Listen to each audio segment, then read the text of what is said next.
clear skies and boundless possibilities.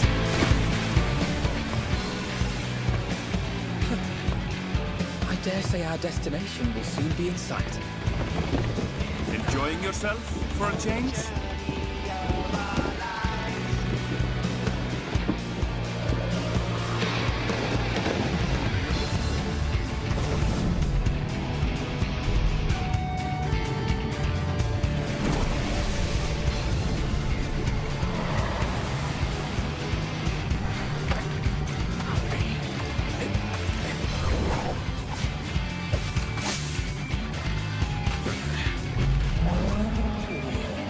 Come now. There's no cause for panic.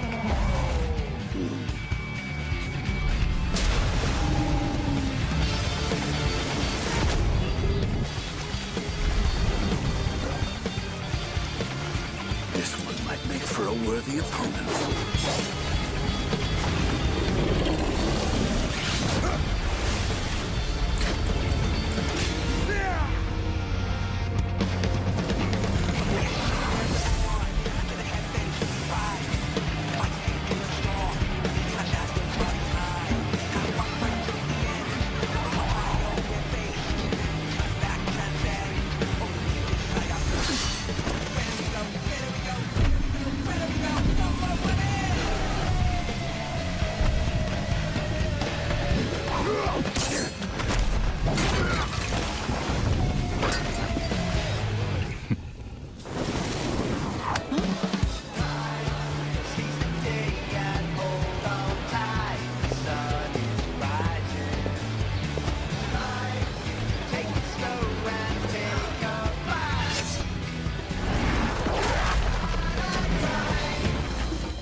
Might you have a moment to speak further?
Look, my friends. Behold the scene of our next great adventure. You and your adventures. I trust you have not forgotten the true purpose of our voyage? At last, we are come to the land you call the New World. My home. Tural.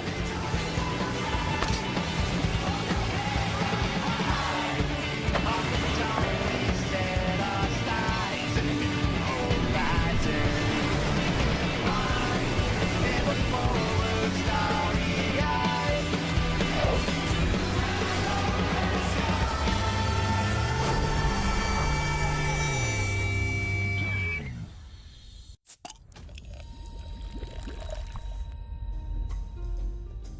Hello everyone, welcome to the stream. And if you're wondering why my face is not moving, it's because I forgot to turn on my face capture. Hold on. There we go. Hello everyone, welcome to the stream. My name is Kaz, your interdimensional bartender who's afraid of salespeople, and today we will be playing through more DAWNTRAIL MSQ. I apologize for me forgetting to set up not just the waiting room, but also forgetting to change the thumbnail. I'm gonna be doing that right now while we're doing the introductions. But hello, hello everyone, welcome. I hope you guys will enjoy the stream. I do have to, as usual, give the warning for spoilers because we will be progressing. Oh fuck! Apparently, I forgot to change the size of the thumbnail. But yeah, we will be progressing through the story of DAWNTRAIL in just a moment after I fix the thumbnail and make all of my other stuff. Unfortunately, because of the fact that I had to keep the monitor on the DAWNTRAIL intro, I was not able to properly work on the thumbnail while the stream was ongoing, because it doesn't work that way for some reason. No, if you apparently have another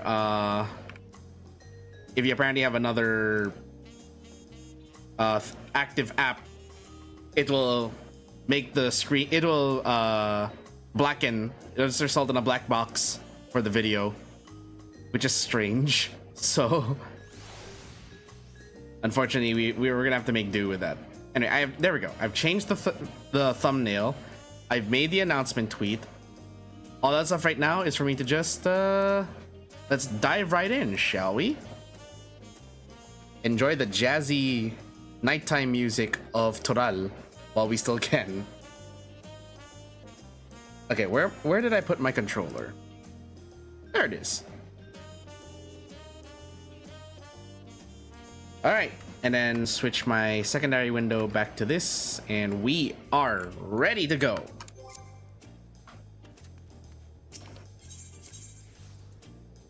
We are supposed to meet at Bayside Bevy for tacos. Hopefully we actually get tacos this time.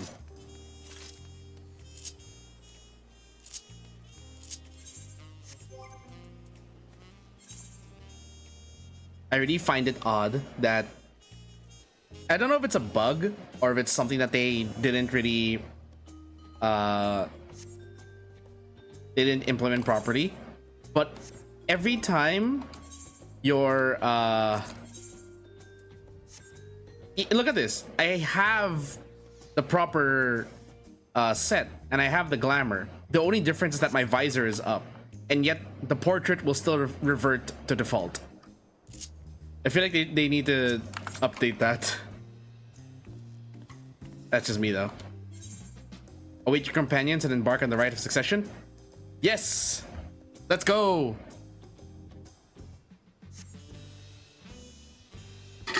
Let the rite of succession commence.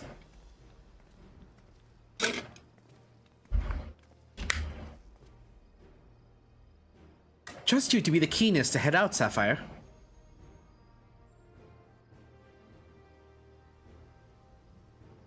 But where are Auronville and Wuklamat, I wonder? There they are.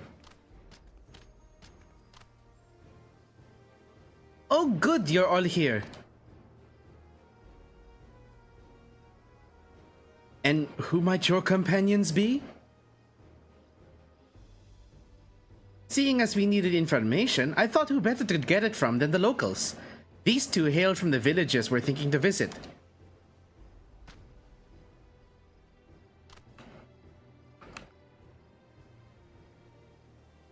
I give you credit for taking initiative at least. What do you mean, at least?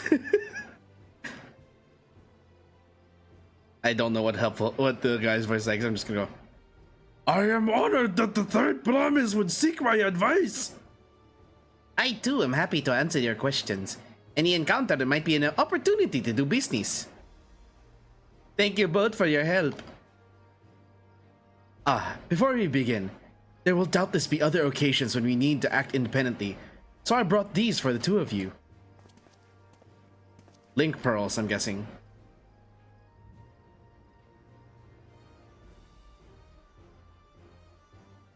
What's this? It's called a link pearl, a gemstone harvested from a special shell. When linked together, they allow people to communicate across great distances. Is that so? What a handy thing to have. And Kona didn't bother to share that information with anyone. Why? It'll be very useful in our travels. Speaking of which, I should get back to introducing my two new friends here.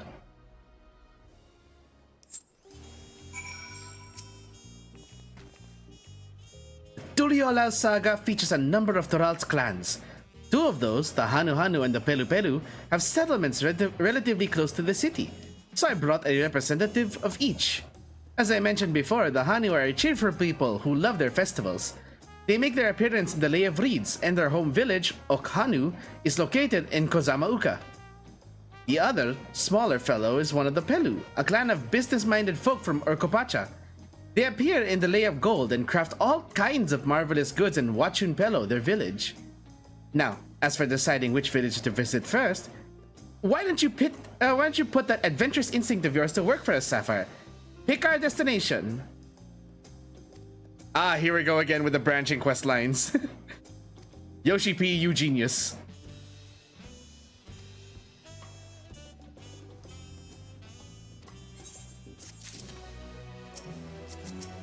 Oops.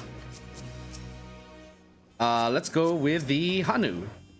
The quest to Urkopacha will become available once you have completed the quest series beginning with the helpful Hanu. So, what is it you'd like to know? The route to Okhanu. We go south through the Arc of the Dawn, then follow the road which runs alongside the Kozamuka River. Is that right? It is! Be warned, however, my brethren tell me the recent storm has rendered the path even muddier than usual. The footing is quite poor in some parts. Far worse was the destruction visited upon our homes, though. Houses were torn apart, and several people injured, if not killed. Even if our beloved festival is in danger of being called off this year. If you do still plan on going, I must urge you to proceed with caution.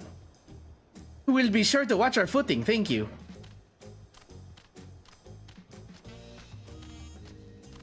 Now I'm worried for the Hanu. It sounds like they were hit hard by that storm. Anyway, if we're bound for Kozamauka, we should head over to the Arch. We'll be back to talk to you in a good time, Master Merchant. Meanwhile, you can eat and drink your fill at Zibalavtie. It's all been arranged. Shbalavtie. And what are you exactly?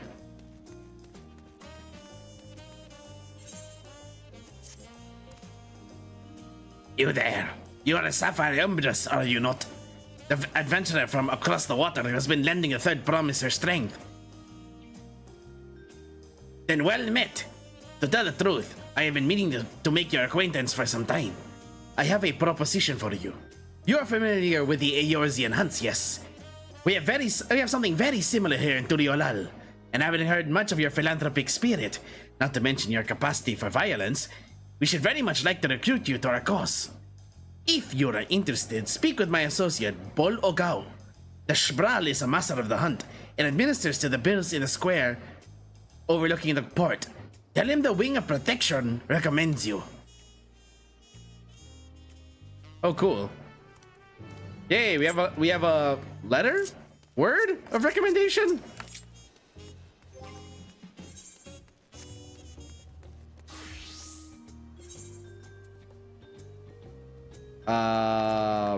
No. Wait, what's that? I saw something there. Oh, it's just right here. Lol.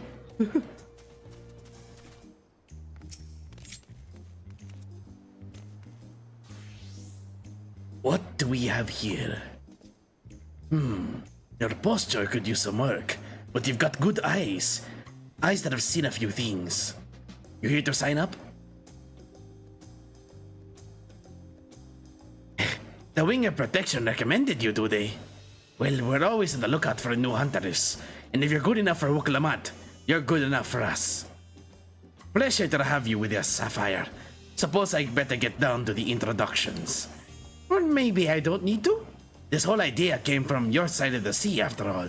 It was Kona who showed us your ways. Either way, I'll keep it brief. Our hunts work much the same way they do in Eorzea.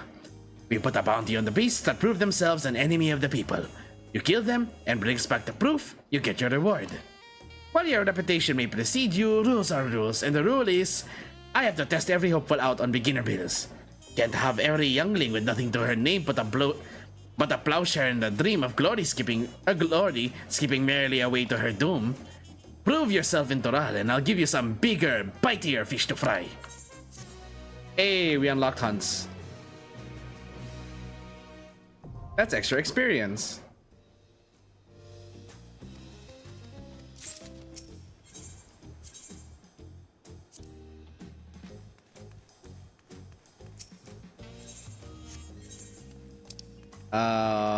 What is this? Levs? Sights of the West? Oh no, it's the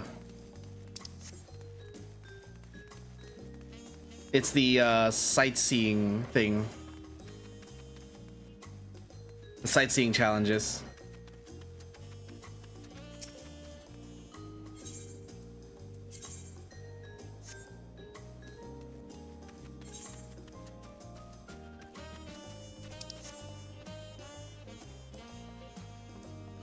The Resplendent Quarter. Wait a minute. Is that also the name of a location in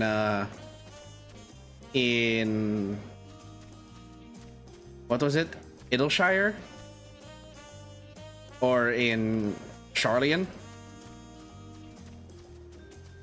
The fuck? I thought I felt something bite me.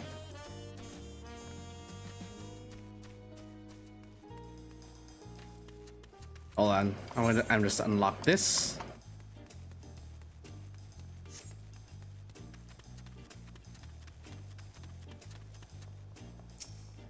Elsby Ironheart. We were just talking about Ironhearts yesterday. Yep, sightseeing guide, there it is.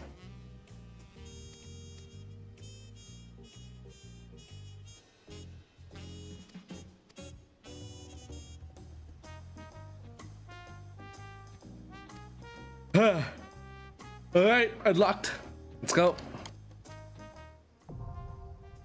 Just give me the sightseeing log, dang it.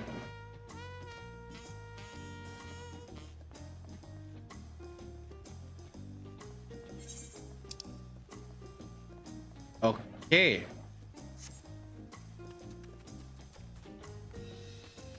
Well.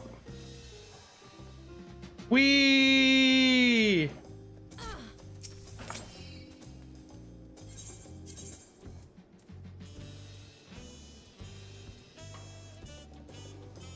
Nearest one would be the forward cabins.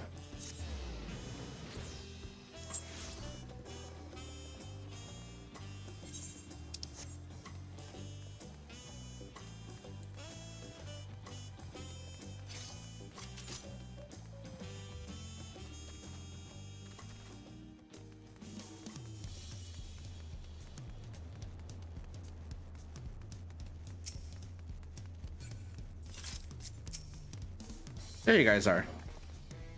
Are we all ready to leave? Yes. Onward to KAZ-oku.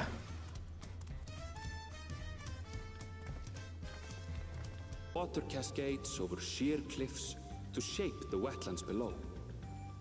To its relentless flow, all life must yield.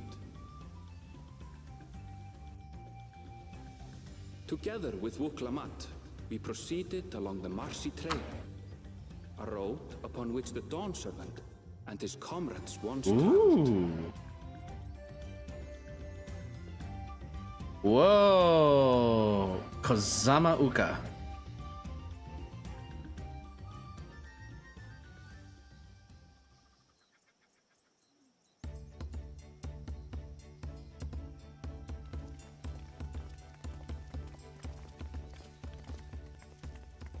Look at those falls. Even from this distance, You can feel the weight of that water.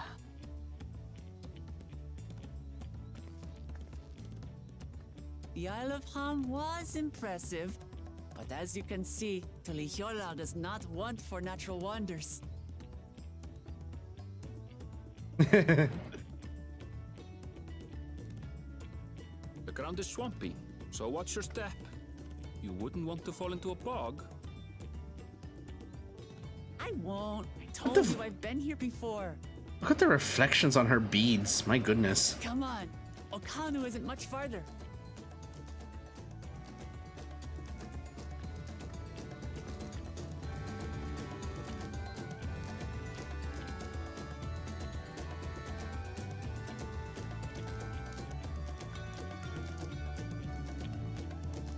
The game definitely looks so much better now. Is ray tracing even available on my PC? On my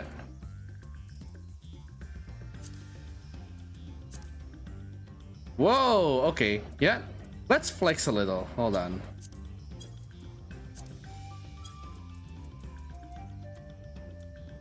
No detail models and shadows.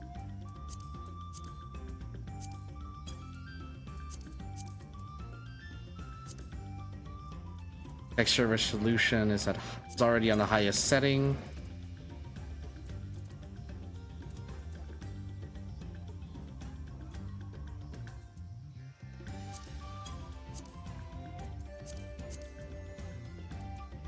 Render snatches are supposed to create more realistic. Ooh.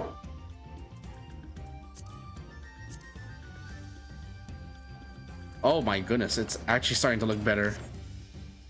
Whoa, and I am still playing at 60 FPS. Look at this. It still runs smoothly at 60 FPS, at least on my screen. I don't know about you guys. There's no stopping the third promise, is there? A good thing she has Arnville to keep her from getting lost. For all his grumbling, he's certainly there for her. Everyone should be so lucky to have such a loyal childhood friend. Right, let's get moving. If we continue along this road, we should find ourselves in the village before long.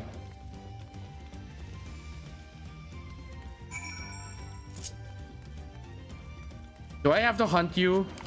No, I don't. Alrighty, let's go. Wait, we can't fly yet. Shit.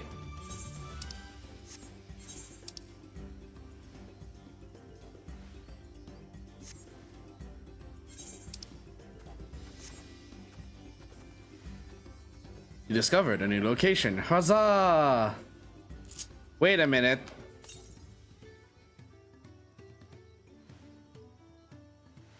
Shit. Here we go again with the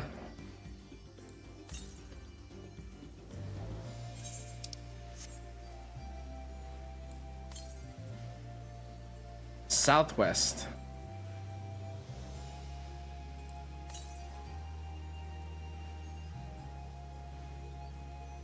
It's up that tree, isn't it?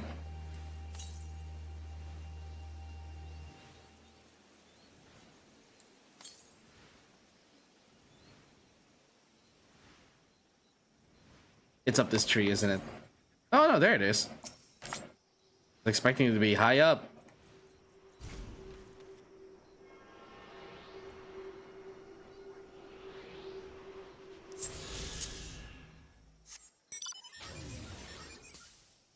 Ooh, that's so cool. Yeesh! Why would I encounter that on my first day here? Ooh.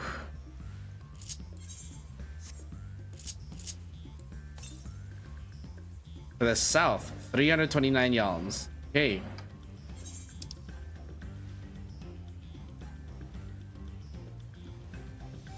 Magnabrock Crafty Thoughts. That's one of the goblins. Of course it is. 3 different Aetherites in this region alone.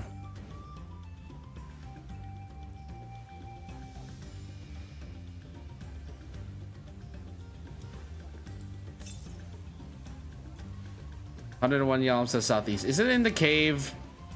It's in the cave, isn't it?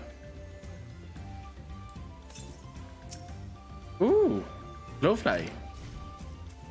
Ah, there's the ether current.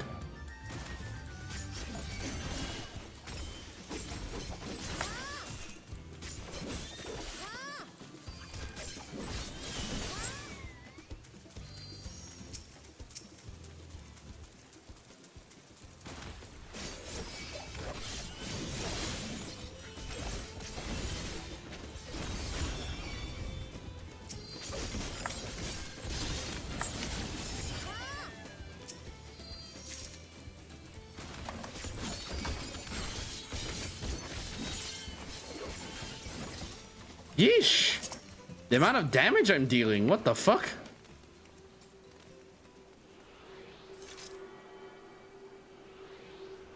I'd like to point out that those last two glowflies, I didn't even, for the last two glowflies, I didn't even use my Dreadfang on them.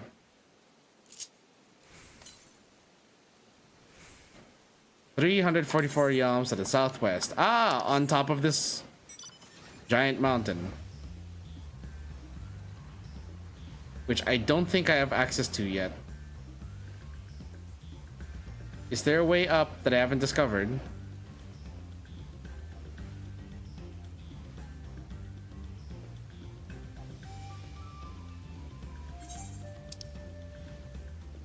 Looks like there is.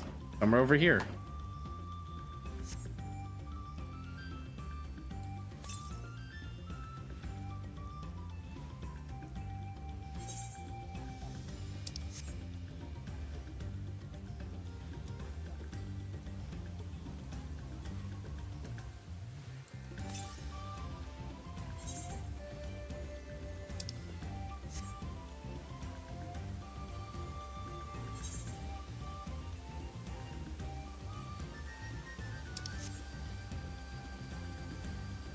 Ah, there's a ramp right there. I am so blind. Oh shit.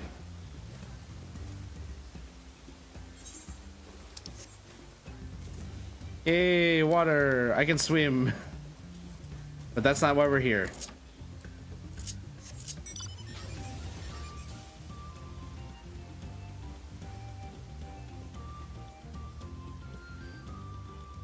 Tu calibri.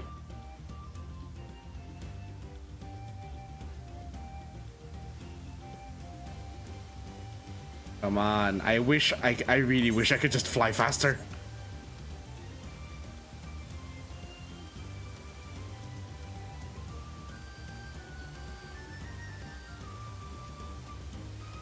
Well, this leads here, but it doesn't exactly lead to the other side now, does it?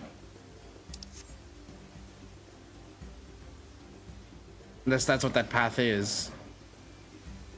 Well, one way to find out.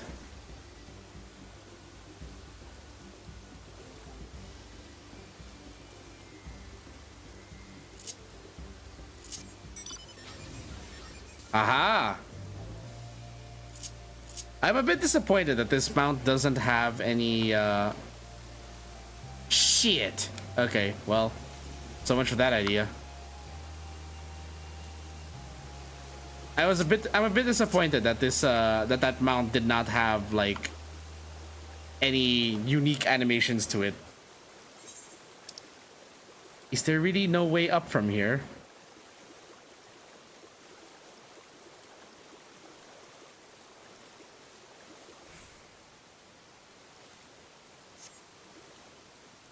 Looks like a lot of regions.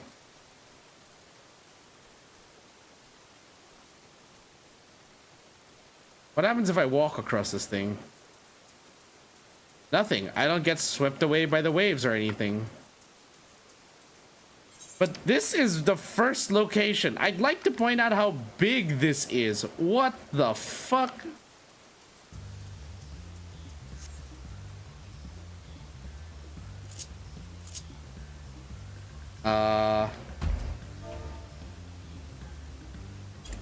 Wait.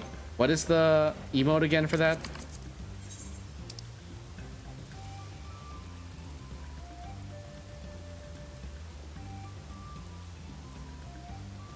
Look out. That's the one.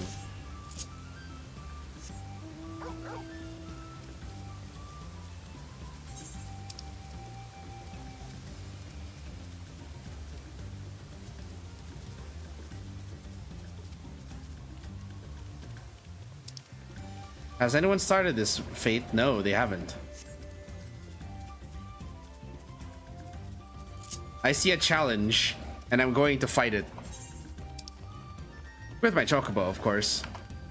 Oh, you know what? I should have attuned to the aetheryte before that. Whoops. Seems like that would probably be the... Yep, that's the way up.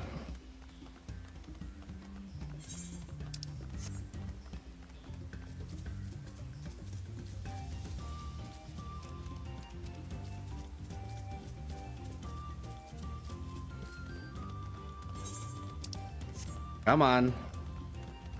We're almost there.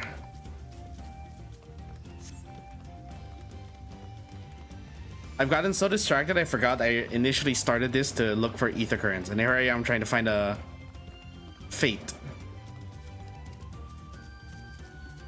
Hey look! Ocelots! Did you know they are proud creatures? And they prefer to hunt alone.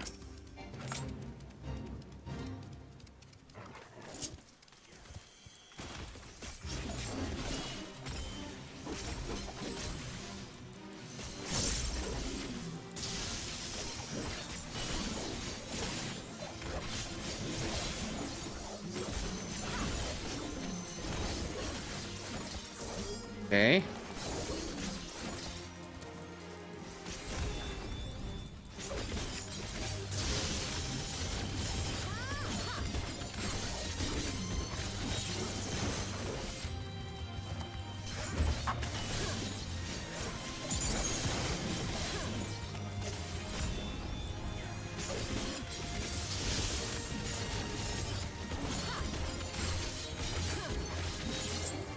Whew. Hey, I got A. So we go this way. This should unlock another section of the map. What I'm gonna do is, because I keep forgetting, once I get to this many fires location, I'm going to attune to the aetheryte there, because I keep forgetting to do that.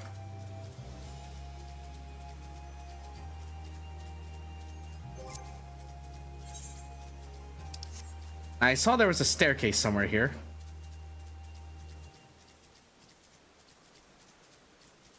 There's supposed to be a giant staircase somewhere that lets you climb up this rock face.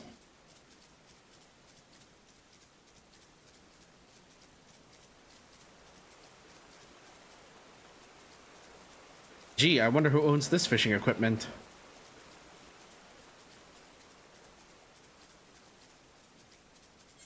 I didn't imagine it, right?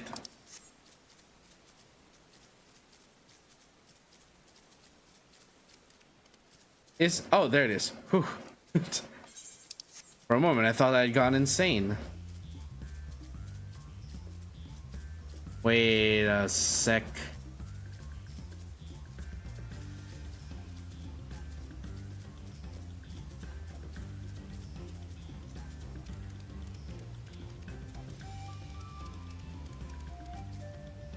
Ah, that must be the way up.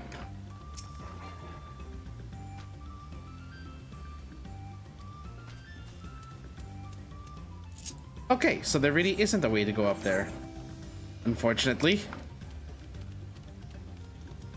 Fine, let's head back to Okhanu.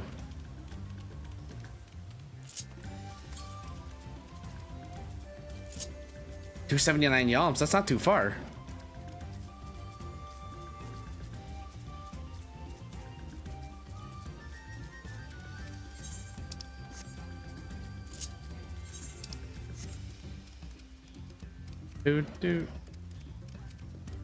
Poison frog.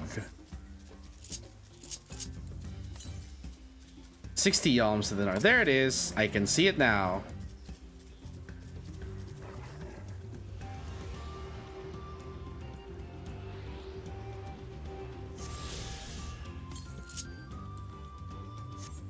Northwest.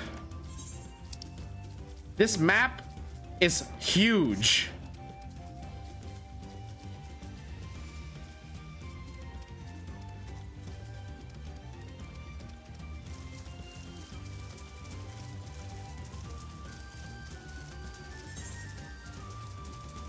That's a wide river there.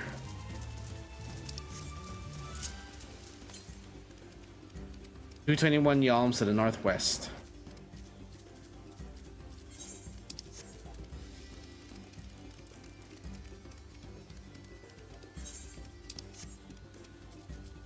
It's got like the music has hints of Idleshire music. I'm pretty sure that Kona has something to do with that.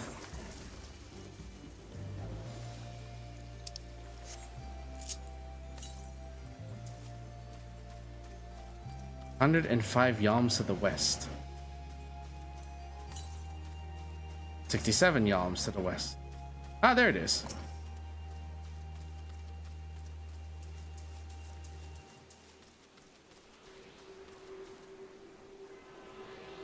It's another one of those weird turtle things.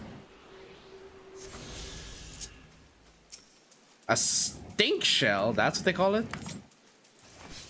Let's go say hello. Wow, I deal a lot of damage to this thing. What the heck?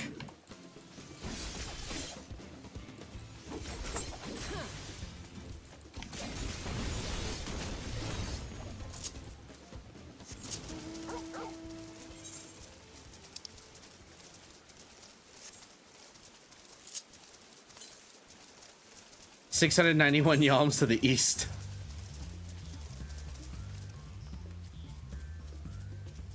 Heavy mata.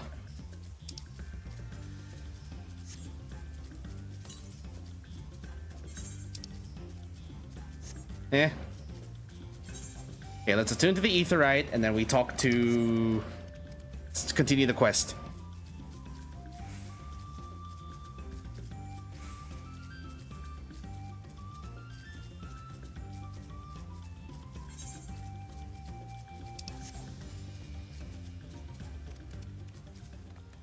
And they talked about Wuklamat getting lost.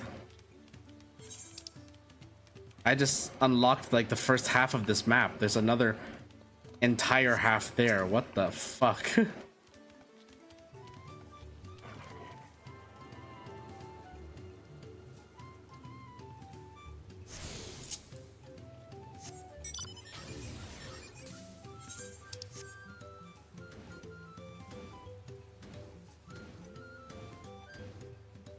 It's a shame we can't see what it looks like flying until we actually unlock flying in this region.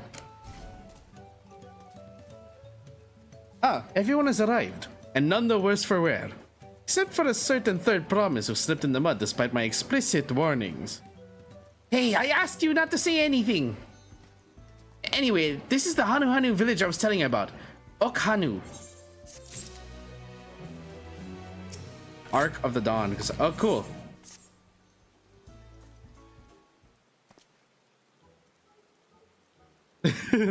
This music. There's always something silly going on, or something whimsical.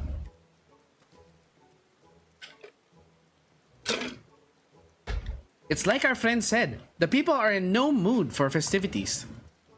I can only assume they are still recovering from the damage wrought by the storm. Indeed. Well, let's do what we came to do and find this elector.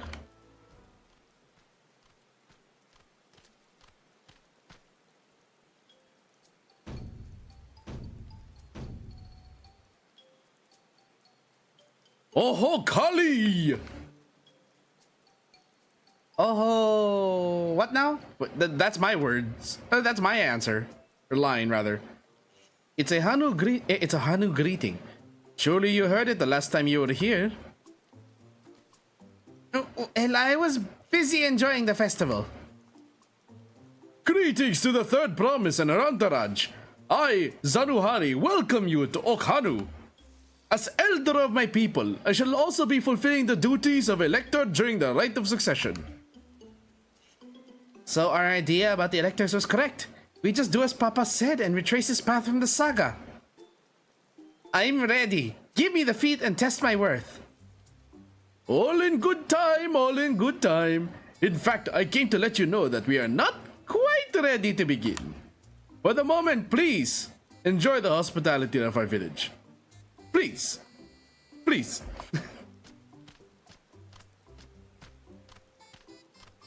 And he waddled away, waddle waddle. should we poke around a bit then? We might pick up some clues about the feat.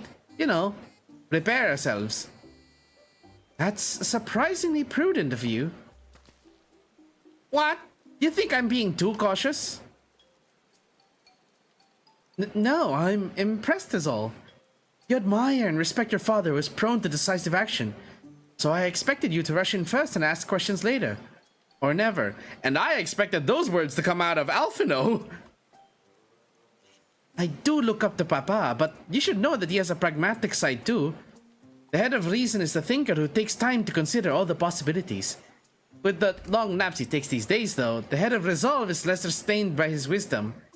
I can't fault you for thinking that's all there is to him, but there's more to the Dawn Servant you've seen thus far.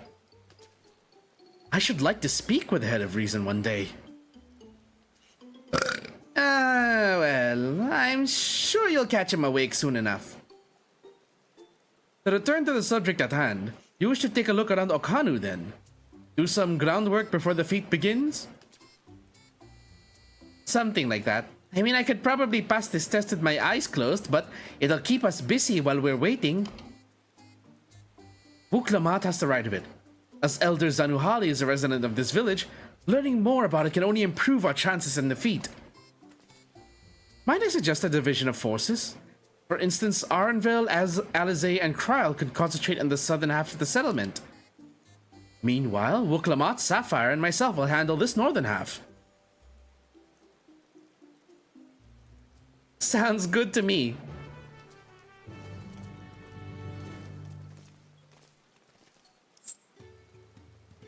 Looks like we're going to be accompanied. Dun, dun, dun, dun, dun, dun. Hey, gemstone trader.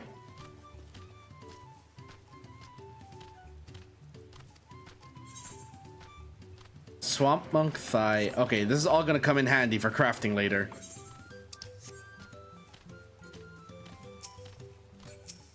Spirited Hanu. You heard about the storm? I've never seen the likes of it before.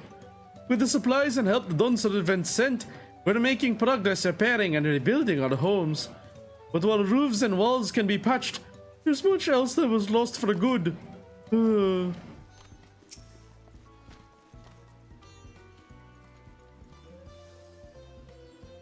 Yikes. Literally cracked the egg open on that one.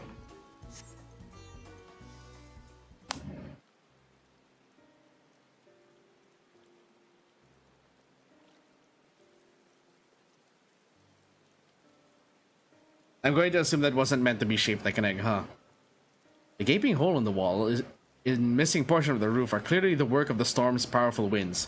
Repairs appear to be ongoing. I'm going to assume that the one causing the storms is probably going to be the boss of the first dungeon. And that's going to be our first feat. A lot of houses are still damaged, and the Hanu I've spoken to are not their usual cheery selves. That storm broke more than wood and reeds. There must be something I can do to help them. I'm going to look around a bit more.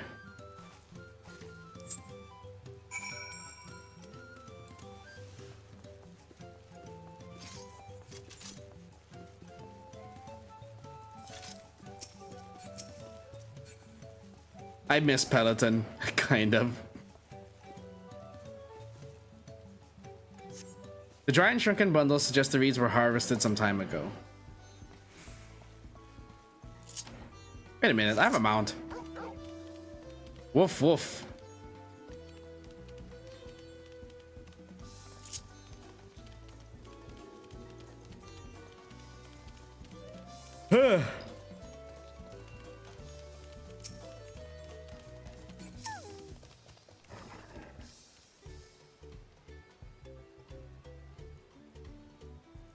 Woven from reeds, this boat-like vessel is reminiscent of a bird. The beak and feathered tail in particular stand out. Ah.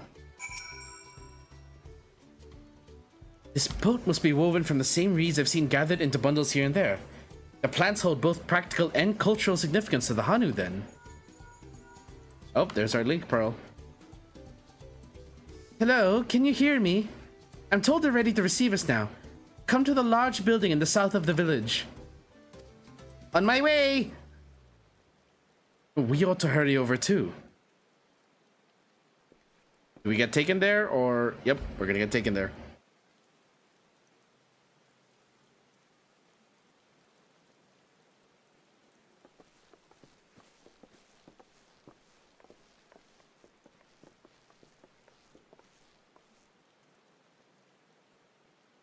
Still kind of amused by the fact that they really just gave Buklamat No sign of jiggle Zoroark physics. or that oversized lout. How much easier it would be if Soralja were to fail here. But that isn't likely to happen. They probably went over to the other side, huh? Honored guests, I am Zanuhali, elder of the Hanu. I got the voice of Zanuhali completely I am wrong. also an elector, charged with judging which among you is worthy of ascending the throne. Without further ado, let us talk of the feat. Not so fast. Surely you couldn't begin without us.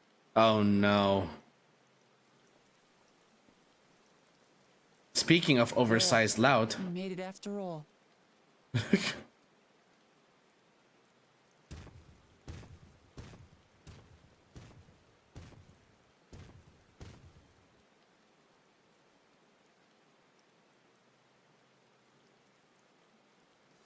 No need to fuss. There is no time limit for this challenge. Now, And if you would allow me there's to the proceed. music of the Vanu. It is here, in Okanu, where my people forged a bond with the Dawn Servant during our own chapter of the Tuli Yolal saga.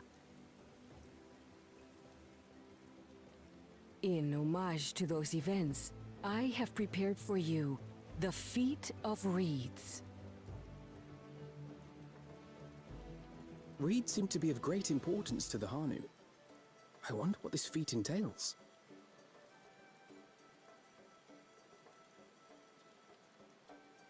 We use reeds in every part of our lives, be it as food or weaving material. But look around the nearby paddies, and you will see that this season, our crops are failing. How fortunate, then, that my appointment to elector coincided with this predicament. For sure, I like those that who smile. aspire to be Dawn Servant That's would such find a the that's matter a of that's such a being lovely harvest smile. a mere trifle to resolve. Aye, well, it is indeed the duty of a ruler to address the people's woes. Exactly, exactly.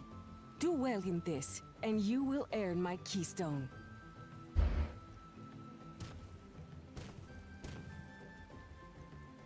Why bother mucking about in the mud when we can take the stone by force? Oh, mercy me. You are a hot-headed fellow, Bakul Jaja. I like her. She's not afraid to talk back. Some electors may enjoy going toe-to-toe with scrappers like you, but I refuse to entertain your base instincts. Boom! Arrangements have been made.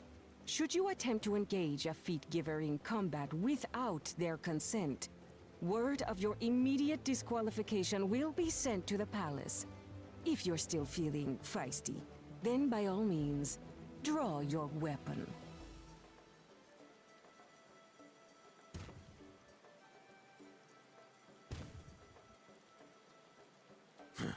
This contest is presided over by cowards. There's no sport in fighting you. Wow. Oh, now you come up with that Then we excuse. can return to the business of earning my keystone. The feat of reeds is begun. Claimants, I wish you the best of luck. I like her voice. I like Zanuhali's voice.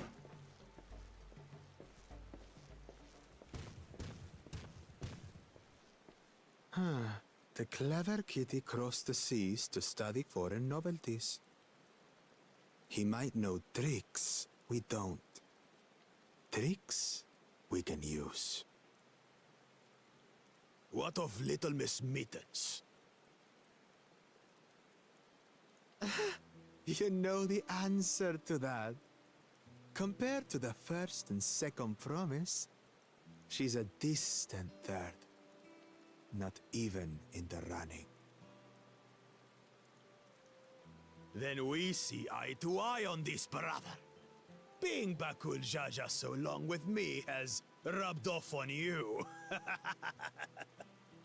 I really want to stab him in the face. These allies of hers, though, they might be a problem. At least he can recognize strength when he sees it. Roll by losing my head. Whoa, you just called him a Vidral. Hold up. If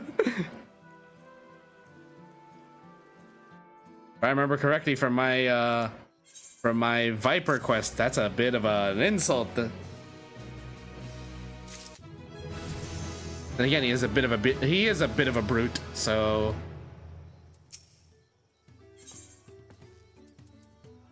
high level 645 boots. I don't know the first thing about farming, but if there's a way to save the harvest and help the Hanu, then we're going to find it. I'll make Bakul Jaja eat his words. Understanding the nature of the problem will be the key to solving it. We need to examine the reeds themselves, and then deduce the cause of their poor condition. Arnville, will you take us to the fields where the reeds are grown?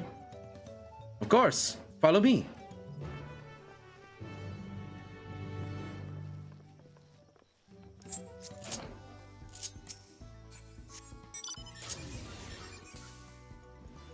Wait, I want to see what happens if I just summon it. Oh no, okay, I thought there was like a cool summoning animation or something.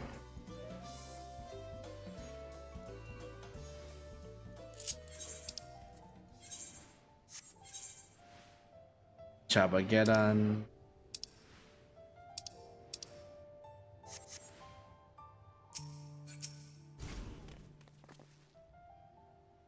You can all stand back. I'll get to the bottom of this problem in no time. Oh boy. Give me strength. Let's all of us scour the fields and help our bold leader identify anything unusual.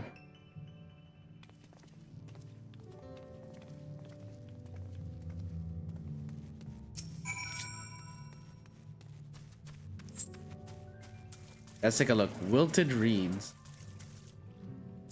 What have we got here? As Zanuhali described, the reeds appear wilted and unhealthy.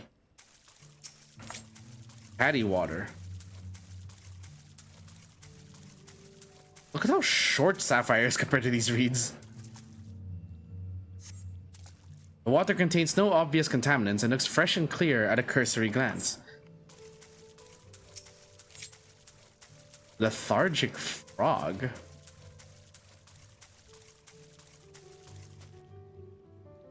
Oh boy. Poor fella. A small frog catches your eye. Strangely, the Akadaisical doesn't even bother to hop when it eventually scurries away. It's like, and I'm out.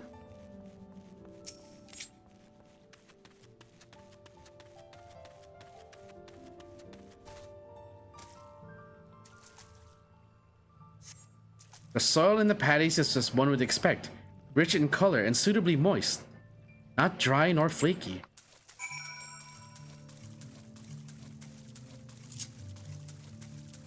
So, is it perhaps magical? Seen enough? I'll call everyone together and we can share our discoveries. I saw nothing!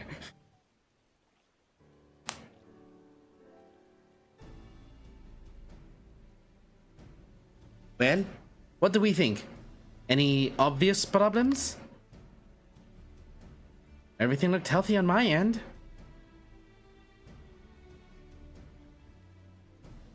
I agree. The waters look to be of good quality, as does the mud in which the reeds have been planted.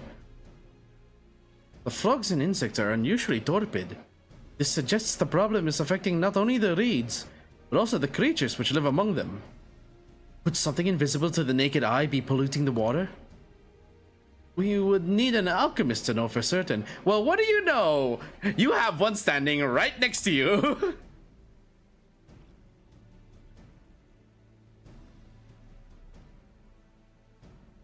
I don't have much to add about the fields, but something else occurs to me. When you were describing how the creatures seemed lifeless, I couldn't help but be reminded of all the listless villagers. They've suffered a terrible tragedy, I know, but there's another reason for their flagging spirits, I believe. Go on.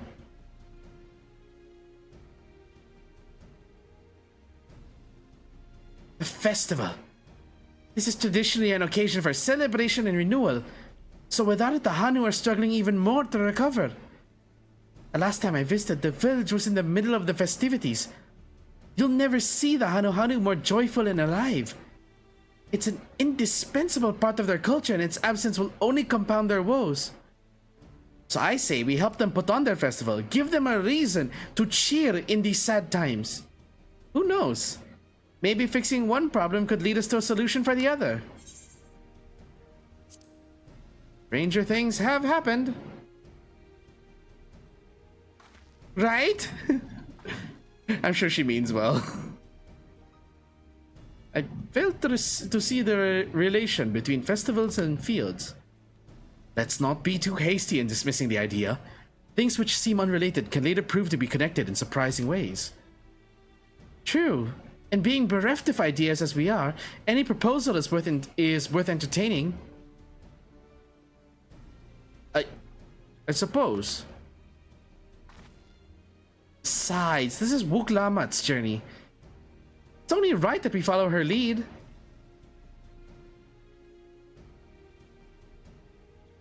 Thanks, everyone. By the way, does anyone know where the festival float is? It's like a boat woven from reeds that looks like a bird. Oh yeah, we were just looking at that before we met with Zanuhali, rather. In that big building to the north? Let's go and see it.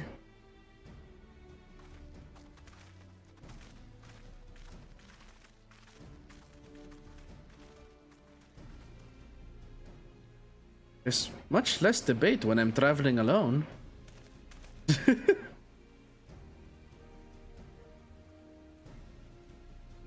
Don't worry, Aronville. You'll warm up to our shenanigans soon enough.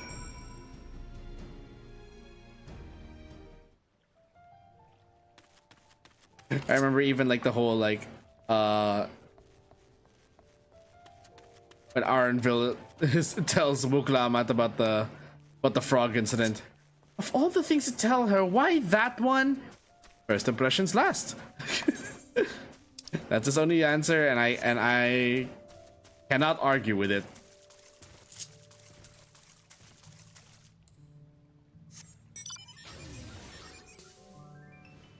Oh, we should probably talk to the Chocobo Heralder here, so we can unlock the fast travels. Even though we don't really need it, because we do have a mount already.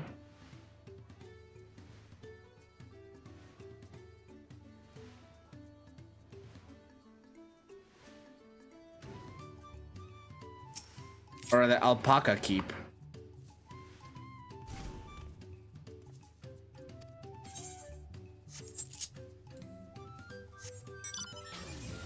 Unohali. A big building to the north. Yeah, this thing.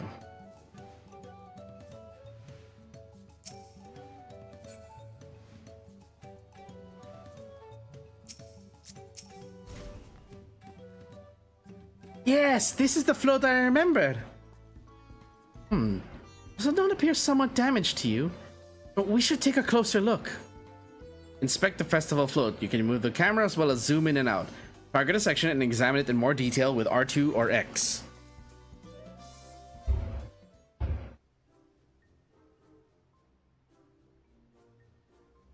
Oh, the eye's missing.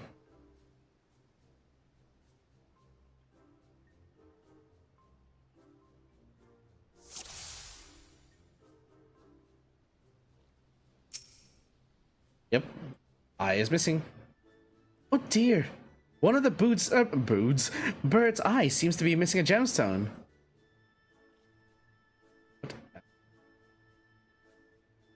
Not lacking a feather. Oh.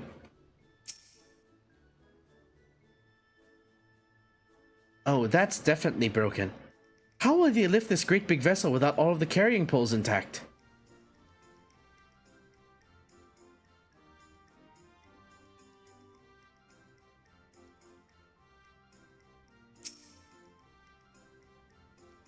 These tail feathers have seen better days. I swear the colors were a lot brighter the last time I saw them.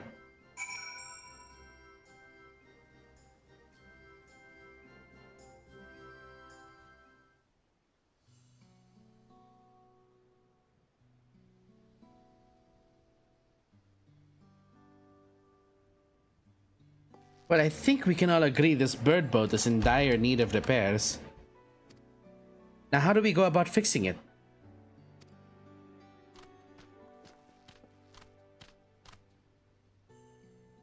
What is going on here? We were admiring your festival float. It's a shame it's in such a poor state. Due to the recent storm, I gather?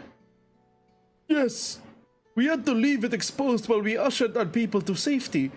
With the float in this condition, there can be no lifting of wings. No lihana. Or is it Ihana!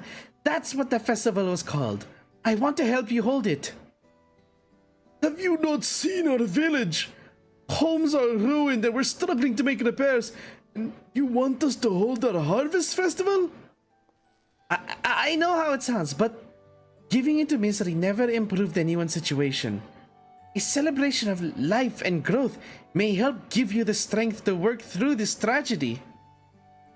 The role of festival leader is mine this year.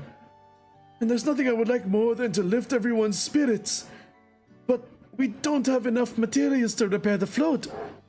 We need a bokiksa for the missing eye, oyoipa wood for the poles, and feathers from the winds chosen to adorn the tail. Two of those I know. A bokiksa is a type of precious stone used in arcane equipment, and oyoipa wood is essential for crafting ceremonial instruments. These chosen feathers, however... The winds chosen is the victor of a competition in which the contestants see who can blow a feather the furthest using wind magics. That's something of a problem right now. We Hano are gifted at employing such airy sorceries, but expend a great deal of mana when doing so. We are so exhausted by the effort, having no reeds to eat will only make it harder. I think I understand. Your vibrant reeds grow quickly and vigorously, so much so that they stifle the development of nearby plants. They must be a potent source of the energies you naturally lack. They are indeed. Owing to the poor harvest this year, we've been left enervated. And if we cannot gather the correct materials as dictated by custom, we cannot repair the float. Oddly enough, we may have just stumbled upon a solution.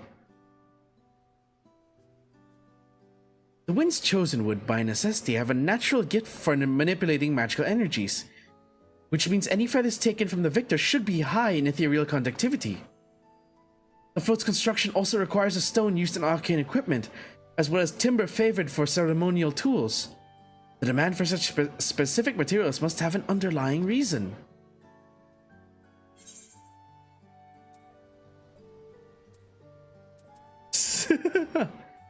Well, you know what? Sapphire may be kind of dumb, but she at least recognizes, she can now recognize Magitech. The float might also function as an arcane device. She is a machinist. Precisely what I was thinking. This boat of reeds is in fact an arcane focus of some kind.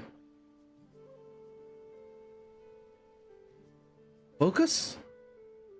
For what? Oh! Ihiana is a harvest festival, isn't it? That must mean the float was made to encourage healthy crops. So if we repair the boat and hold the festival, its arcane powers might fix what's wrong with the reeds. We won't know till we try, but 'tis a sound theory. Celebration, prayer, ritual ceremonies, these have all been known to elicit miraculous effects. Wait. The float? A tool for a magic? This is the first time I'm hearing of it. In the beginning, it may well not have been. After a good harvest year, there would be no reason to change it. But when the harvest was poor, new adornments were likely added, and those who performed the labor may have imbued their work with ardent hopes for a brighter future. Through years of trial and error, the Hanu would have refined their festival float into a focus for harvest prayers. Incredible. I know you're practically fainting from hunger, but reviving Iyana really does sound like the solution to all your woes. And I promise we'll do everything in our power to help you. I'm still not convinced about this focus business. But I accept your aid nonetheless. I will introduce you to the shipwright who's been maintaining the float these last few years. He's replaced both the eyes and the poles before, so he should know where and how to procure what we need. Then allow Alize and I to acquire the feathers. We will encourage the people of Okhanu to gather and vie for the title of Winds Chosen by sharing with them our own reserves of mana. I'll go with you. I carry some alchemical brews that may afford the same effect. So this is the test. Revitalizing the Hanu. The Hanu. The three of us will visit the shipwright then. That's back to us three.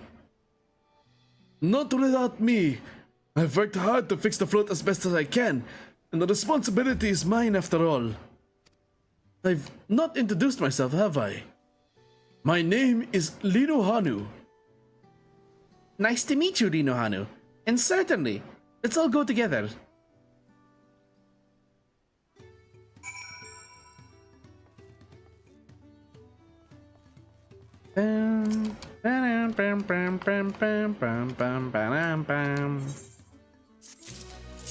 What level are my boots?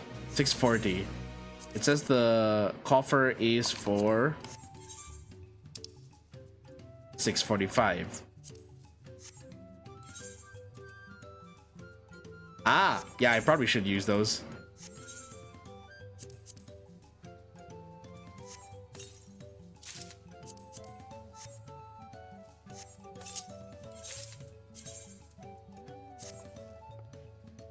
Ah, look, it's the Alamigan gear.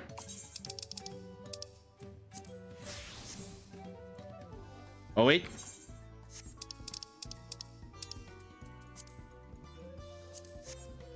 There we go. The shipwright's name is Wook Evu. He's a Shprar who only moved to KAZ-oku a few years ago, but has since mastered our customs to an almost frightening degree. He's especially strict when it comes to manners, so make sure to offer him a proper Hanu greeting. We wouldn't want to offend him right before asking a favor. A proper Hanu greeting? Oh, that one! Don't worry, I remember how it goes. Then we shouldn't have any problems. Let's head to Okbekwe, to the east of here.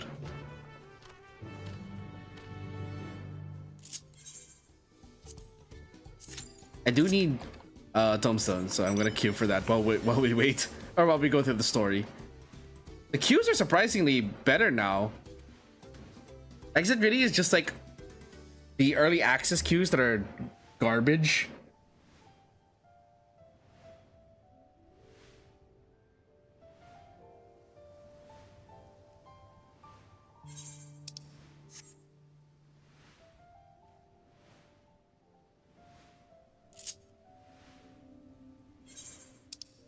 Tiny village over here. There's Lino Hanu.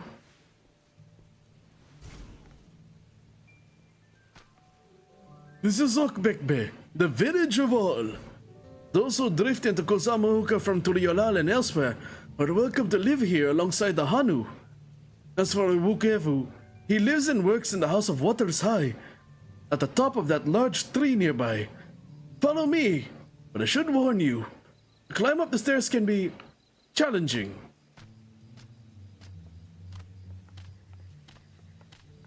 I'm guessing he means that Tall drink of water there. 702 yalms to the east.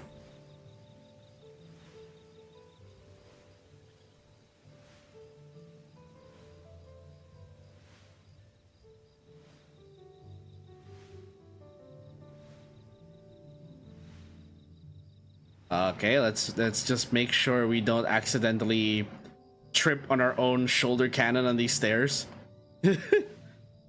Uh-oh. Trying not to clip the stairs either is difficult. Oh, you're a Wukavu. You're a Hrothgar. You're not a Hanu. It's Kibari. What do you want with me? Okay, I pictured the voice correctly.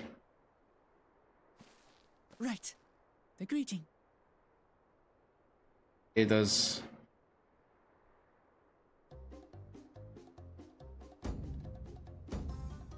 Oh, Kali. At least you remembered.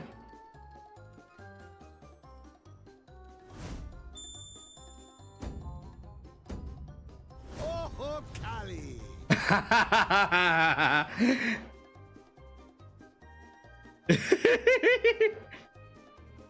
And now they're posed in an awkward stand. Nope. Okay.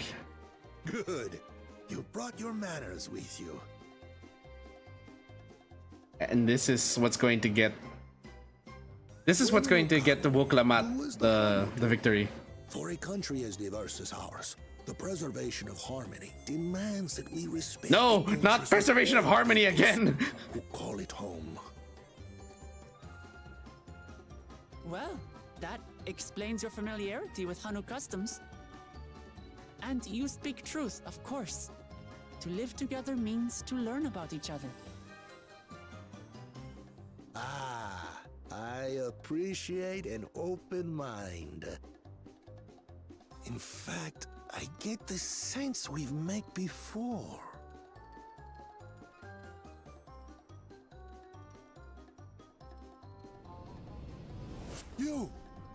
You're Wuklamat? Yeah. Oh, what an unexpected honor for old Wukavu. Here I Wukavu. am rattling on about manners, and I've gone and insulted the third promise herself. There is no excuse for this betrayal of etiquette. Take up your axe and claim my impudent head. I will not. Keep your head. I hate formalities anyway, so forget about it, all right? All right then.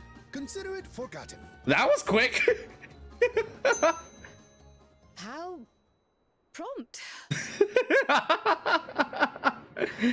It's all over the We're place. actually here about the Ihana float. Ihana. Hey, I actually got it correct. We need you to craft new carrying poles and a new eye. I'm told you work with Uyuipo wood and a certain kind of stone? Abokisha? Abokisha. I keep forgetting the X is an SH sound. Well, I would like nothing more than to offer my services. I just used the last I had of both those materials. Uh-oh. My lumber in particular went to fixing homes damaged by the recent storm. I'll need 10 days or so to restock. Or you could ask a lumberjack, you know, like me. Can't wait that long. If you tell me where to go, I'll gather them myself. What? Send the third promise out on an errand like some common lackey? That's utterly Here we go again. gross violation of social protocol. He's gonna ask her to take his head again. I told you not to worry about such things. All right then. I shan't worry a whit.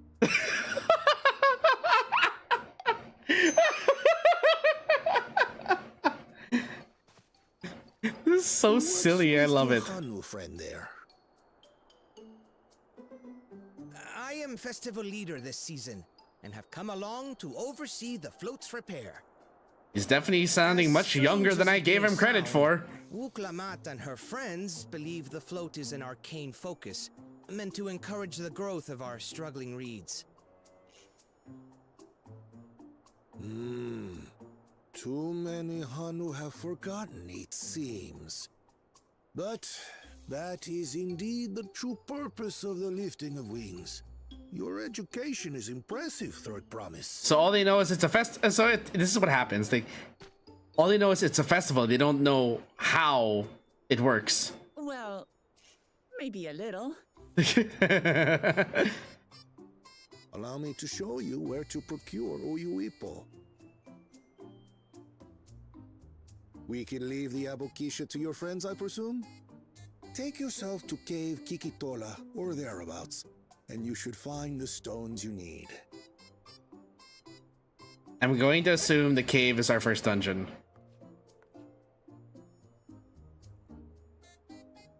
I've been there once or twice. I can guide you. Hey! That should save us some time. All right then, let's get moving.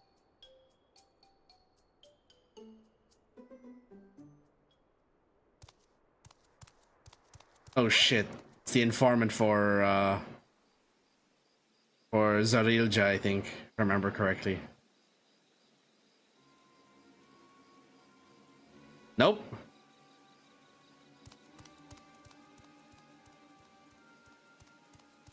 Chosen one of your rivals is making progress. Hey, that's cheating! You're not figuring it out yourself!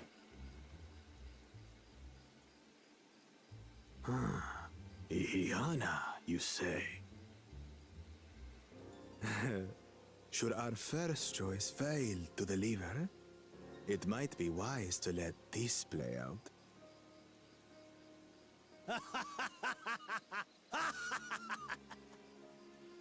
The third-rate promise is making herself useful after all.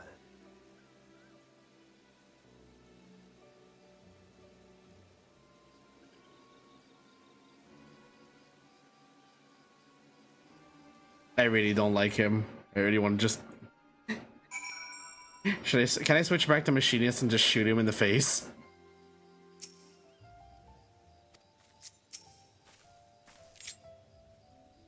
Cave Kikitola is southwest of Okhanu. We can return to the village first and head there on foot.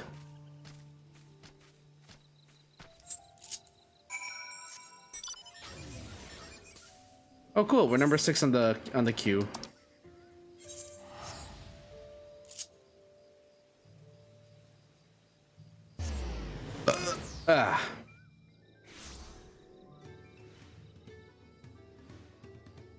Do do do do do. Da, da, da, da, da, da, da, da, da, da. I love the music as always. Southwest of here, was it? Let us be on our way.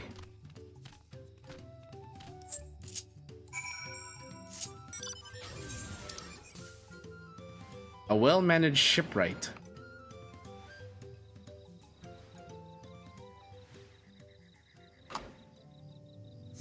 So this entire zone goes only until level 92, at least from the look of that fate there. Yeah!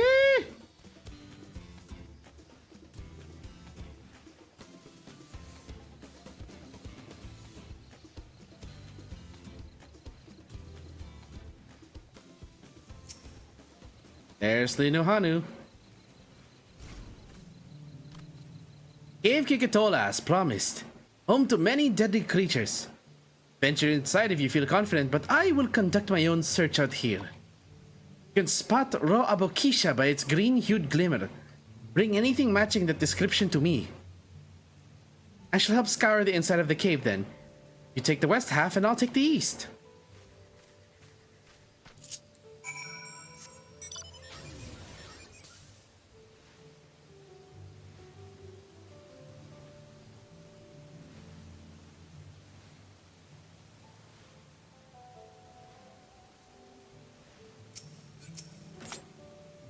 Eye-catching glimmer. Ooh. You find the glimmer you spied was just light reflecting off the water. Whoa!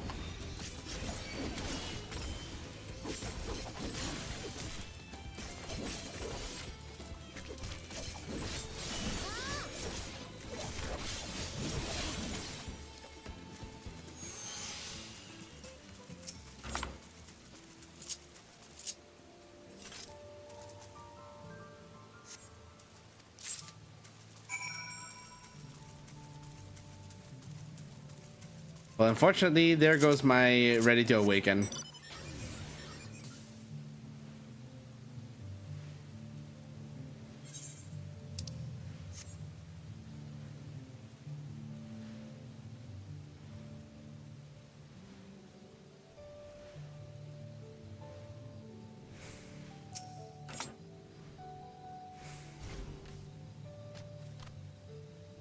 I peeked over the ground near the entrance but found nothing.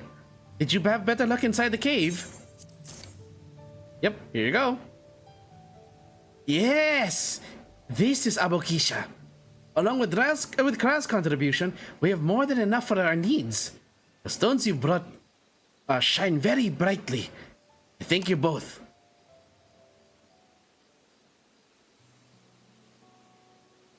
Are we about to be attacked? He would have been happy to know we were putting things right. Truth be told, a good friend of mine was meant to be festival leader for this year's Ehiana. But when that big storm hit, he did not survive. It fell to me to carry on in his stead.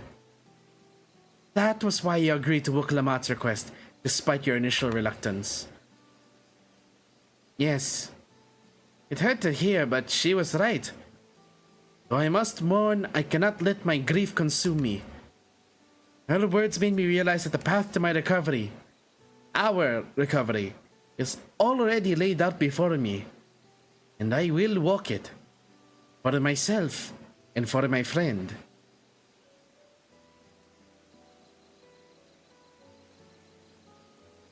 Thank you for sharing your story with us. Please, rest assured that we've taken your plight to heart. I'm certain our companions are procuring the other materials as we speak. Everything will come together and the Hanu shall host a splendid, uplifting festival. That we shall! I like your enthusiasm, guys, but I think we're being watched. With that, let us return and deliver the Abokisha into Wukewu's waiting hands.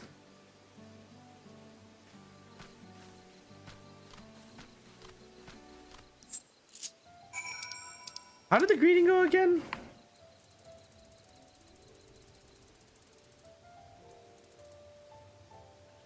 Oho Kali!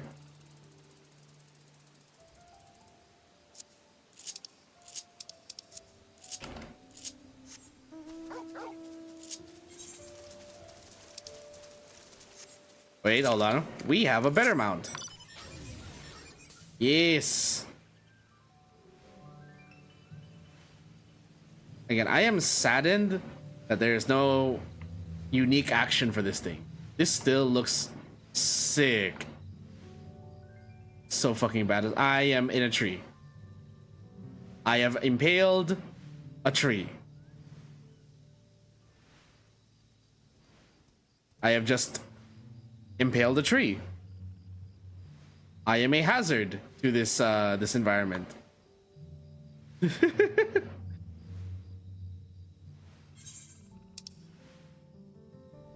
All right.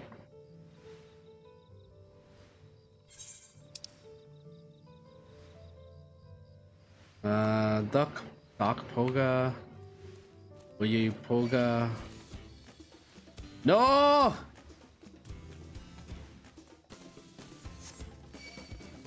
No! No! That's 3 things chasing me.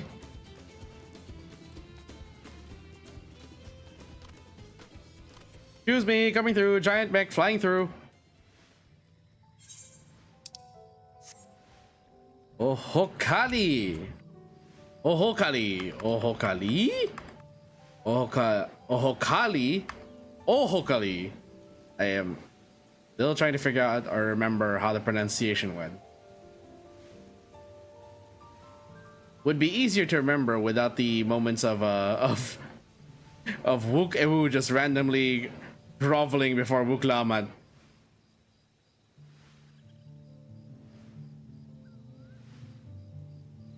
I told you not to worry about it. Okay, it's forgotten. How prompt indeed. He's I honestly, I'm having a blast right now. I don't understand, like, hard for me to really understand why people are complaining so much about this expansion. I don't know if it's just me. Like, I'm looking at this with very bright eyes. One might say, starry eyes. Thanks to the third promise and our mighty swings, we've collected some suitable logs of Oyuipo. What of the Abokisha? Abokisha, rather. What of the Abokisha? Yes, these are excellent samples. Goodly quantity too. At this stage, you've likely surmised that the lifting of wings encourages the crops to grow. Not exactly how, eh? Well, you're in for a treat. If all goes to plan, the result should be spectacular. Now to get to work crafting these pieces for the float, I could use an assistant versed in the arcane arts to enhance the Oyuipo's conductivity. Then I'd be delighted to help. Everyone else should head back to Okhanu. We'll join you at the float once the work here is complete.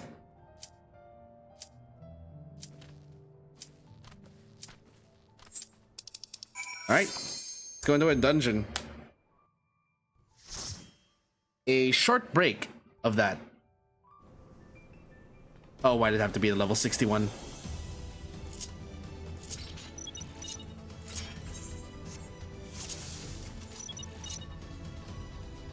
And again, my portrait didn't sync up. I hate this.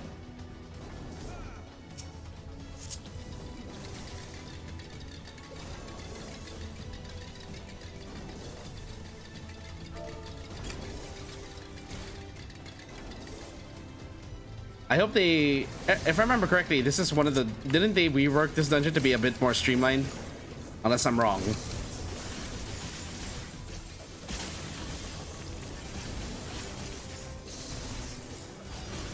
Well, it shouldn't be too hard because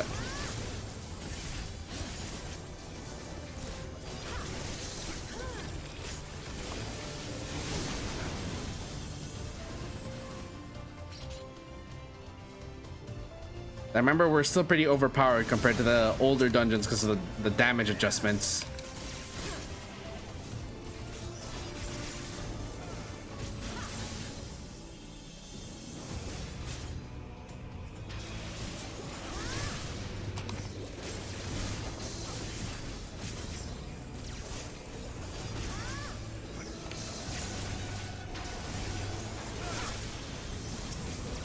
Ow!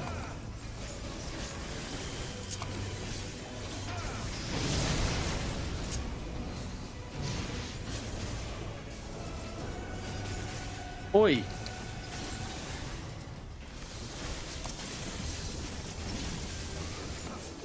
Oh shit, there's more apparently.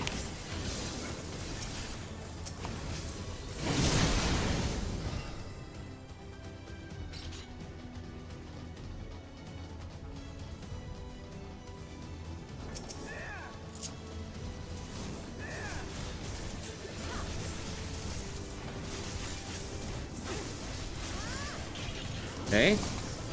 And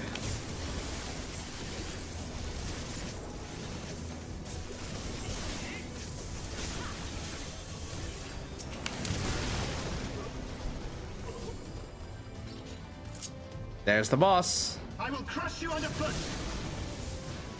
Savages. In the name of the Emperor. Enough!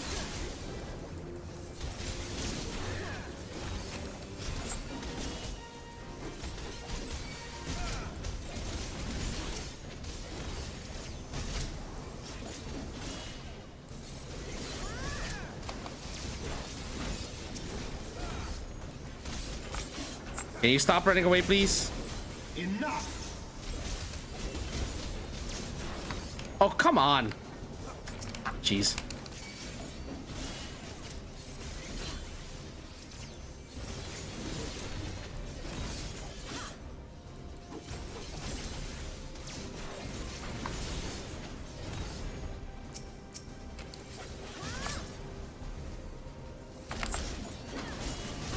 Ow.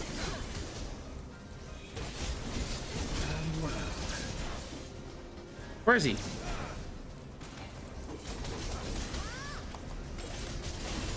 There we go. Annoying. So annoying with all the dashes.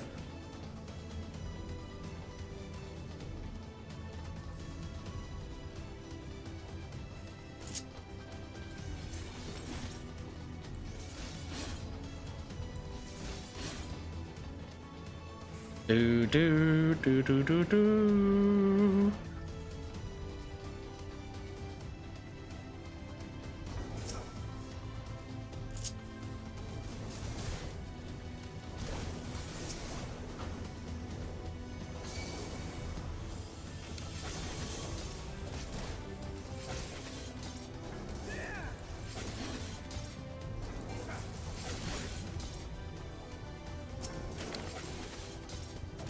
These things are dying just to our ranged attacks.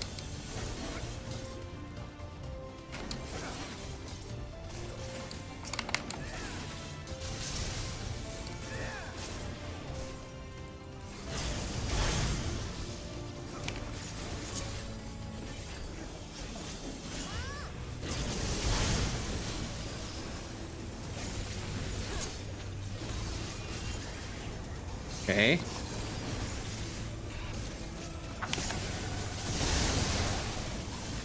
Ow.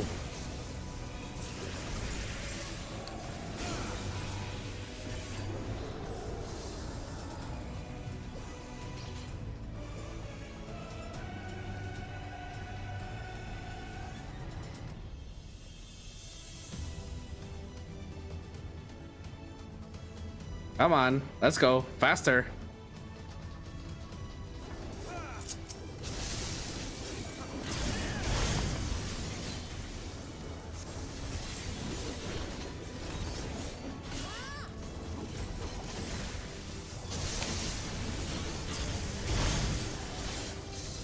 Let's stop you in your tracks.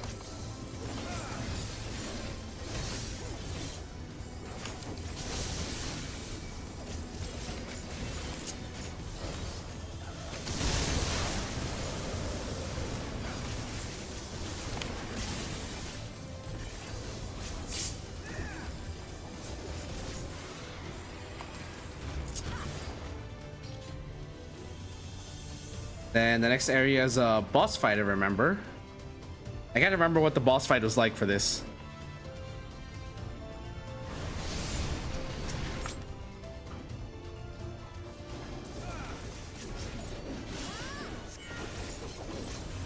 Okay, and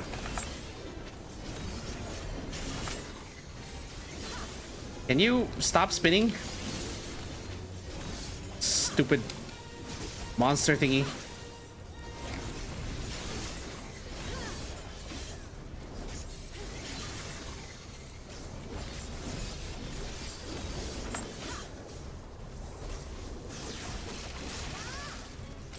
And everyone's been turned to stone. Great.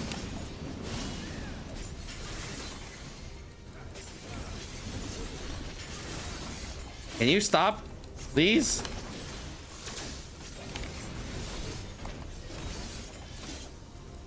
Ballistic missile.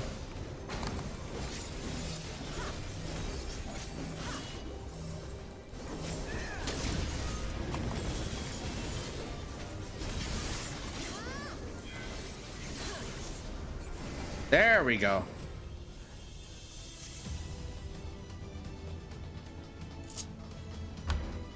Whew.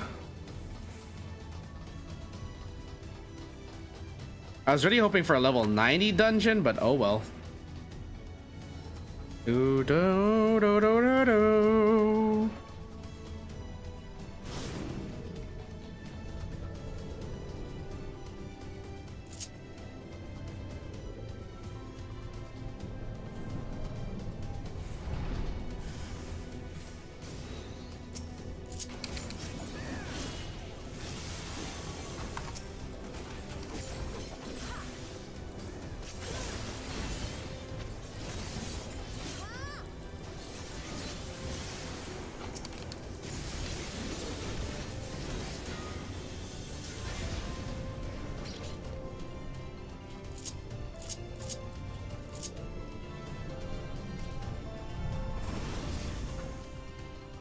There we go. You moved to triad control. Oh no.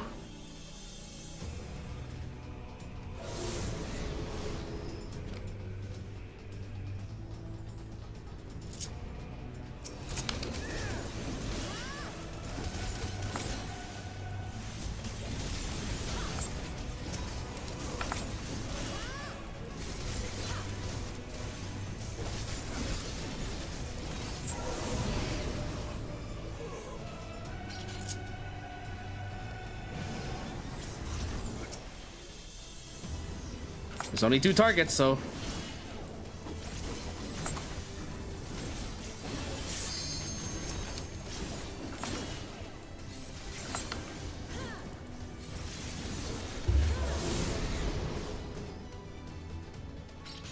Okay, take the terminal down.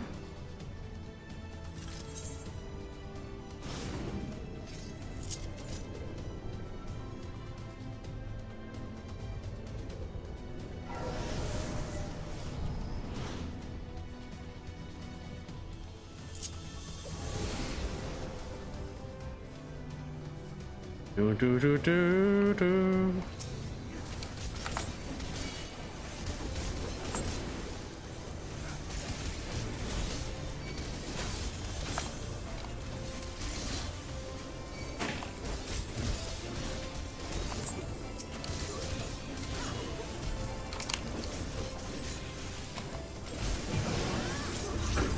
Oh, God.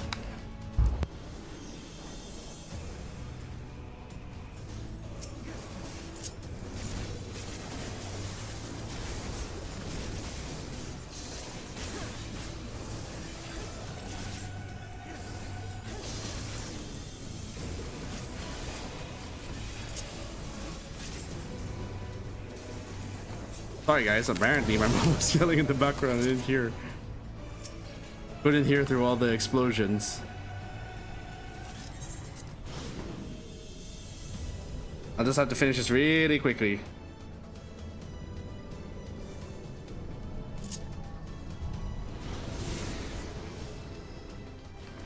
Yeah, we need to finish this quickly.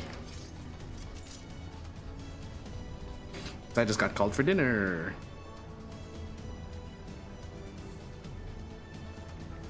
All right, it's this dungeon. Fuck.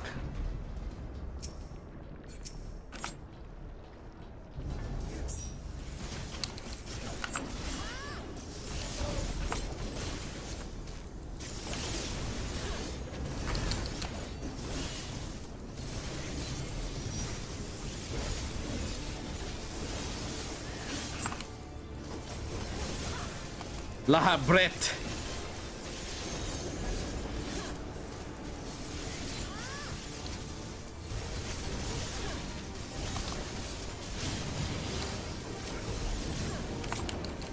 Darkness shall consume light.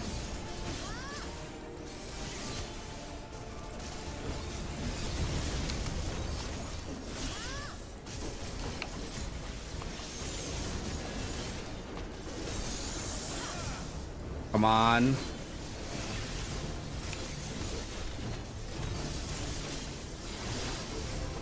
La Brea, please die faster.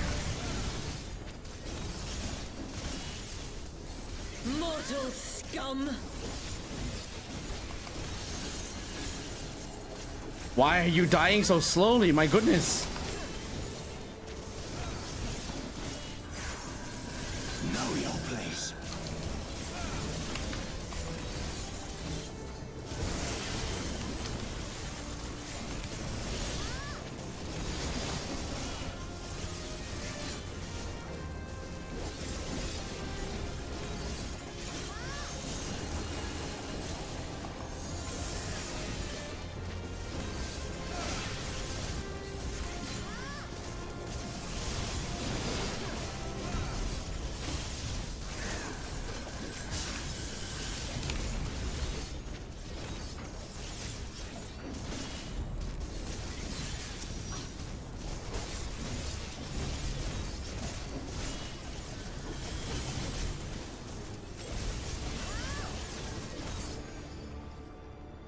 Then there's phase 2, which I hate that it's gonna.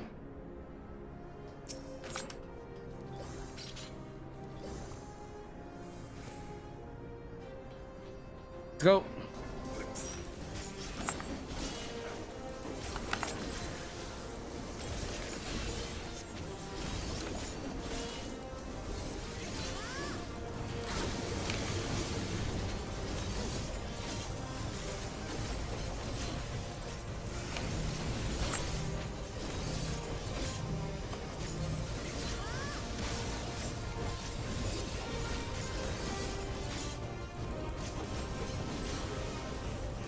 Come on, faster, faster. Be so much faster if I had my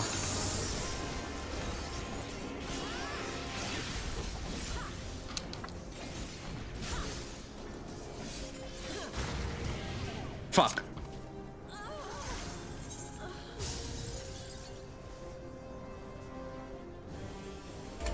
Sorry to do this,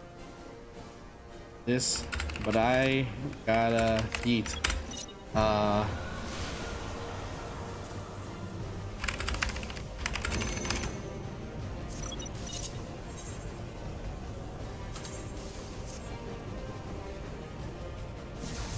can't leave during combat.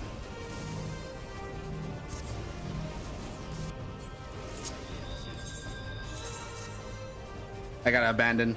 I'm so sorry to the people who were in that dungeon, but I had to be called for dinner. Anyway, we're gonna go on a quick break. Like I said, this is a new format I'm trying out. I'm gonna go on a dinner break, and then we will be back later. Stay tuned.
we're back.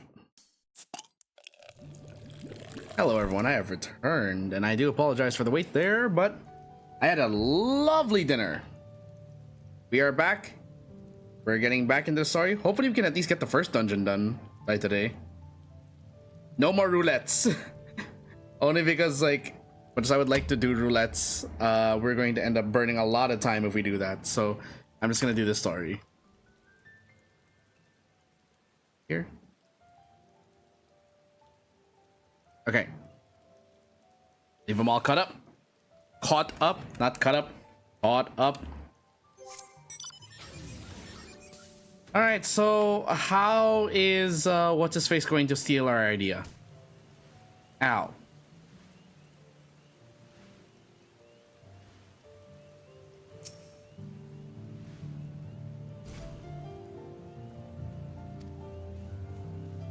Read magic.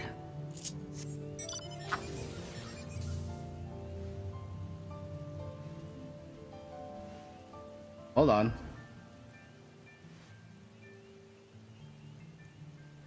Ew. That ain't right. Scraped something off the side of my Mountain Dew Zero.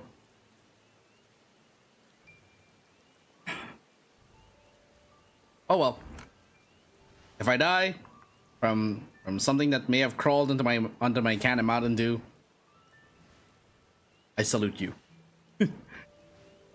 And I will see you all in the next life. Speaking of Mountain Dew, just realized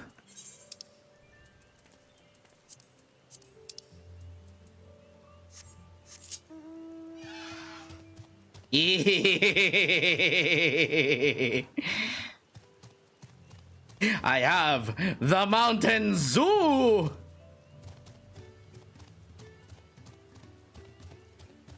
Walk so silly.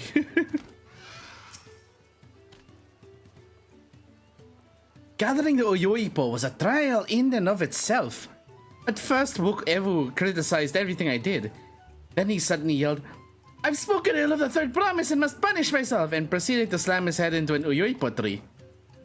I told him not to worry about it again, and it was like snuffing out the candle. He's an odd one, that's for sure. At least we've seen to the poles in the new eye. Now all we just have to do is wait for the feathers from the twins. Ooh. We should get some rest before the excitement begins.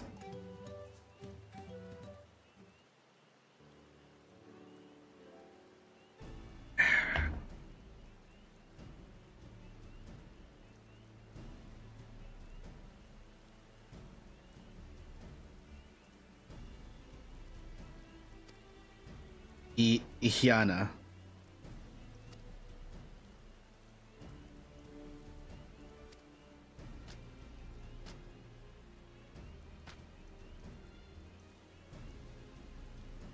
Or something about what needs to be done.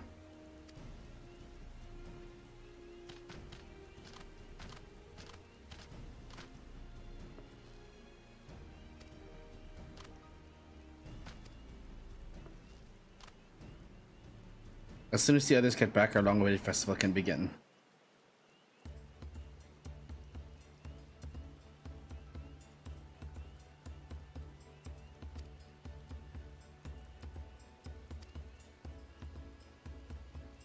I am a gleaner.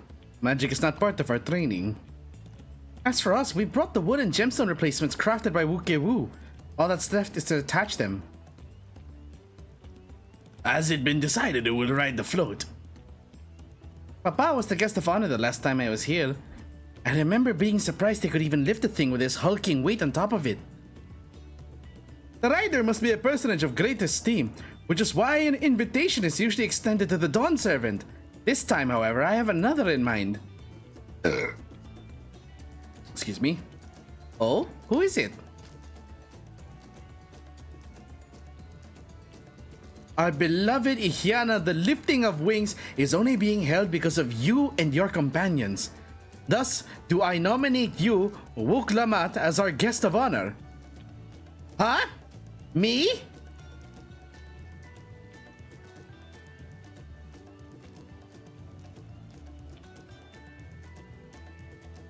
This won't make me seasick, will it? I don't think so. Then weigh anchor. I can hardly refuse a request from one even more enthusiastic about the festival than me. I would be delighted to ride your float. Thank you, Wuklamat. I have roles for the rest of you as well. We'll be carrying the festival float in a slow procession towards Kozanuaki, where the sacred likeness of Kishai is ensconced. Kishai. I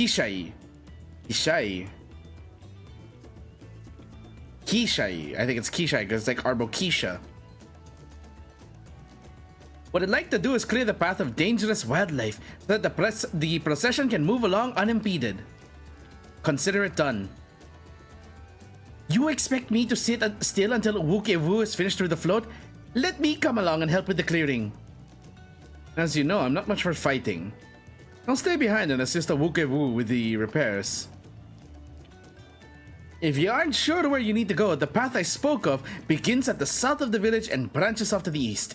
That will lead you across the bridges to the Stride of the Sun. Then we shall see to clearing it end to end.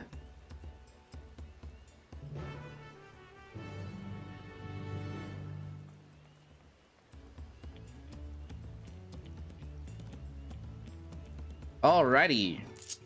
Oh, let me just pull that back.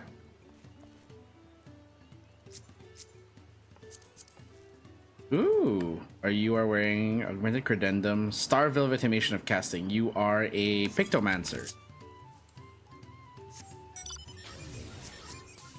That is the cutest barding I have ever seen.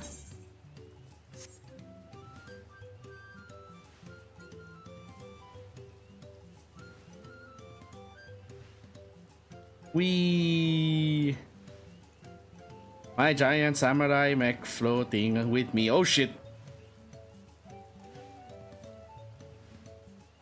Ah, there they are.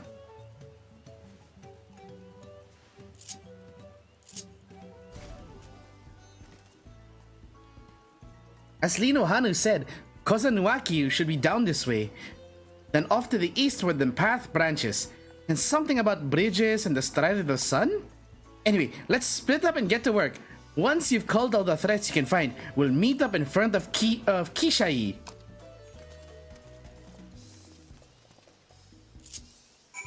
Nope.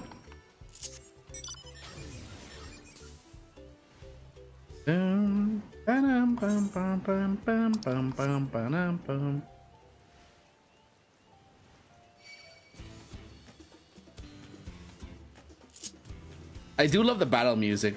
It's honestly, I love it. I love the whole, like, it's got the whole Spanish duel vibe to it.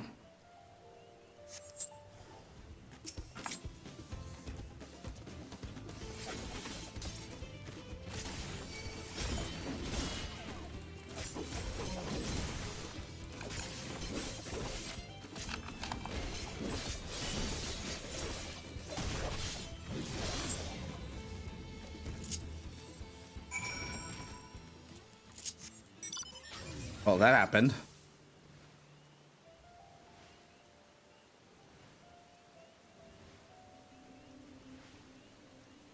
I am just too strong for everything right now. I one-shot almost everything.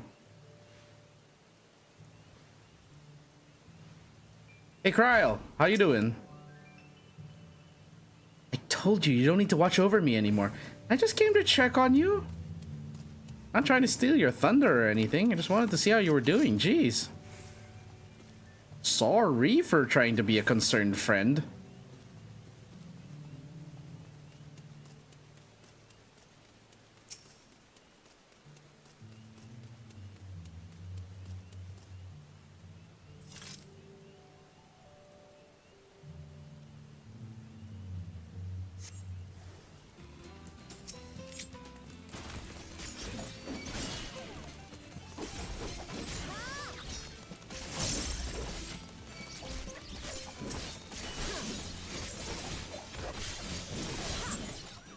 Wow. What is my damage right now? Holy moly.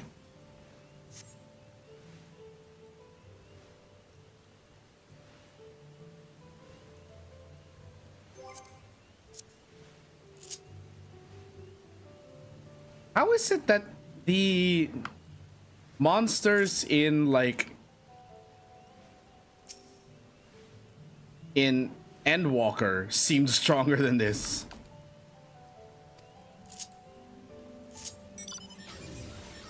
I swear it's like they had more HP than... Am I just that strong? No way, right? Oh! Oh!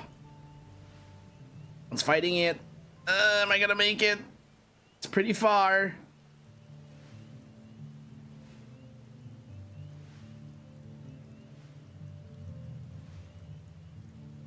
That's at 9%, so I think I can still make it. And I'm already at level 91, so I shouldn't get a penalty from this.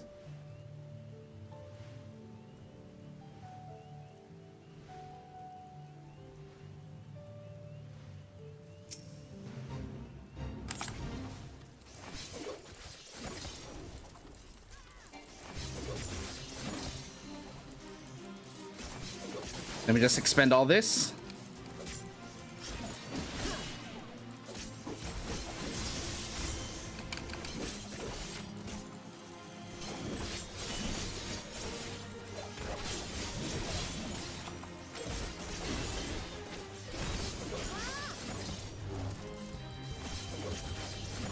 And then we awaken.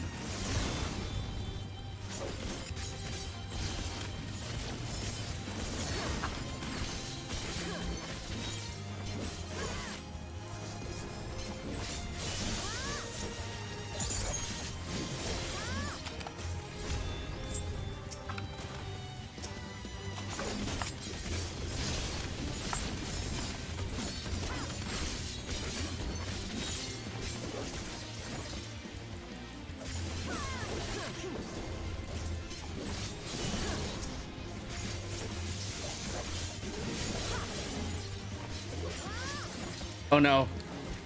My Dreadfang, it wore off.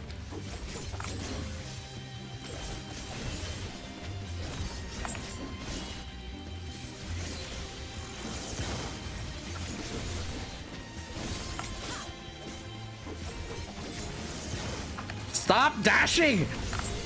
For fuck's sake!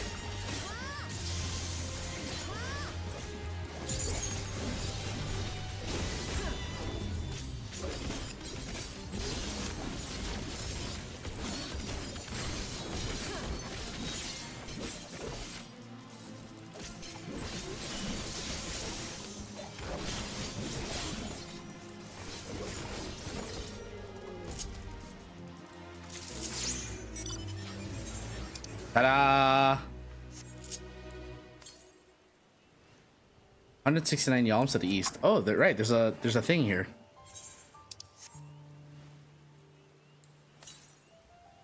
$95 yalms to the east. Ah, there it is.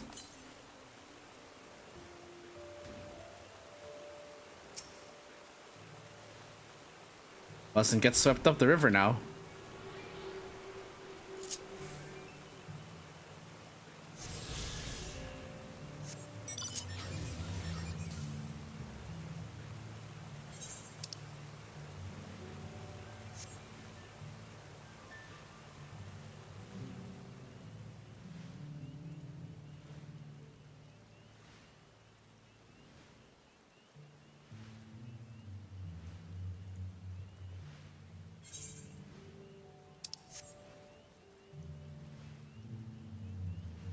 All right, now we continue the story.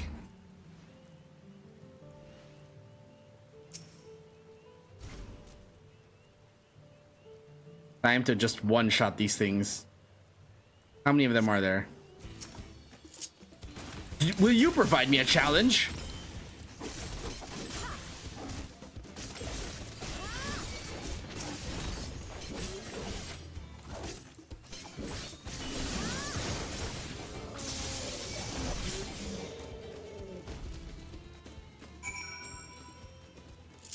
That was disappointing.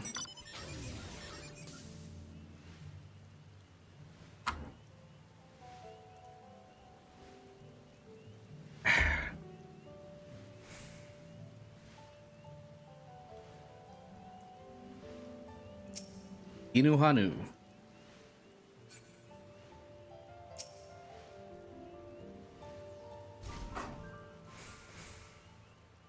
It's a giant man. Definitely not a Hanu with how skinny he is.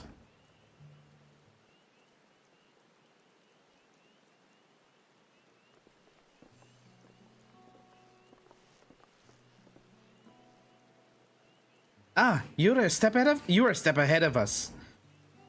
This must be the likeness of Kishahi. The Hanu deity of the harvest.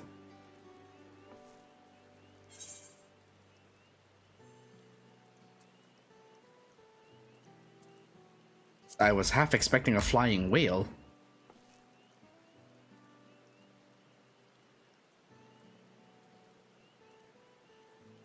A whale? Why a whale of all things? Anyway, it's said that Kishayi here was worshipped on another continent. This ancient faith was then brought to Toral by the first Hanu.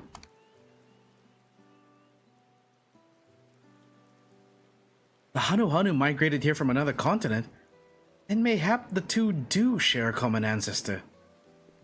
This is all very fascinating, but shouldn't we be getting back to Linuhanu? He'll want to know the path is safe for the procession. Right, and I need to ride in the float. I'll run ahead and tell him we're done here. Why do I have a feeling that because we left the float alone, what's-his-face is gonna destroy it?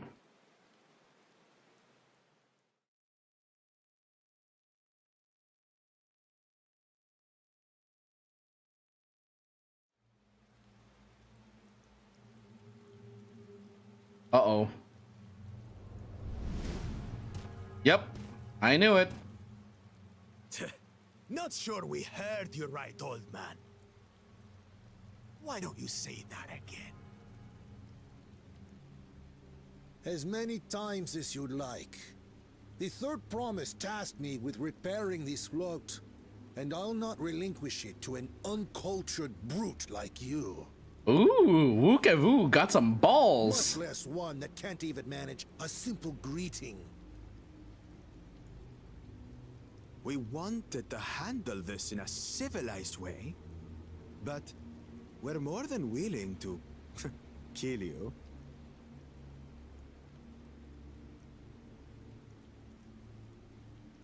We have a two-headed problem. Yes, please hurry. She's on her way back already? Stand back, Wukevu! I will protect the float! Oh no, Linuhanu. Are you trying to be brave, little bird? I could never have repaired the float alone. Not properly. But thanks to Wuklamat and her friends, we can hold Ihihana again! Ihihana. This is a priceless treasure! And as festival leader, I would die to protect it! Very well, if that's what you want.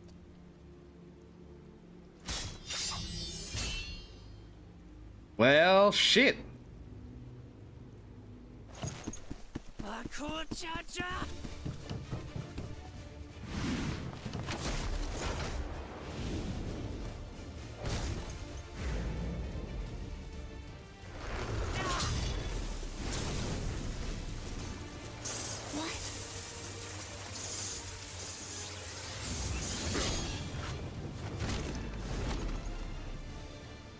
Everything into that blow. Good. The better for you to understand the gulf between us. But you need more lessons. We'll carve them into your mangy hide until you cry and beg forgiveness. Wow. Doesn't this mean he's disqualified?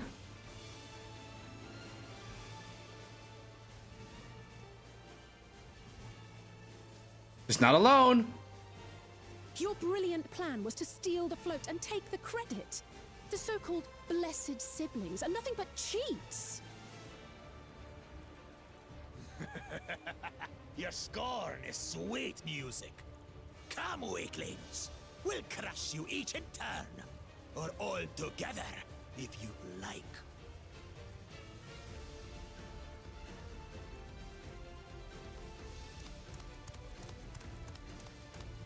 Uh-oh. Calm yourself, Chosen One. If you fight in earnest, this will end in a massacre. What's more, we have word that our other prospect is on the verge of success. Then it would be foolish to expend effort sweating nuts.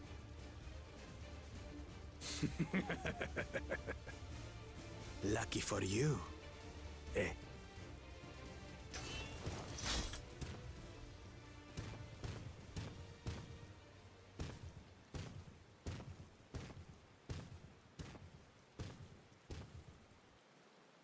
Ugh, two heads. I see Mamuk still clings to that loathsome hope.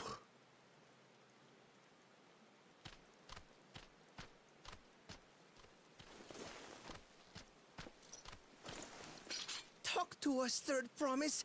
You're not dying, are you?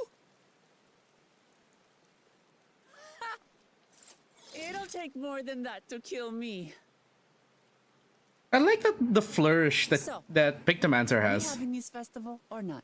It looks like she's like what? She's flicking the excess paint off the brush before stowing it. Yes! Yes, we are! I swear, I love the smiles of the Hanu rather. I love it when they smile. We never saw that in like Heaven's Word and stuff.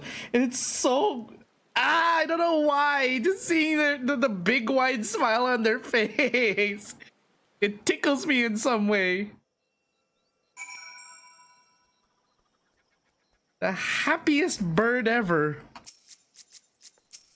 Then again, we got a very depressing bird in the last expansion. I guess it's only right that we get a happy one this time around. Thank you for coming to our rescue. I tried to protect the float, but against that two-head, I may as well have not been there at all. Nonsense. You stood your ground and bought us the time we needed to make it back. You were incredibly brave. Nice. Night World silver piece. Sells for 500 gil.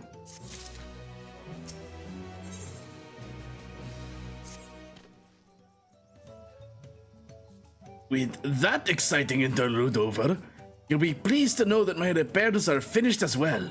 Before we commence the festival, however, it will be a courtesy to inform the villagers that Ihihana will be held after all.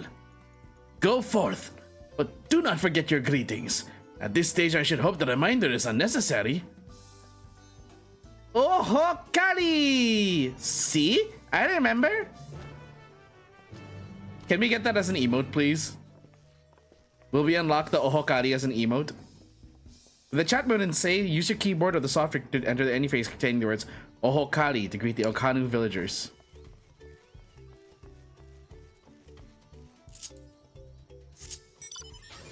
If only we could greet Ohokari with the mech. It's got arms. Should be a reasonable thing to do, right?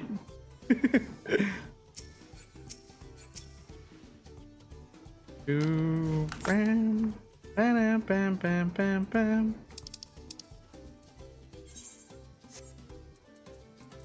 Okay, is that right? I actually do have to type Ohokari.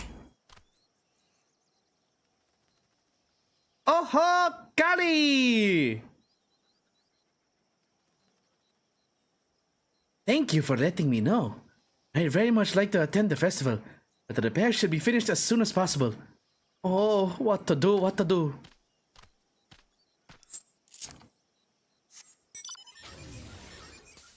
Alright, on to the second villager. The Dispirited Hanu. Can I do it while mounted? Oh, wait.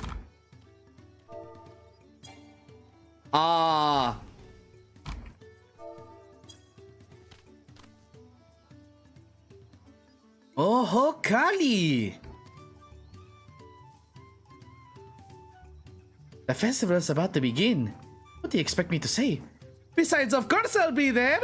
Cleaning up the storm's aftermath may have been hard on us all, but the lifting of the wings is tradition, and a joyous one at that. I won't sit here brooding my days away. Give me a moment to get ready.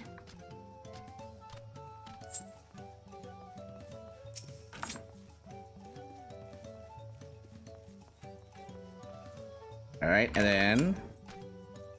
Oh, ho! Kali! What? The float is fixed!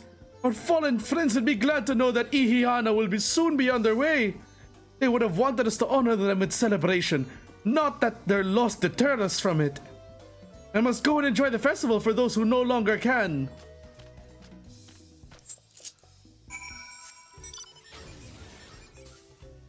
Do do do do do. Bam. Ba da ba ba ba ba ba ba ba da boo. Da da da da da da da da da. Anu, we're pleased to hear the festival was going ahead, I imagine? Read that as well. Once your friends return, the lifting of wings can begin at last. Let's see the festival, let's see the festival, let's see the festival.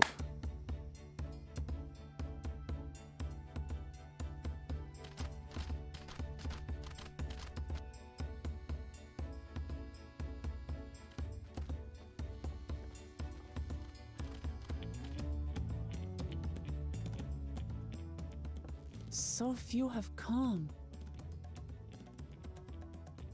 Patience.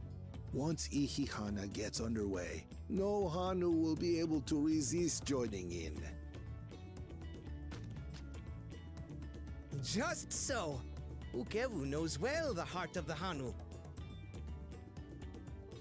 Have faith, Third Promise, and climb aboard the float. It is time for the lifting of wings. Right. Off we go. She looks nervous.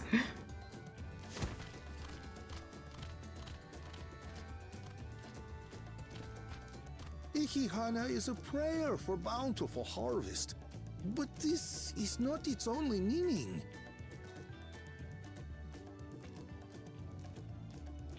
It is also an exchange of pledges between rider and bearers, a commitment to a long and fruitful friendship. Listen well, friends! The personage we bear today is Wuklamat, the savior of our beloved festival! Let your shoulders burn, or your feathers fall out, but do not even think of dropping her! Oh my goodness.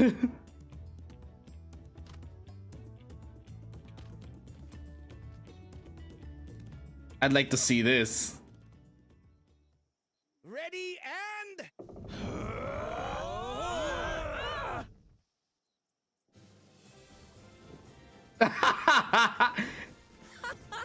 I could get used to this.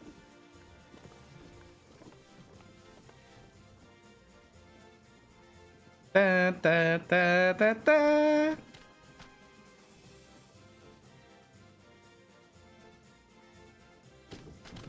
Will empty bellies stop you from joining in the fun?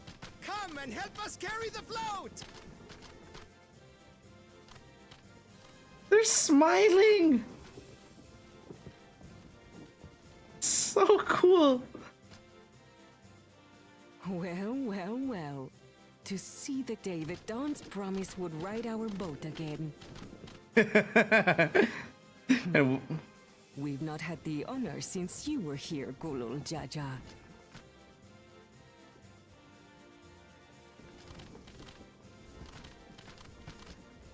Right, we've enough bearers now. Onwards to KAZ-oku! Ozanuaki.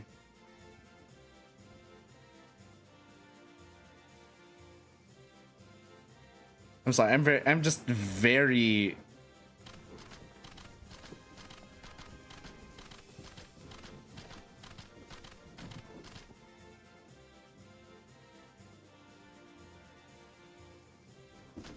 Dun, dun, dun, dun, dun, dun, dun. Uh-oh.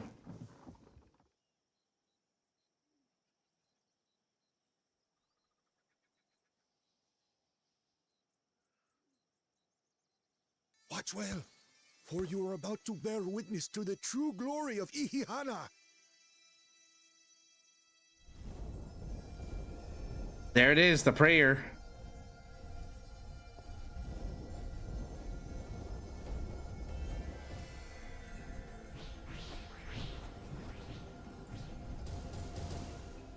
The float draws upon our life force, concentrating and amplifying the energy. Oh. Kishaihi then receives that energy and expels it in a great burst, where it showers down upon the land to replenish its vital currents.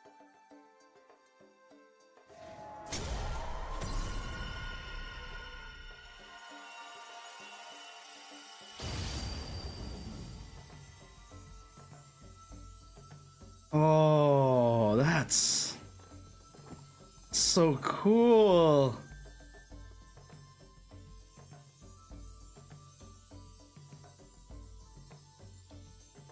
He'd be damned to see a spectacle like this. Can you imagine if you were actually there in person to see that?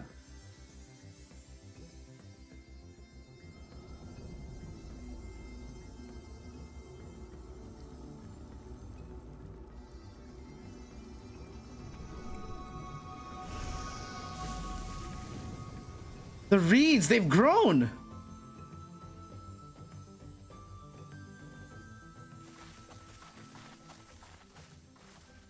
It worked. Like a literal charm. So it's really the festival that brings the reeds to life. The float really was helping the reeds. Hey, Cherev. Yes, magic reeds. Amazing!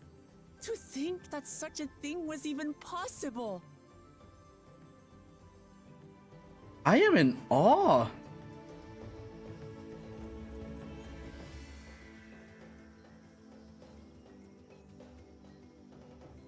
Wow.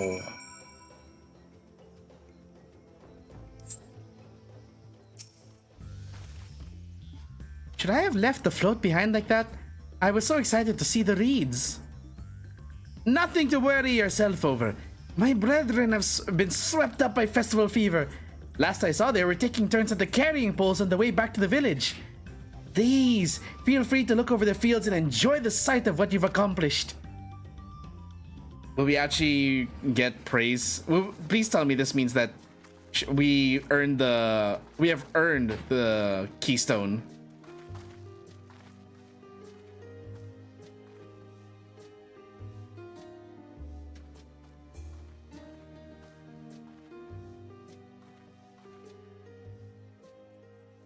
Some of them still look a bit sickly. I imagine even the harvest magic has its limits. If the Hanu continue their festival tradition year after year, though, the entire field should eventually recover. Where does that leave us with the feet, then? You've got nothing to fear on that account. Our situation could never have resolved itself. The revival of even a single reed would have served to demonstrate your commitment to the task. That you recognized the nature of the float and found a near-perfect solution in Ihihana proves your dedication. What's more, I don't think I've seen the festival produce such impressive results since I was a I am in awe from the graphics in the world. I am too. By the way, I finally turned up my graphic settings for 14. We have been lax in maintaining the float, diluting its magic and reducing Ihihana to hollow theater. And now that I've upgraded the graphics and I've turned everything up, everything looks so good. I play at max. I don't want to risk it. Connor! I was delayed by an unpleasant encounter, but it seems I arrived at a good time. Please don't be such don't be so sour about what we just did.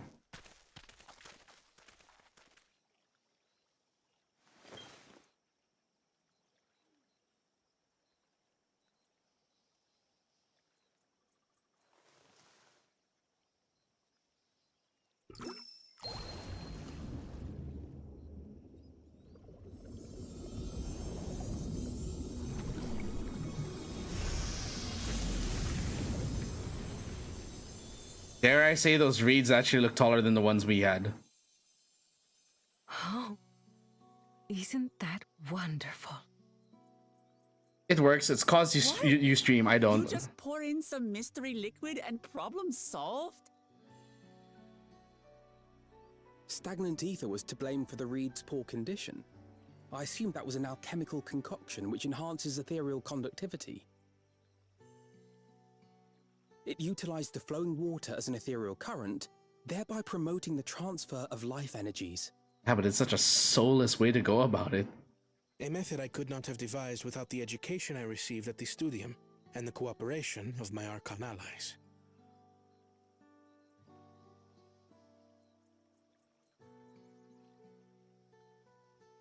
Archon allies?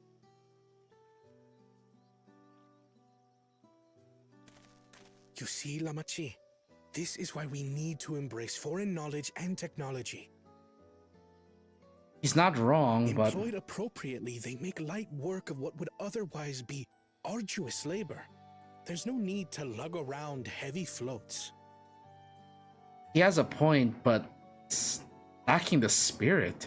Well, you always were the clever one, brother. Your approach was no less effective, Wuklamat. It achieved the same result. And it's a festival. Indeed it did. And you enjoyed the festival, yes? I sure did. I did. It was so much fun.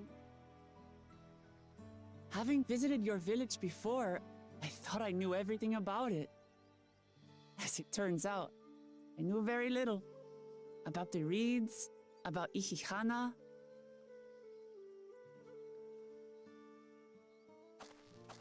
With all I've learned this time, I feel as though I've really come to know the Hanu. And that's the core of the feat, isn't it? More now than I did before. Smile again, please smile again. I love the way that the Hanu smile. I'm sorry, it's so infectious. The feeling is mutual. And it's not just you who had a lot to learn either. I'll never look at our float the same way again. The expressiveness of the characters now is just so much better. You have exceeded expectations. Come forth and claim your stones. One is method, one is spirit.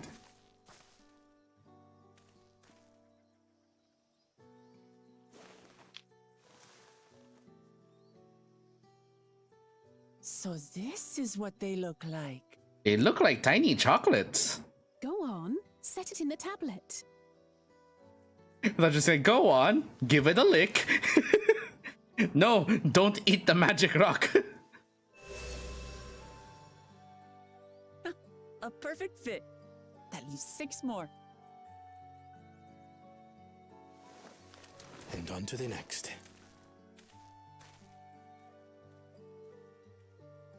Not even a moment of celebration. That's Kona for you. The third promise? You must join us for Ihihana next season. As Dawn Servant, of course.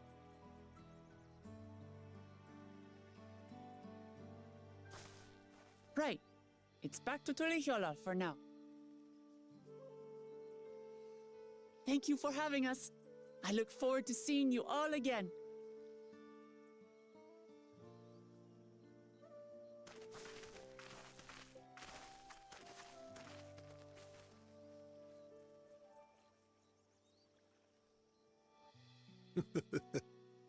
These are interesting times indeed.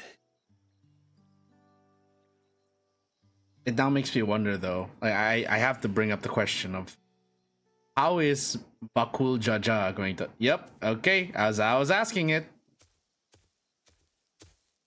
The concoction was brewed by Kona himself. It's a test vial, but it should contain the same reagents. Oh no.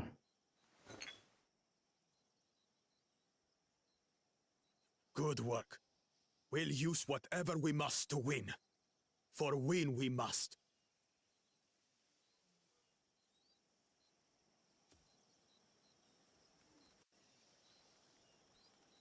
Let me try, actually. You know, Sheriff, you got me thinking. Let me actually try that. Hold on.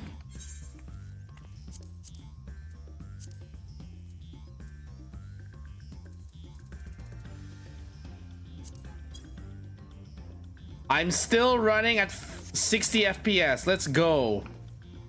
Although it got a little softer. I'm gonna turn down the 3D resolution scaling though.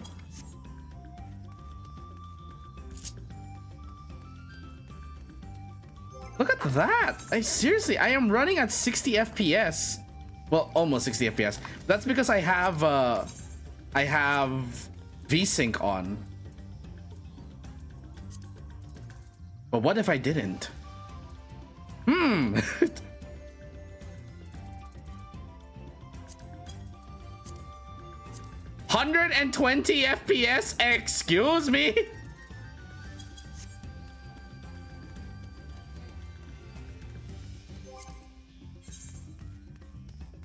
Oh wait, there is something that I want to remove. No radial blur, no limb darkening, no depth of field, please. Physics.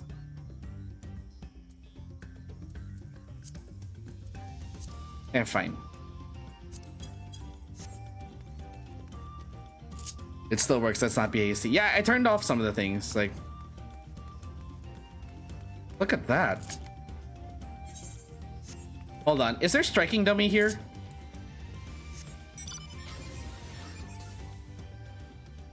No, there isn't. Damn.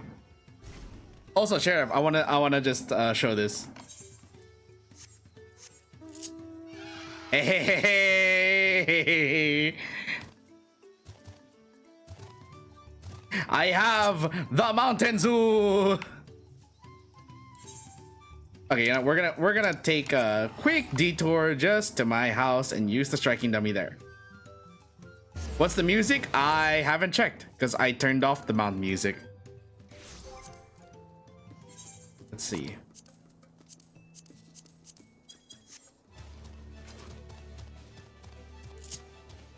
Oh, it's just typical it's just a typical flying music.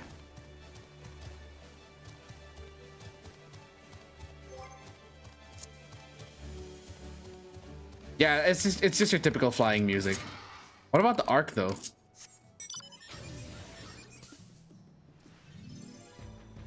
Oh! The FF9 battle theme? Yo, tickling my nostalgia there.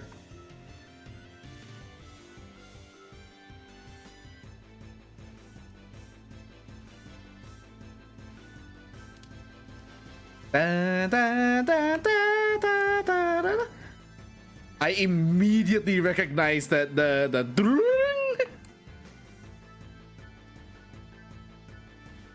Do you see the lean when you turn? Yeah, I saw. All right, let's see let's see if the frame rate drops when I hit something.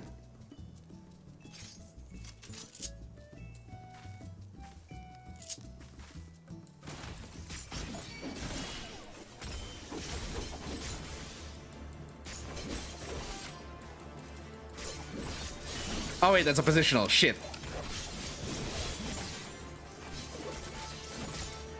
Okay, and then second coil.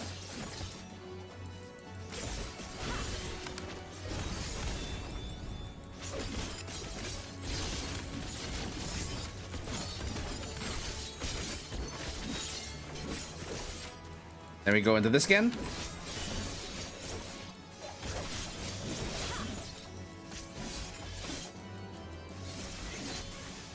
How's it look? Is it lagging at all?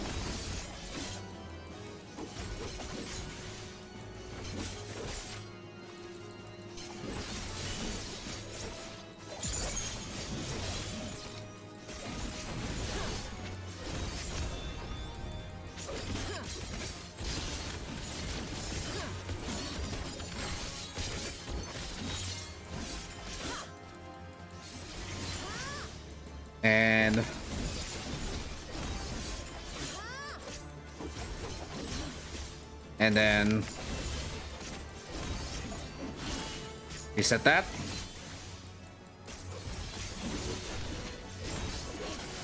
Uncoiled Fury. Dreadwinder.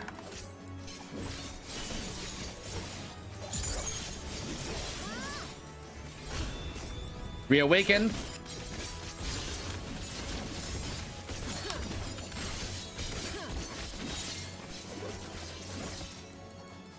No lag? Oh shit, nice.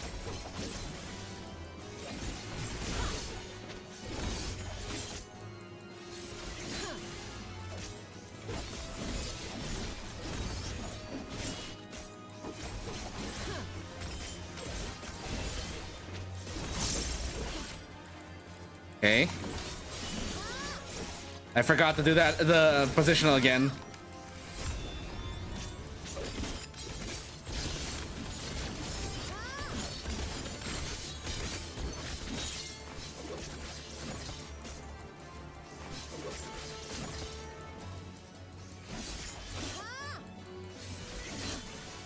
And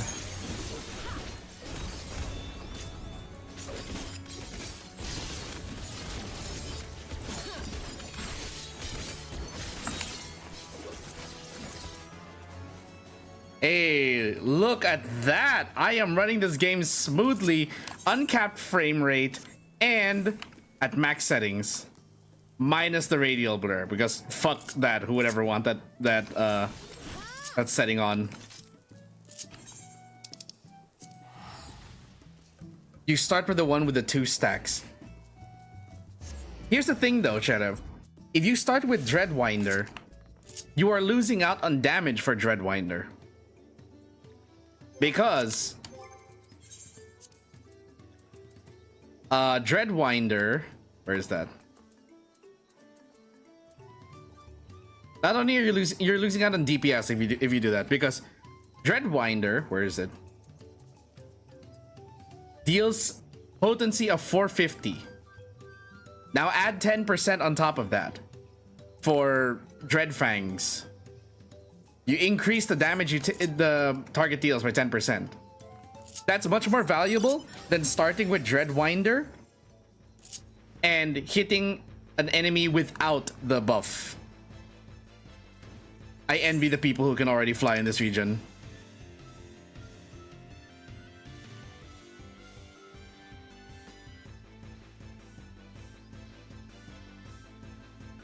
Yeah, I'm seeing the lean a bit. Yeah.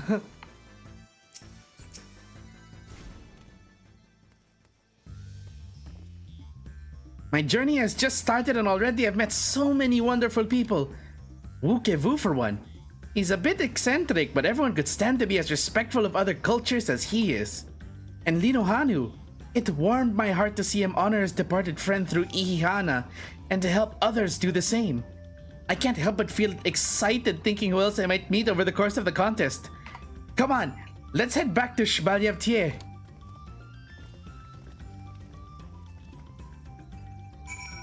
Ooh, what's this? Ah! We have our Ether Current quests. 713 yalms to the south. That's already in the region I can't reach.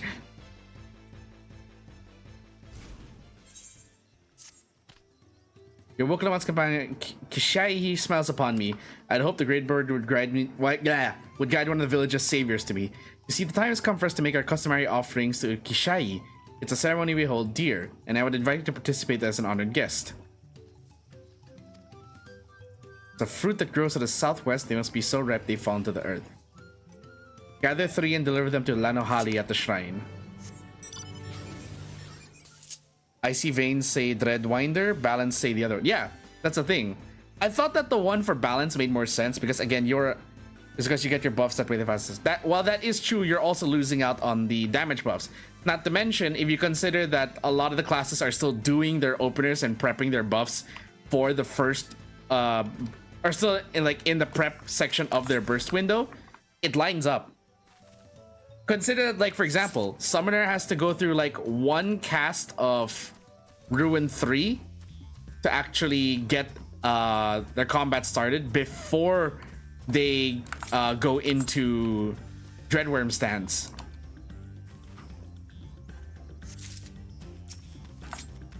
So in the same way, you're not just you may be delaying your buffs a little, but you're lining up with everyone's burst phase. Especially when you have allies, like say the scholar or a ninja, who could potentially give you a buff at the same time as well. And ninjas, oh, I think ninjas with a change to armor crush, they're probably going to need to do trick now on the 4th or 5th GCD instead of the 4th GCD. No, rather, yeah, they might have to do it on 5th GCD instead of 4th GCD, because you'd have to open with armor crush and phantom komaitachi into trick attack, and then if you can fit in Aeolian Edge.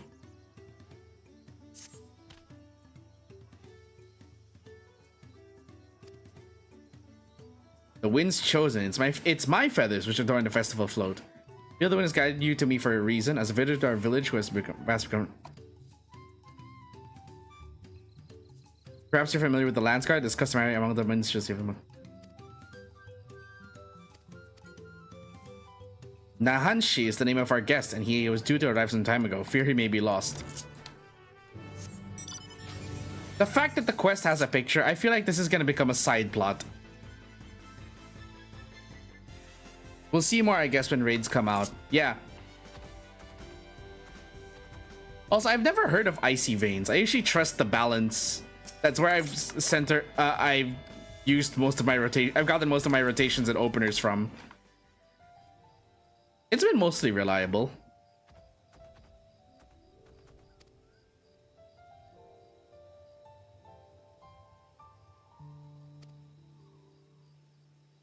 Bust some skulls, you know, use these muscles.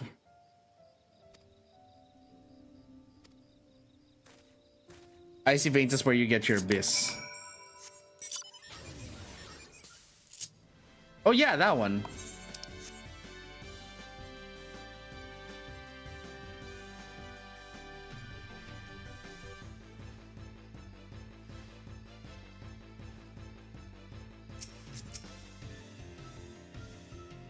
Explanation on openers and downtime combo rotation. Oh, okay. Yes, to show you what sites our humble village has to offer. As one of the lands guard, it behooves you to become...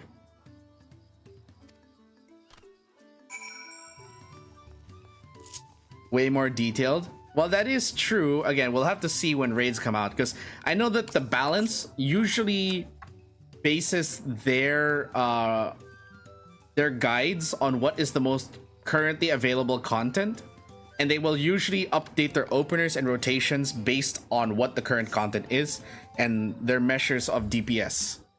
So that's why I've mostly been, and I didn't know about Icy Veins giving like rotation guides.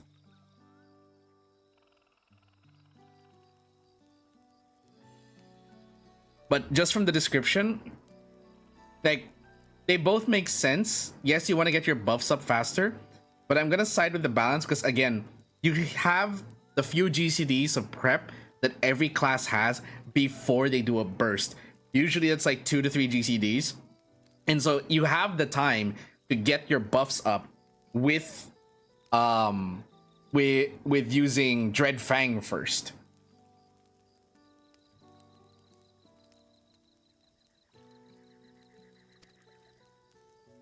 Your dry reeds can easily catch flame, and if they do, you risk setting our entire village alight. Oh look, there's the striking dummies.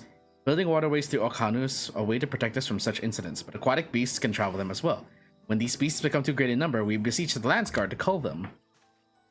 Do you now? I always thought hunting duty was just a way to keep us sharp. Well, while I'm here, I'll make sure nothing troubles your home.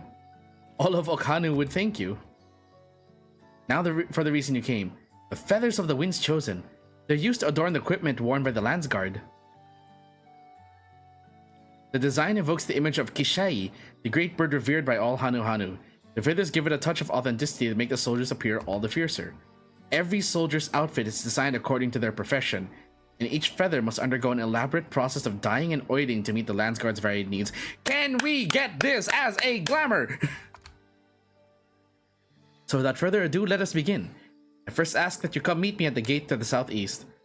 I should warn you, I'm not known for my delicate hands.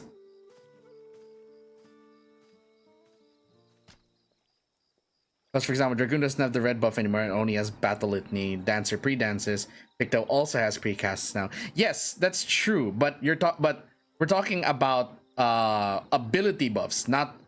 Ability buffs are usually still saved for that. Not to mention, consider with Dragoon, I don't know, like, I'm not a Dragoon main, but wouldn't you want to at least get through, like, say, have enough time to prep your dot?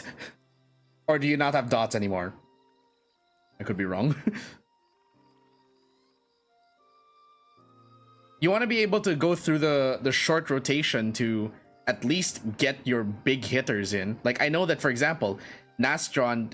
Oh, no, but Nastron, you start already with a fully charged pre-battle, right? Get your dot on your third GCD. Yeah, see? So, getting the dot on third GCD. Second GCD or so... Second to third GCD would be where certain abilities come in. Certain buff abilities come in. Same with Summoner. Summoner does it on, like, their second or third GCD. That's when they go and they use their Searing Light and Dreadworm stance. OGCD though, you use right away. The thing is, like, that's not how I learned from when I was raiding back in Endwalker. Again, right now we're still in the casual content and of course the extremes. We'll see when the 8 mans come out what the actual openers are. For me though, I'm sticking with the balance version because I'm noticing that I am wrecking everything here with the balances rotation. I can usually kill something, like when I was leveling during Endwalker, I could kill things after the first use of Dreadwinder. Like Dreadwinder, Hunter's Coil, Swiftskin's Coil with the OGCDs, and that would kill something. So I wouldn't be able to get my what do you call it? My Reawaken ready. But then again, back then in Endwalker, you didn't have Reawaken until 90. He's not the most motivated person. I kill also with my combo. No, I'm not saying you don't. I'm saying I'm sticking with it because I'm noticing that right now I'm one-shotting things. And like, before I even finish Dreadwinder, I do like the Dreadwinder and then I think Huntskin's Coil or Hunter's Coil, and they're already dead.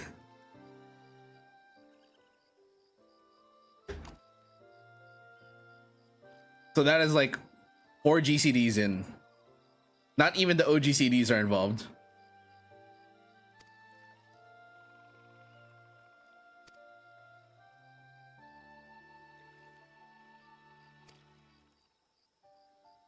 Well, this goes without saying to keep this conversation between us a secret.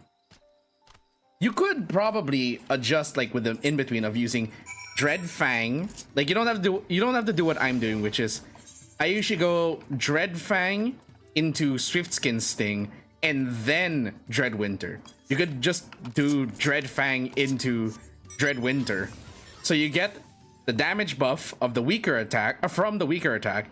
Then you get the buff for Dreadwinter, which is the stronger attack, and immediately go into your combo. There's that. Definitely won't do what you do. Well, if when raids come around and it says that apparently what I'm doing is the better rotation, you might end up doing it. For now, I'm just basing it on what I found. Because again, you are like the logic from how they didn't even have to explain it. I just got the logic because I was understanding. Yeah, at first I would use both charges of Dreadwinder right away. But then I realized, like, wait, but I'm hitting them with my hardest hitting ability without any buffs. And that's not what you want. So that's why when I looked up the opener on the balance, like, yeah, I knew it. You are supposed to debuff the enemy before you hit Dreadwinder. Either way, I won't Viper anyways when raids come out. I don't get it. Again, look, if you use Dreadwinder right away, the thing is that the damage of Dreadwinder is before you apply the debuffs. No, here's the thing. Again, you're applying the hit before the debuff. So Dreadwinder the damage of Dreadwinder is calculated on the state of the enemy when you cast Dreadwinder. And if you're casting it first, you won't get the damage buff. The buff is applied with the damage, so you're getting pre-buffed damage, basically. The enemy isn't weakened, basically. It's like comparing hitting something. If you've played Ninja, it's like using Trick Attack. Trick Attack does not benefit from the damage buff of Trick Attack. But look, like the attack that applies the debuff will not benefit from the debuff yet. The only thing that benefits from the debuff is whatever attacks hit after the debuff. So that's why, like, the logic is you use Dread Fang first, which, yes, is a weaker attack, but you are then going to debuff the enemy. And now that the enemy is weaker to you, and they're more vulnerable, they take more damage, that's when you use the harder hitting Dreadwinder.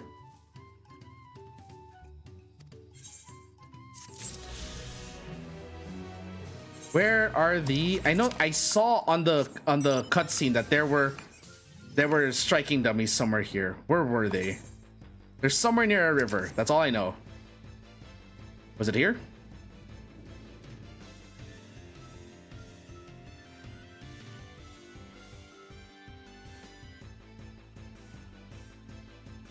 Yeah, you don't finish the combo rotation. You just do the first two so that you get the red debuff plus your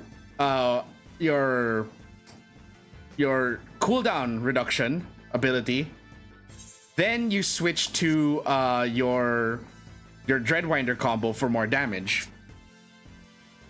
Debuff and according to the balance, you use the red debuff and you get your attacks, your cooldown reduction buff. Then you use the 2-stack thing.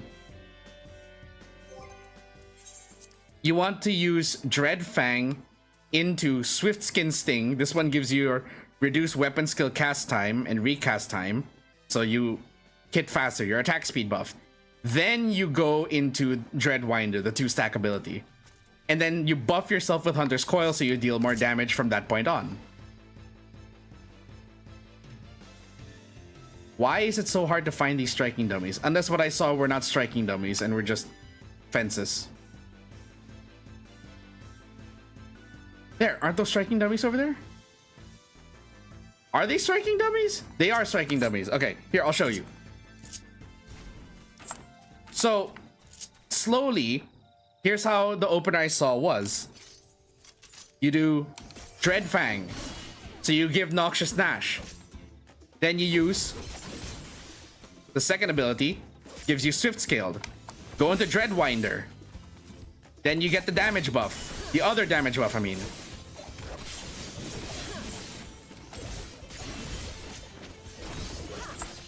And from that, you already have here your debuff on the enemy and your 2 buffs. One for damage, one for skill. Oh no, you don't have to do the full combo first. Yeah, okay, so I see where you got the disconnect. But you don't have to do the full combo first, because the cool thing about Viper, as I've learned, with the exception of the OGCDs, like, with the exception of Twin Blood and Twin Fang, you can freely swap from combo to combo, and it won't interrupt the other combos. It won't drop the other combos. So that's what I like about Viper compared to, say, Ninja. Well, then again, Ninja also has the same deal with their Fort and Fleeting Raiju. That's what I like. I'm just saying that that's what I really like about Viper in comparison to other classes.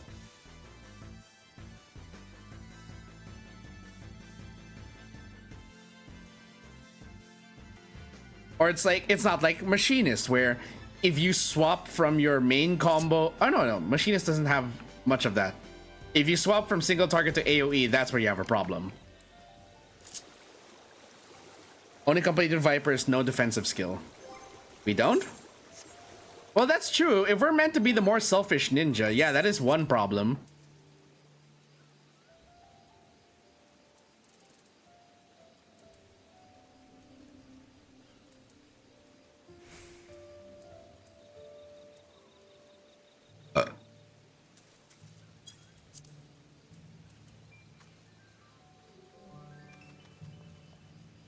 Yeah, we don't. You're right.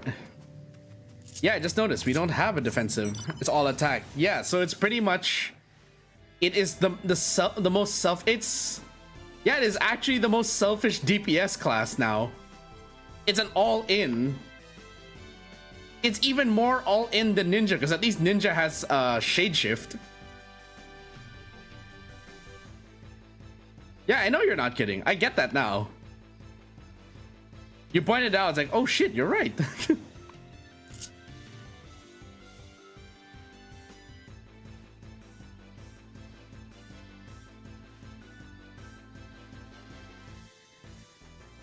Climb the stairs. Lano Holly! It's good to see you again.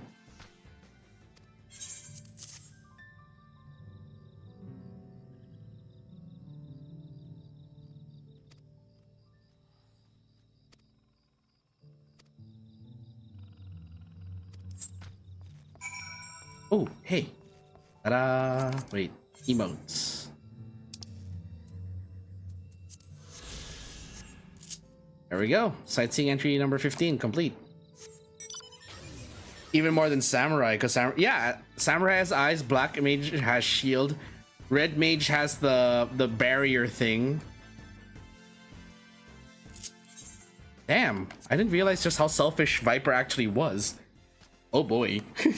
Which means I really do have to be careful when playing Viper. Because holy shit.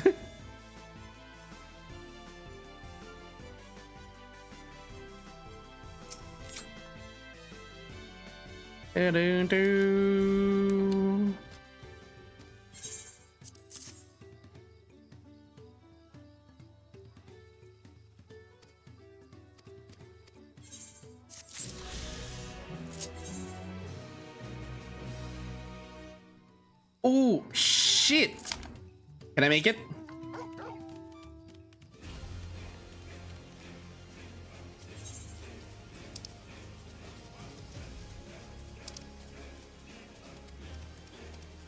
It's going rather slowly. Can I make it?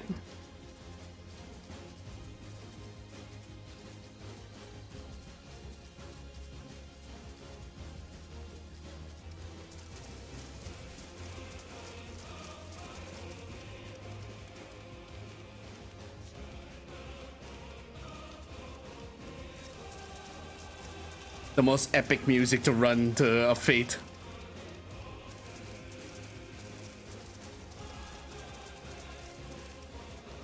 Shit, I gotta swim.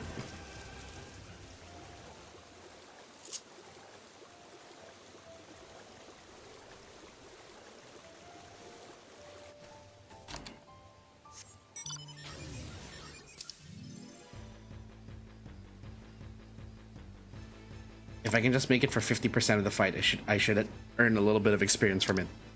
Come on! Aster! Aster!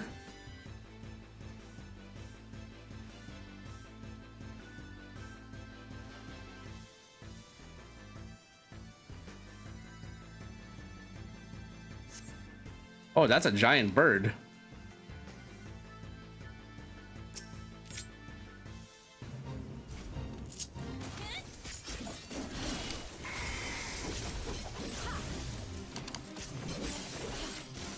All right, side.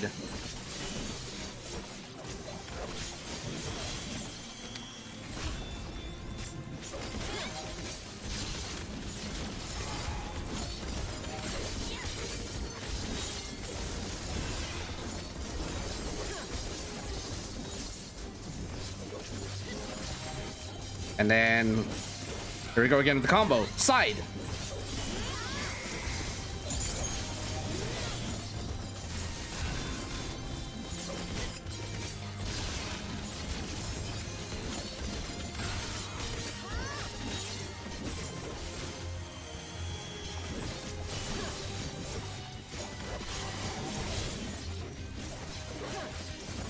Uncoiled Fury. Uncoiled Fury.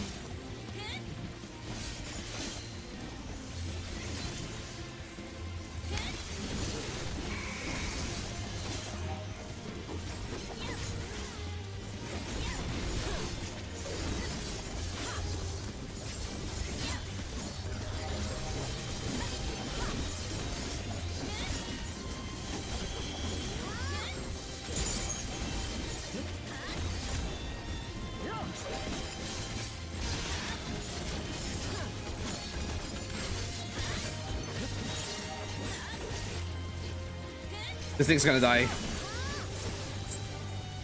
Woo!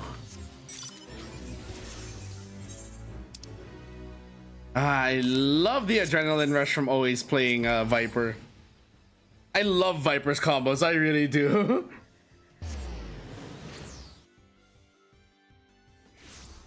It feels so good to play Viper.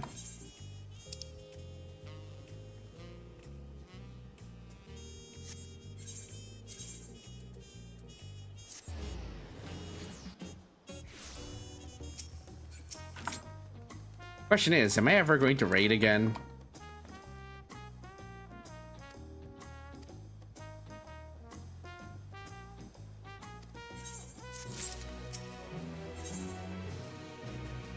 To Urkopacha. I've been waiting for what feels like days and eaten enough of Brook Evu's tacos to feed an army. What is it you'd like to know? Our main concern is confirming the state of the road ahead. As I recall, to reach Urkopacha, we depart from the Arc of the Dawn and take the road west at the first fork. Should we be wary of anything along the way?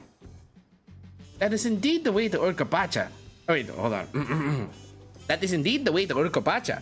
After the damage wrought by the recent downpour, however, you'll be doing more stumbling than walking.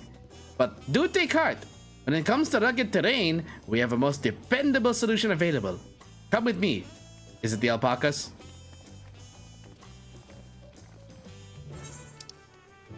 It's the alpacas.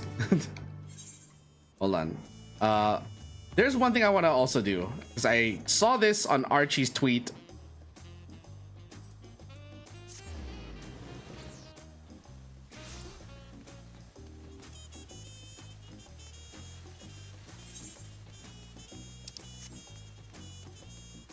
Go through.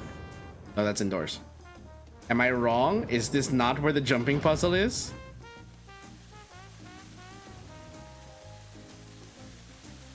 Nope, there's the jumping puzzle. If you thought that these were disappearing from FF, you were wrong.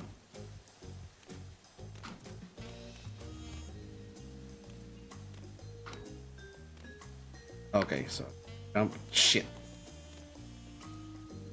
Fuck. Fuck. There we go.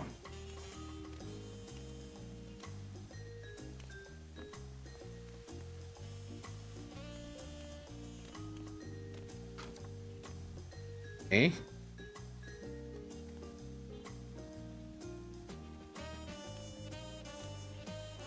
Okay, and up. Up. Aha, am I good at these things or what?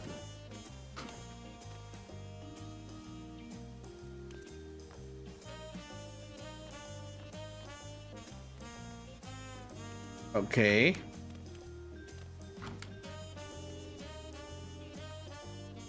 Oh, okay, over here. Up this thing, and then onto this. This. Ah, shit. Oh, shit. Fuck.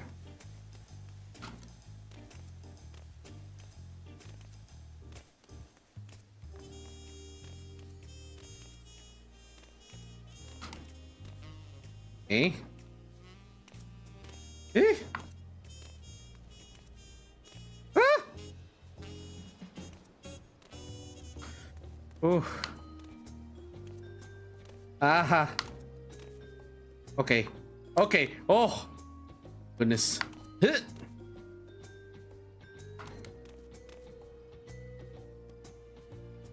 Now what?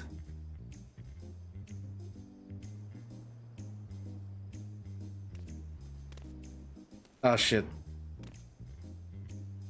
Hmm? Ah, ooh. Okay. They want me to make that jump? Okay. Woo! Ah! No, no, no, no, no, no, no, no, no. Hey! I teched it. Woo! Ah!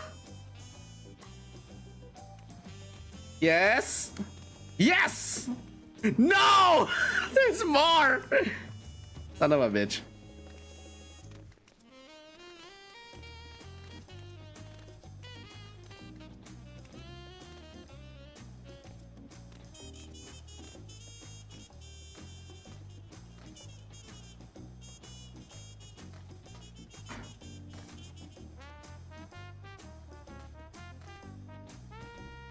Okay.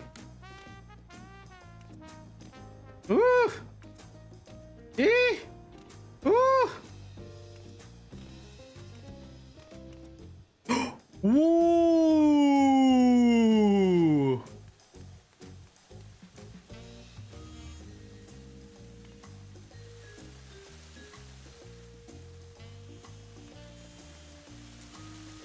Whoa.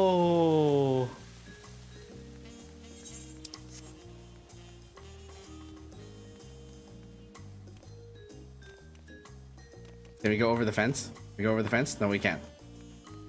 It's just this garden.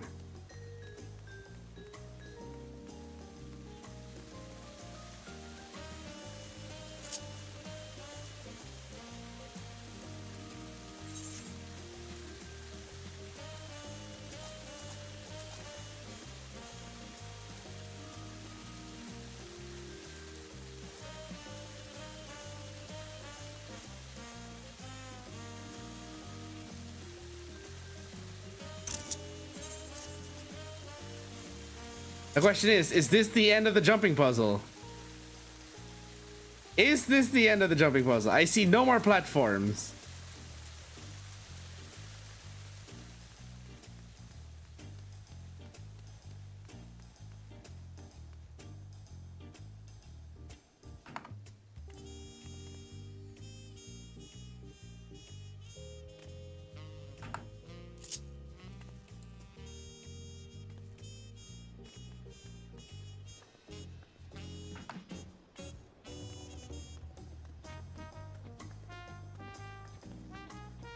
Can you please get out of my shot? Please?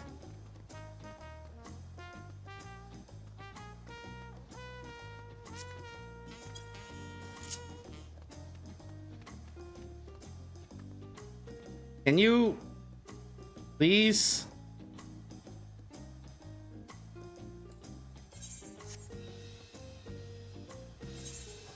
Moments like these where we are lucky to have this feature.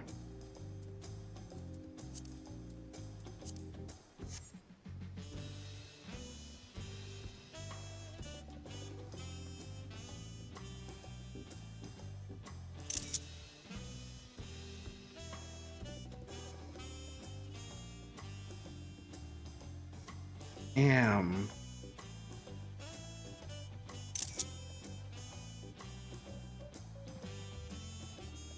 Look at how pretty this all is. My goodness.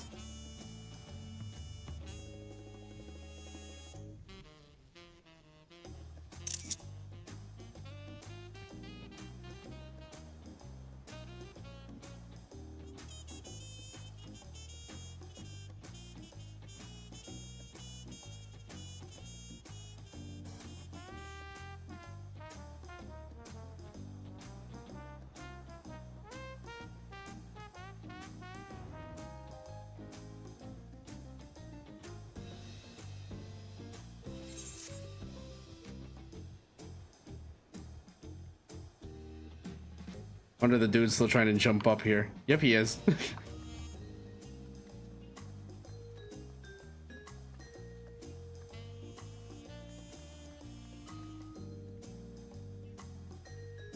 Cherev, I don't know if you can hear me or if you're still there, Did you make it to the top of the jumping puzzle?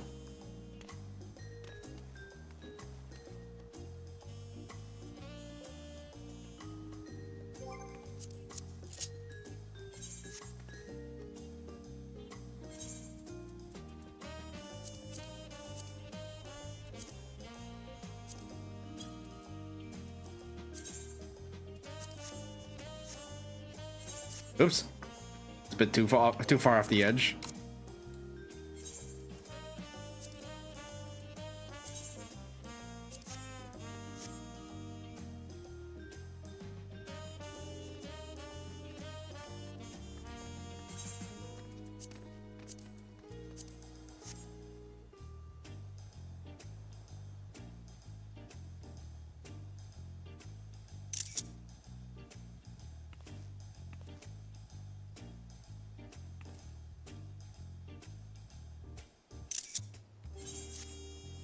There we go. Got some nice photos.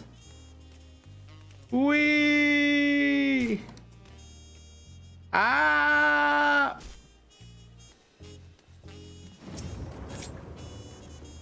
All right, back to the market. Oh no, we're supposed to meet him at the alpaca thing, right?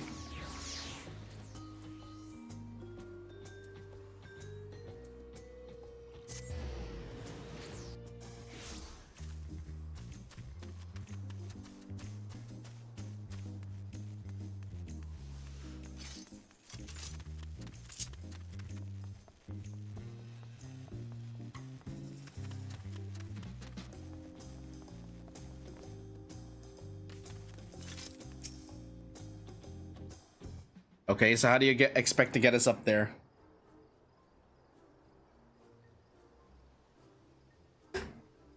May I introduce to you our most dependable companion, the alpaca.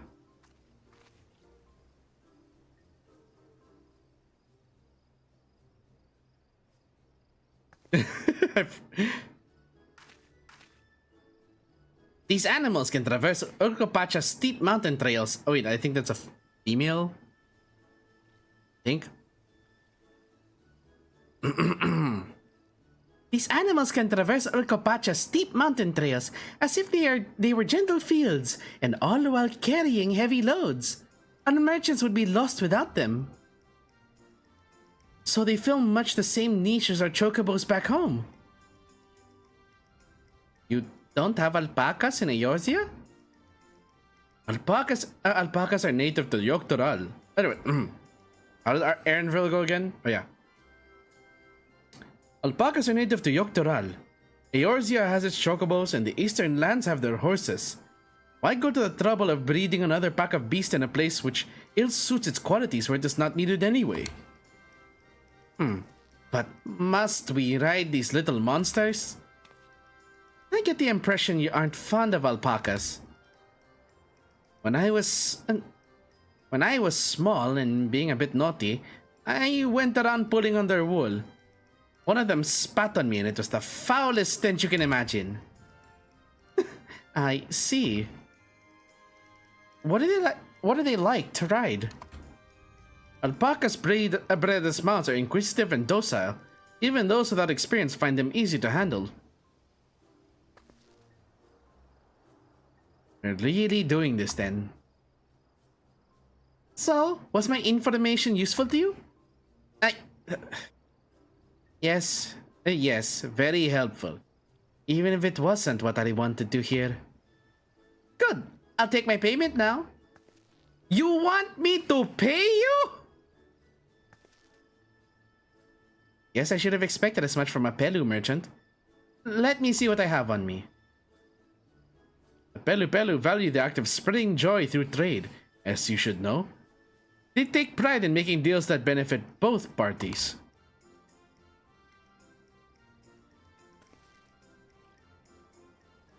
Here you go. A fair price for your fair advice. Yes! I made a trade with the third promise herself. My friends will never believe this. I shall be on my way now. I wish you safe travels. Off you go then, and thank you.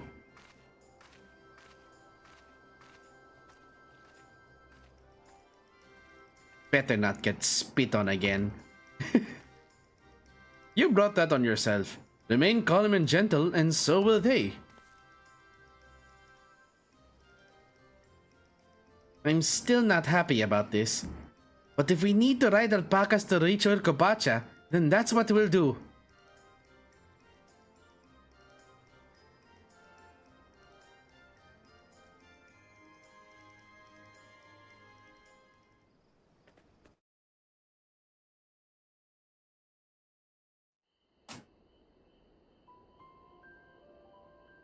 Hey, we're riding alpacas.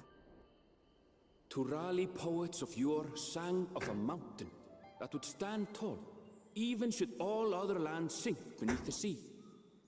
Ooh. Indomitable and eternal, it arises from Urkopacha, the 100 peaks of time.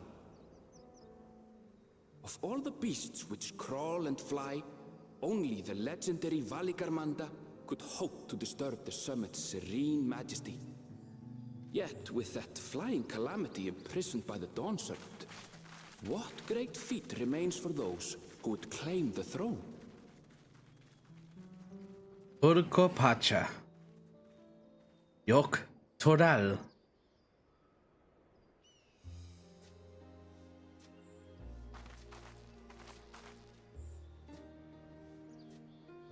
So this is Urkopacha. I've never actually been here before.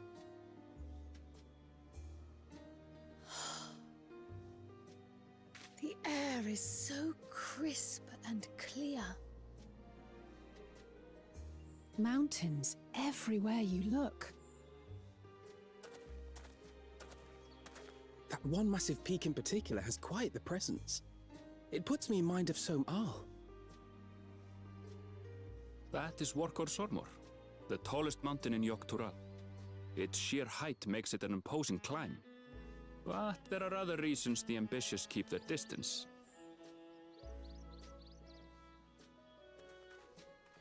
Oh? Do tell. Where to begin? Excuse me, but you're Wook Lamat, are you not? I hadn't thought to encounter one of the Dawn's promise here of all places. Oh.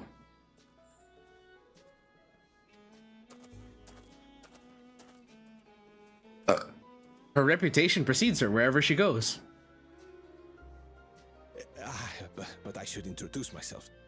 I am Bol Nok, a weaver by trade. Well met, Bolnok. We're on our way to Watranpelo. Oh, truly, I've just come from there, as it happens. I'd asked the Pelu who sell me their wool to give me a tour of their alpaca ranch. The head rancher and I shared a bottle of mezcal while he explained the finer points of wool production. Ooh, wool production. Mezcal, is that a local beverage? It's an Urkopacha specialty. A spirit made from distilled agave heart juice. Ooh. Yes, and it must have done wonders for my mood, for I tripled my usual order of alpaca wool. They did offer me a discount, though, so it wasn't a bad deal in the end. But listen to me, boring you with my tedious stories. I will leave you before you are lulled to sleep. Goodbye, and safe travels.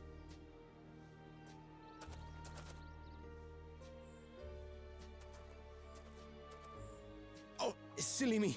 I almost forgot to say the thing I actually wanted to say. Peace for Tural. I agree with your vision, Third Promise. You have my support in your bid for the throne.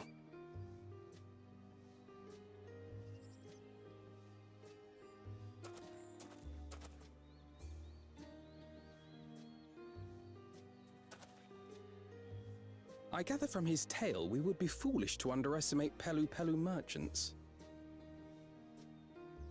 Yes, they do more than run the markets in Tuliyollal. Pelu peddlers can be found everywhere in Tural, traveling from place to place on their sturdy alpacas. They are effusive and engaging speakers. And many's the customer who's been talked into spending more than they bargained for. They won't find this customer so easily charmed. So you say. Bill's got this look like. Follow down the path, off the main road. Don't get lost. It's right there.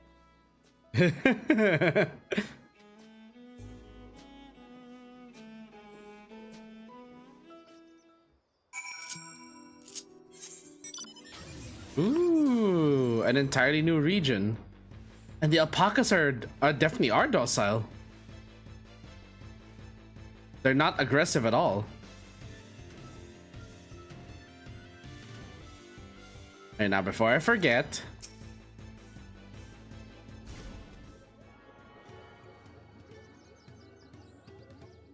is that a...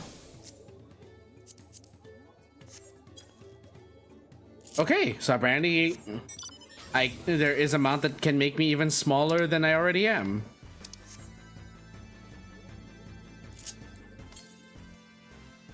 $161 yalms to the south.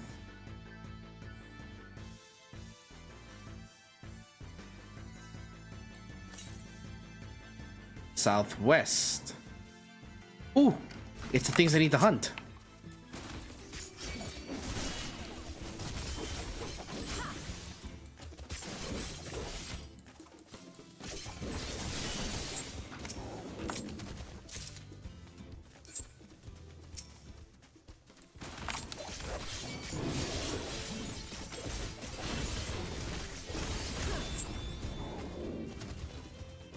No, my combo must release.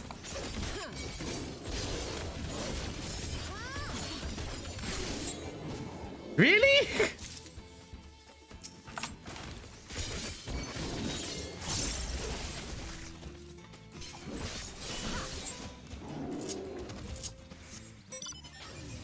These things are dying so quickly. Damn. And that's in my mind it's yams, but at the same time I cannot read it any other way but yeah, yams.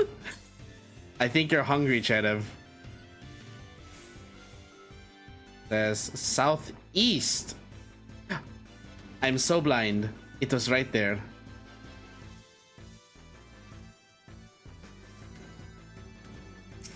You're not? You're just very food oriented, I think, then.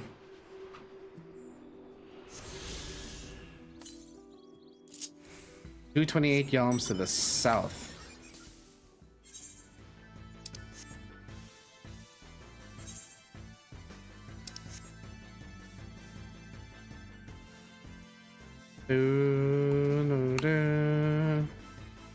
Ikuvlos Inn.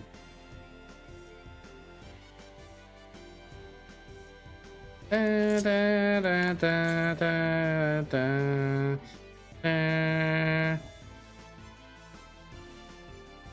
Da da da da da da da da da da da da da da da da.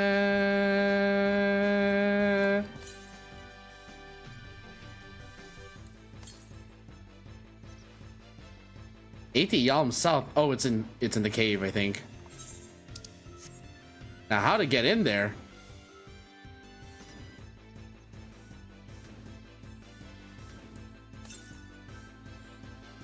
$64 yalms southwest. Is it in the mountain or on top of the mountain?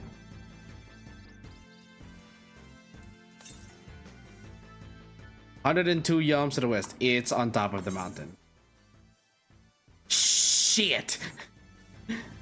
Well, back to the village we go. Anyway, like I was saying, Cheddar, were you able to see the jumping puzzle? And were you able to reach the top?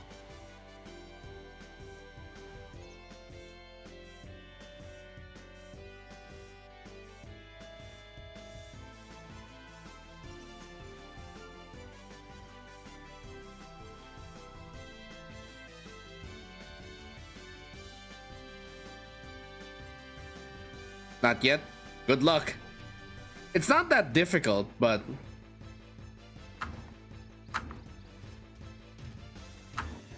and the view is worth it. I won't say what's at the top unless you heard me scream it earlier during the stream when I did reach the top. 277 yalms to the north.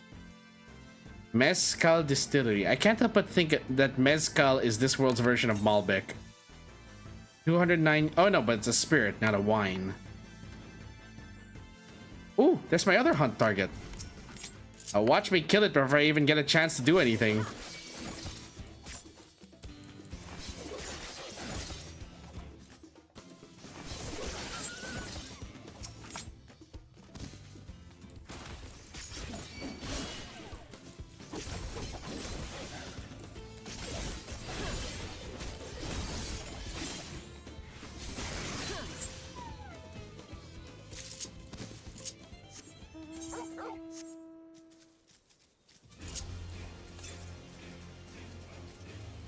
Northeast.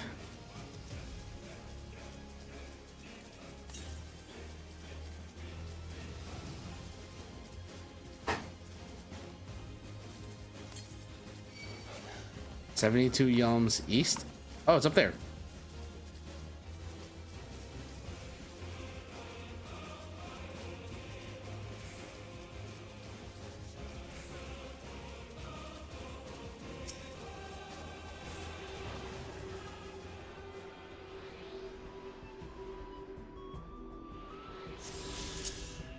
There we go. 558 yalms to the west.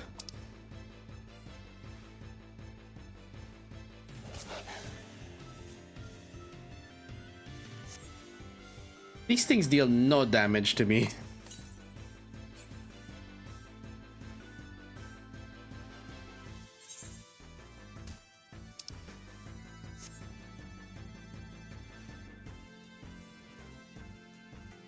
Guessing it's in the distant lands there. 326 yalms to the west. Yeah, I have to cross.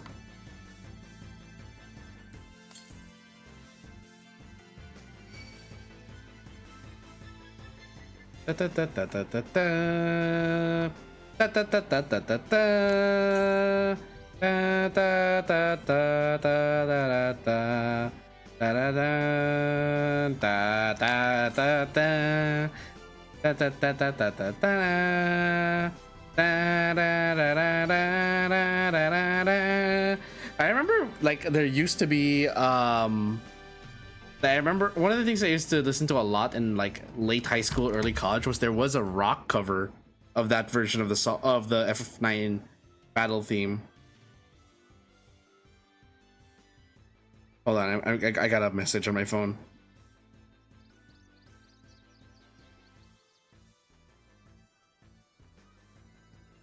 It's family related. One sec.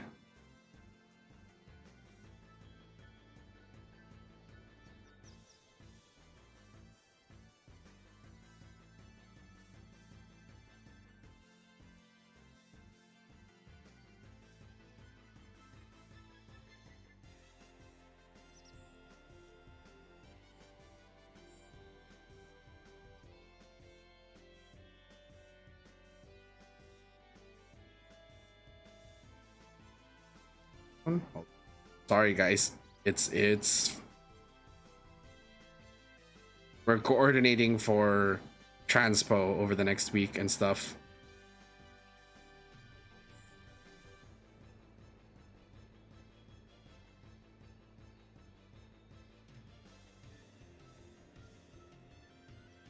Okay, should be good for now. Sorry about that. Very slight interruption to answer a text message. Now, where is that ether current? 78 yalms to the west. It's on top of this rock, isn't it?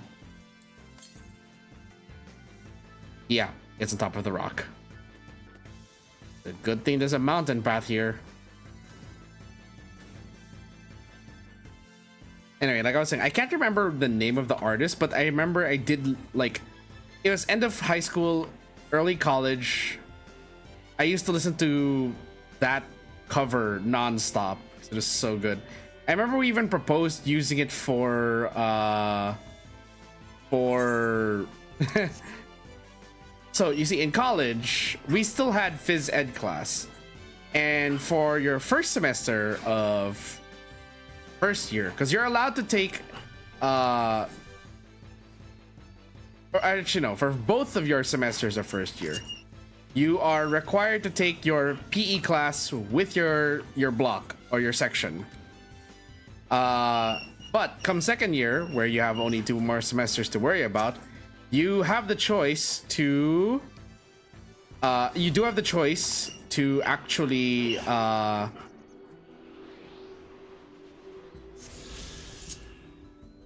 you have the choice to choose your own PE classes, but that's not what the story is about.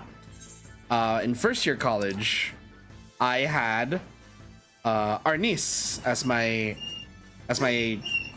PE class. It was chosen for me. And for those of you who don't know what Arnis is, it is a just for the sake of those who don't know, rather, it is a Filipino martial art that involves using 2 sticks. Well, 2 sticks in the place of, you could, it's a dual weapon discipline, basically. Which honestly, I feel like they should have used that as the basis for Viper, in all honesty, especially for the running and walking animations.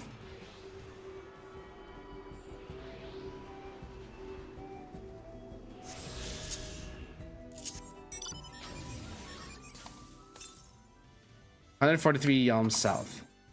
But that's now beyond my reach, so I think I've unlocked all of the ether currents in this area already. I'll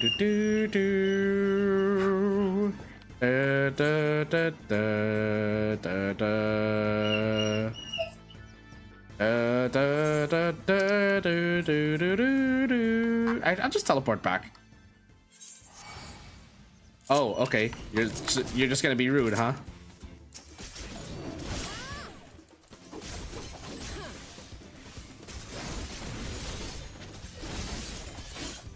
Why you gotta be so rude?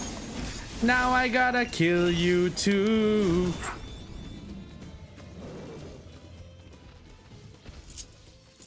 What instance am I in?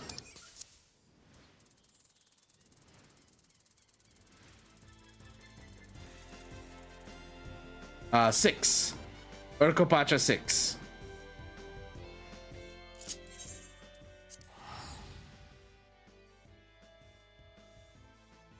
Bam, bam, ba, da, da, da, da, da, da. Da, da, da, da, da, da, da, da.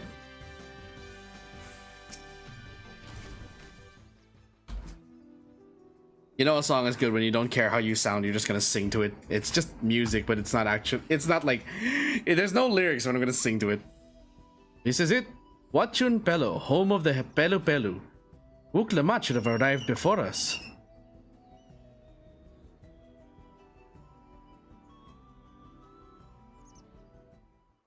That's not good.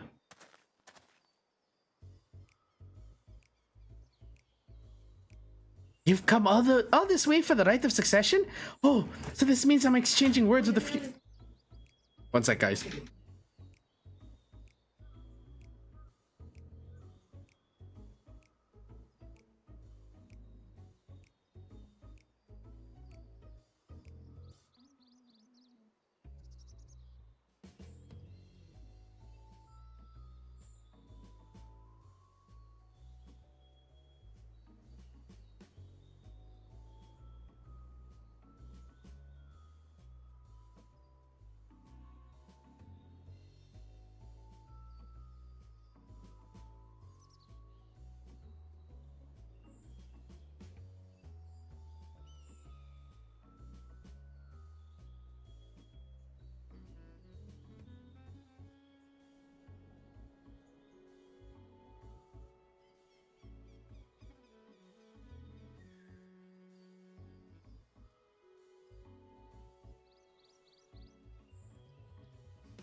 Sorry about that. Dad came in to say goodnight to Turbo. come all this way for the right of succession? Oh, so this means I'm exchanging words with the future Dawn servant. I forgot my accent. But please, the outcome is far from decided, but it is a possibility. How fortunate then that I deal in cloaks woven from especially luxurious alpaca wool. Such a garment would look magnificent when draped over the shoulders of our budding ruler. Oh no. And the nation's ruler should dress her best for her adoring people, yes? Finally, for our finest lady. That's right. Come, third promise. My well-stocked shelves are but a few steps away. Finest lady. I like the sound of that. Wuklamat, no. Alright, I suppose a quick look wouldn't hurt. What did we just talk about? Erenville, when did you...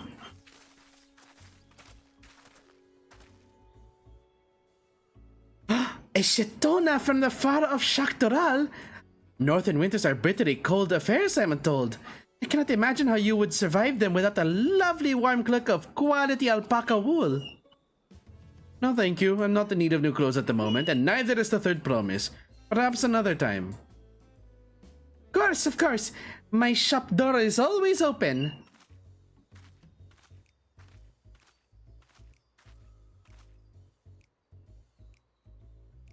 The look of disappointment. You were saying something about not being easily charmed? I was just... As I mentioned previously, the Pelu people live for bringing happiness through trade. They won't cheat you or sell you defective goods. They will, however, disarm you with their deft turns of phrase, and unwitting customers, like Wuklamat, fall prey to this affable approach time and time again. Your only recourse is a clear and firm refusal. They won't pursue the matter should you make your disinterest plain. A valuable insight into the minds of the Pelu.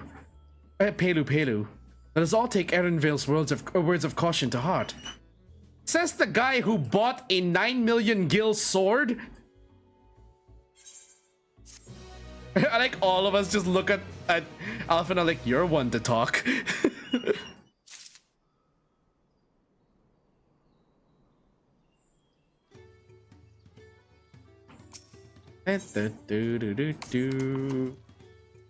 Not my finest moment, I'll admit. But now that we're here, let's do what we came to do. Find the Elector. Allow me to propose a strategy then. Trial, Alize, and I will speak with the merchants. Wuklamat, you and Erenville might try approaching travelers and passersby. Sapphire, play investigate any of the other establishments which catch your eye. Should we learn aught of use, let us relay it to the third promise. Yeah, keep Erenville and Wuklamat together so she doesn't, unnecessarily spend her gil. Ooh, I like that outfit for Painter.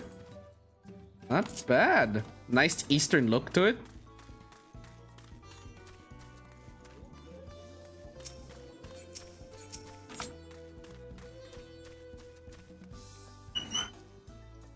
Dawn servant selected? Ah, I thought you were a new face in town. Here for the right of succession, I take it? Me, I don't much care who sits the throne so long as they keep Toral peaceful. People tend not to be in the mood to relax and sip our excellent mezcal once arrows and spears start flying, if you know what I mean. Speaking of which, would you like a cup? A joy shared is a joy doubled, I say. Oh, right, yes, you were asking about that Elector business. Being but freshly returned from my trading route, I've heard that there's a contest afoot, but not much else. Our head ledger Tobli could probably tell you more about it. Probably. Oh, wait a minute. The alpaca keep.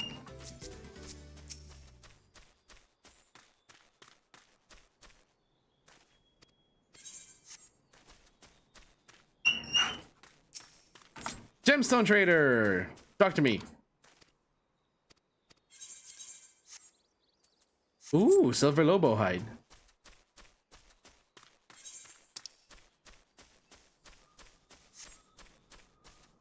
Wait a minute.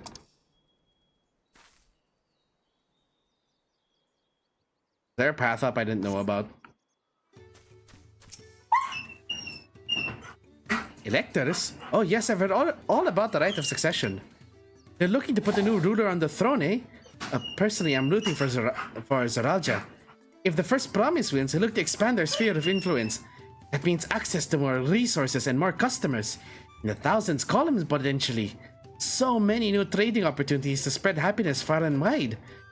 Others have been coming around to my way of thinking, so I've begun crafting goods inspired by the resilient sun. Would you care to purchase something? No. No, I would not.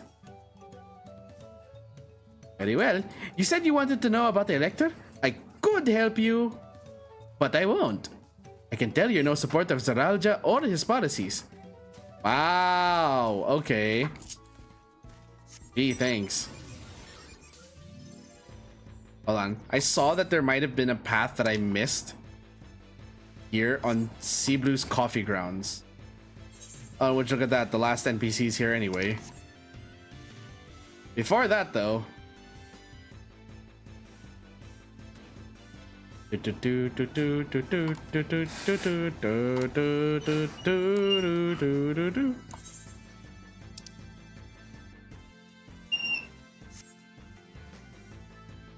See a lot of murder in the distance. I'm like, I'll pass.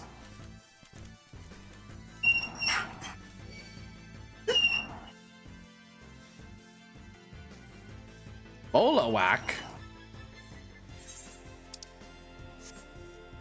Dun dun dun dun dun dun dun. Da da da da da da da da da da da da. Also, Chad, I have to re-answer your question in case you didn't hear me earlier. Instance 6.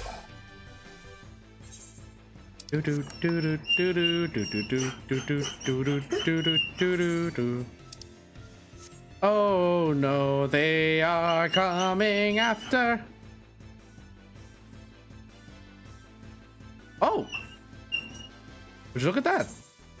I accidentally discovered another ether current.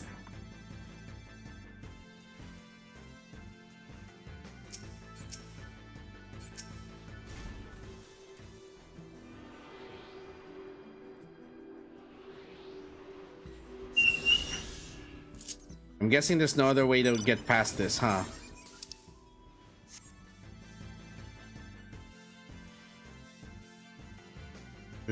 Okay, fine. I guess we're... Fine, back to watching Pillow we go. Oh wait, hold on.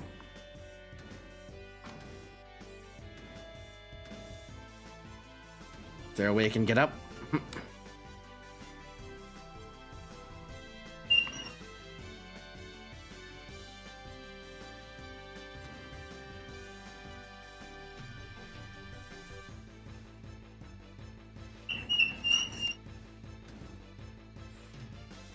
That is a no.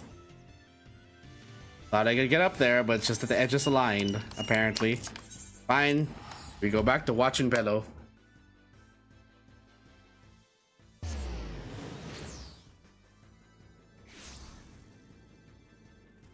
Do do do boop boop burr.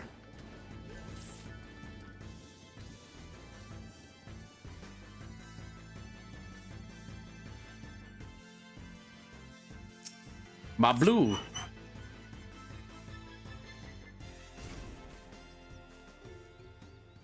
Hello there. I'm Ma Blue. Did you have a question for me? Sorry, I don't know about any electors. You should take a moment to see our prized alpacas before you leave, though. Oh, but be sure to admire them from a respectable distance. Get too close and our nervous darlings may be tempted to spit on you. That stuff stinks. It happened to a visiting buyer not so long ago.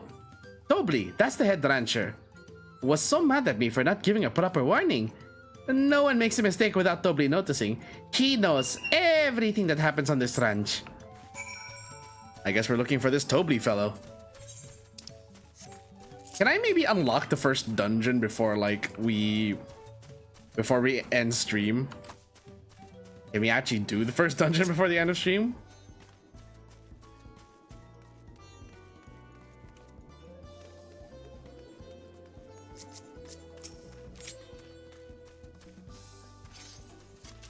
It snows up here? You really have to watch yourself around these silver-tongued peddlers. I almost bought a bottle of mezcal. And a stack of blankets. Oh, and then there was this enchanting ornament. Anyway, I did manage to learn that Tobli is the man to talk to about the contest. Now, if only they'd share with this head ledger of theirs is to be found.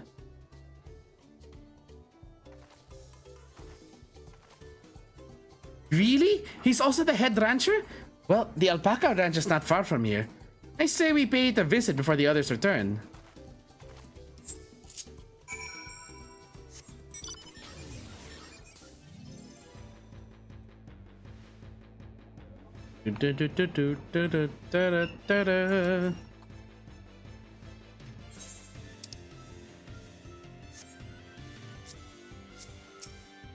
Oh no, not again, Wuklamat.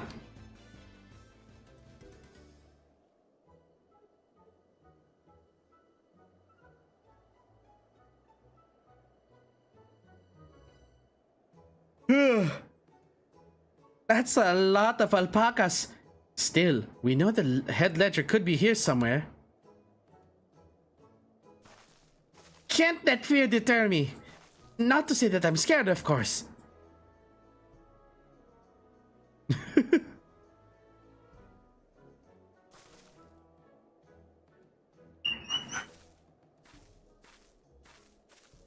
Excuse me, is one of these workers Tobli? Tobli? Oh yes, he likes to mingle with the ranch hands and keep an eye on things. Can't tell you which one he is though. Can't? Is this part of the contest? All I can say is that Tobli often mentions his favorite pungent subject. He also can't resist a profitable trade. Though who among us could, am I right? Still, if you bring him a very good deal, he might let his identity slip. So it's like a game. Easy enough. All I have to do is offer Tobli a deal he can't ignore. No problem at all. Well, maybe one problem. I don't think my purse is deep enough to pay everyone we think might be Tobli. Let's ask some questions first to narrow down the field. Very wise decision. Great. We can meet back here to share our impressions.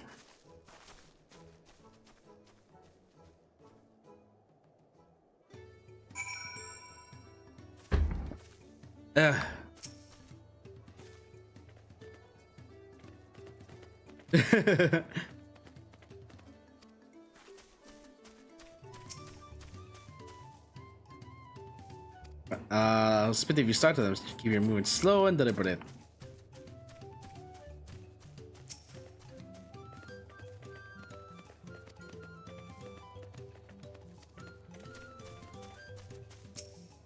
Pungent subject.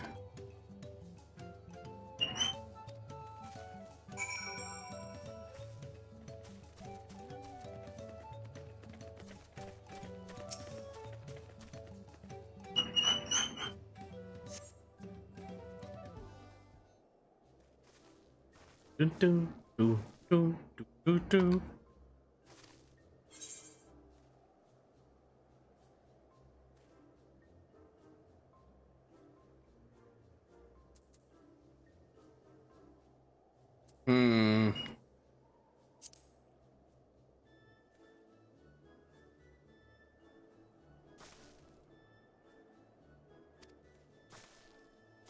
This is not gonna go well, is it?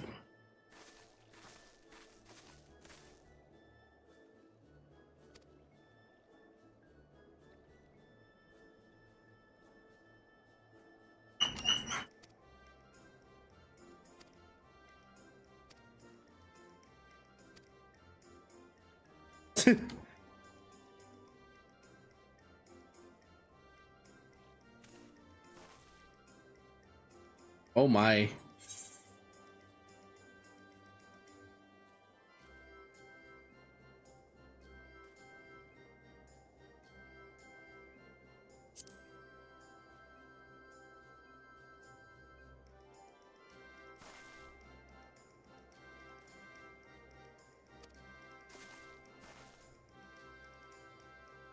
Does it really matter if I pick him right the first time?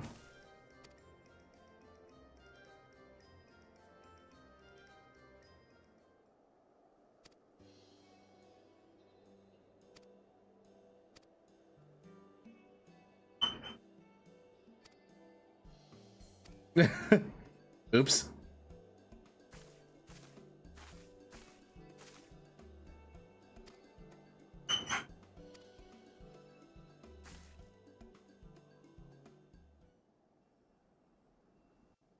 So we get to hear Toby's voice. Tobli, rather.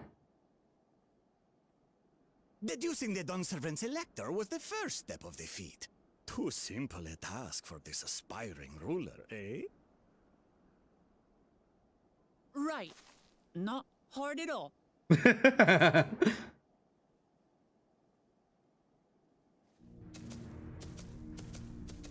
Oh. Zorulja. Or what's his name? Zorulja. Zoralja. I am told the head ledger, Tobli, is to be found here. Don't say anything, Wuklamat. You have to guess which one of us is Tobli. That's part of the test.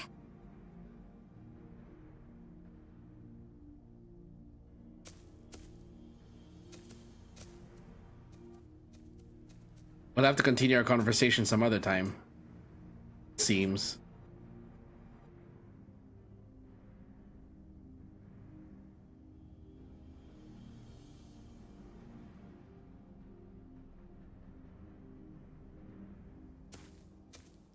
You're Tobli.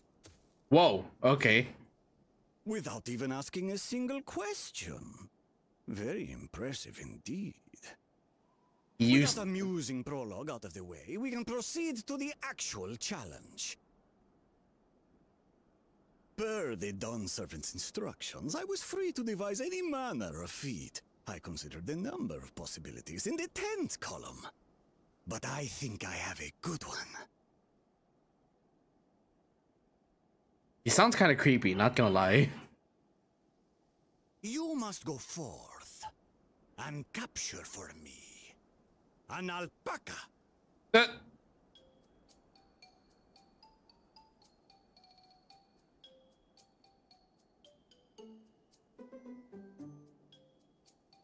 While I've not had the best experiences with alpacas, aren't they generally docile creatures?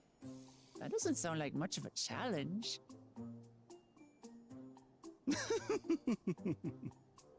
Bring out the example!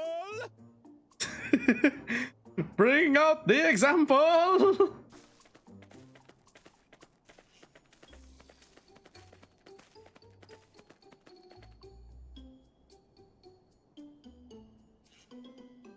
This is a special kind of alpaca. Would you please approach the animal, Third Promise? Uh-oh. Who? Me? Well, it should stay calm if I stay calm, right? That's what Erinville said.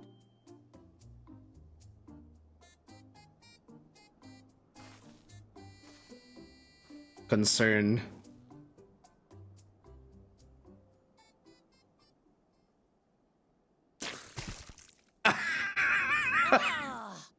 The little monster spat on me! Oh, that stinks. Ooh. I can't. Oh no. Alpacas are paradoxical creatures, being both extremely curious and extremely cowardly. Okay. Press your luck when they're frightened, and you'll get a face full of spit, as you've all just witnessed. Their voices are deeper than I imagined. Stench their expectoration.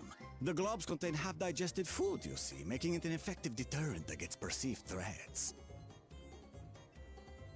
Wild valley breed like this one are especially timid and can therefore be quick to lash out. They're also especially hardy. Indeed. We take the rugged wild alpacas and breed them with our gentle domesticated stock. This produces the strong but biddable pack animals prized by our traveling merchants.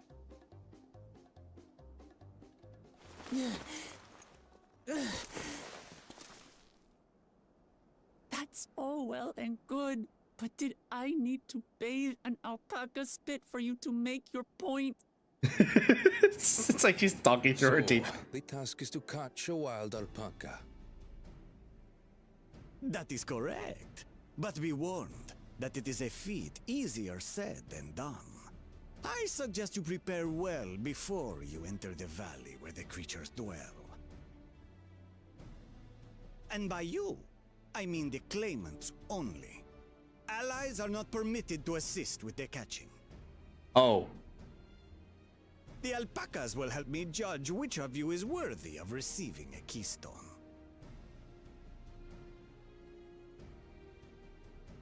So I'm to chase down a fluffy, spitting demon, and that somehow proves I'm fit to rule?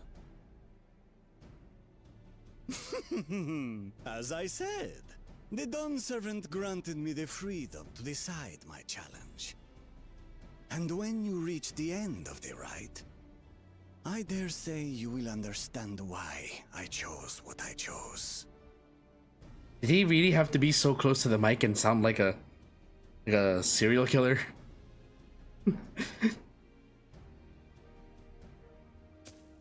Very well.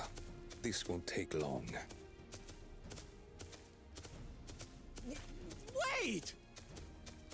Didn't I warn you this was easier said than done? There are preparations to be made, factors to consider. A beast is a beast. All yield to strength. He's a no words, all action kind of guy, it seems. So far, this experience has done absolutely nothing to improve my opinion of alpacas.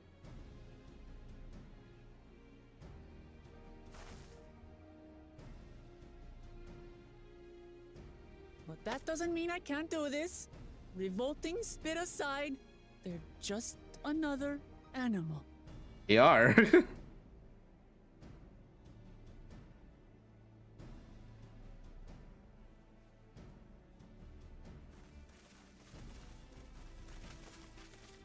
Are you all right, Uklamat? We thought we heard you scream. The third promise does not scream. It was more of a startled yelp. Startled yelp. Scream, in other words. Oh,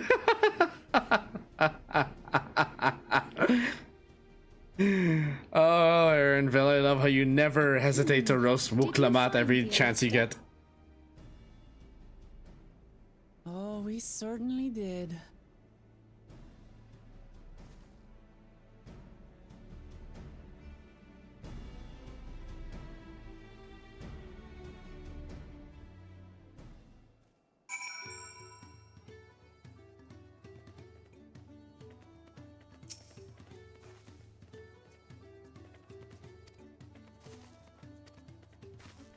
Stench just ruined my sense of smell.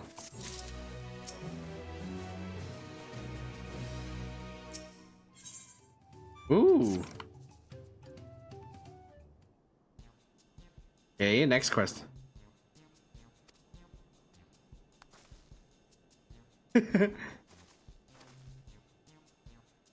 Yeah, how are we going to do this quest if we're not allowed to participate?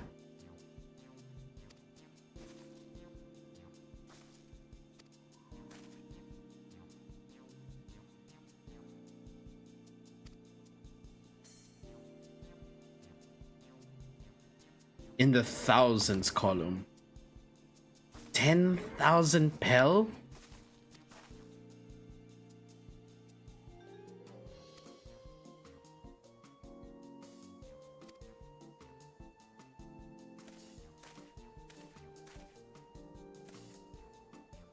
In that case,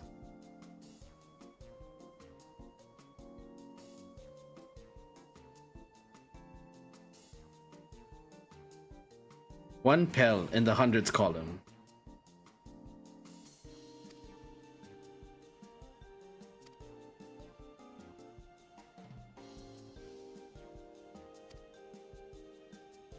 There are ways about it.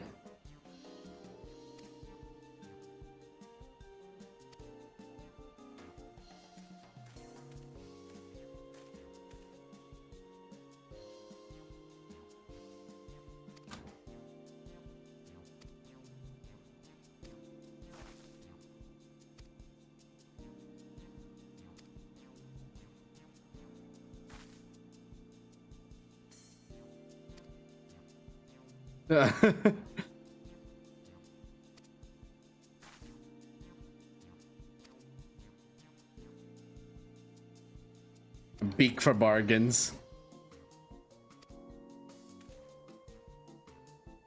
Stay here and pitch in with the ranch work. With my blue gun, I'll lead extra hands to tend to the alpacas.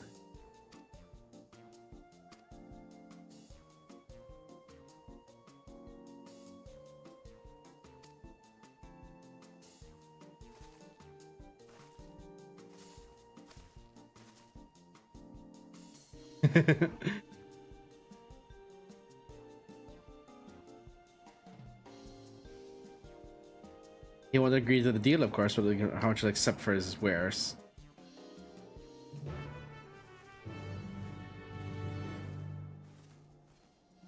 Okay, so we have to... It's like that YouTube short of... Hello, Cherev. You have a demonic lantern. How did you get that? And you can fly.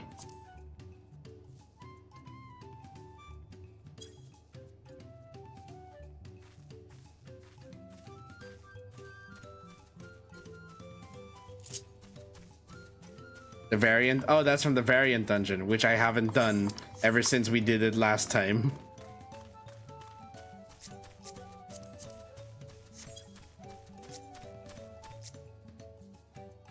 And where's that mount from?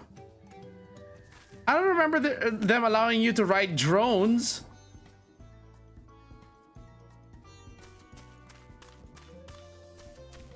Excuse me? Where is that mount from?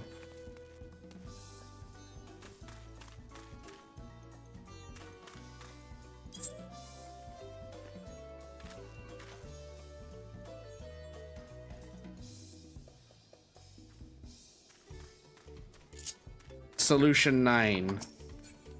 Solution 9? Oh, from the new region. Okay. 7.5 million? God damn. I don't have that. Something I can do for you? We've come to bargain. Avli, we've come to bargain. I need one of your special taming saddles to catch a wild alpaca. A saddle, is it?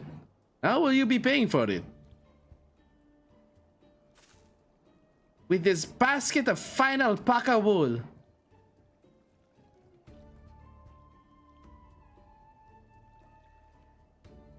What use does a saddle maker have for wool? Besides, this would barely cover the cost of a single strap buckle. Offer me something I actually want.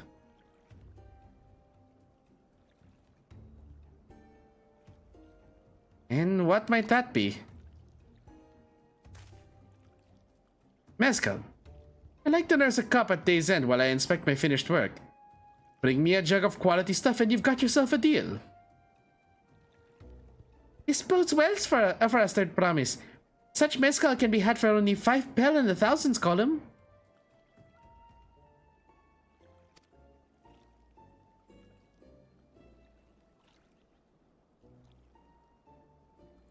Hold on. Did you say third promise? Then my offer has changed. The saddle is going to cost you a jug of premium mezcal, aged 3 years at least.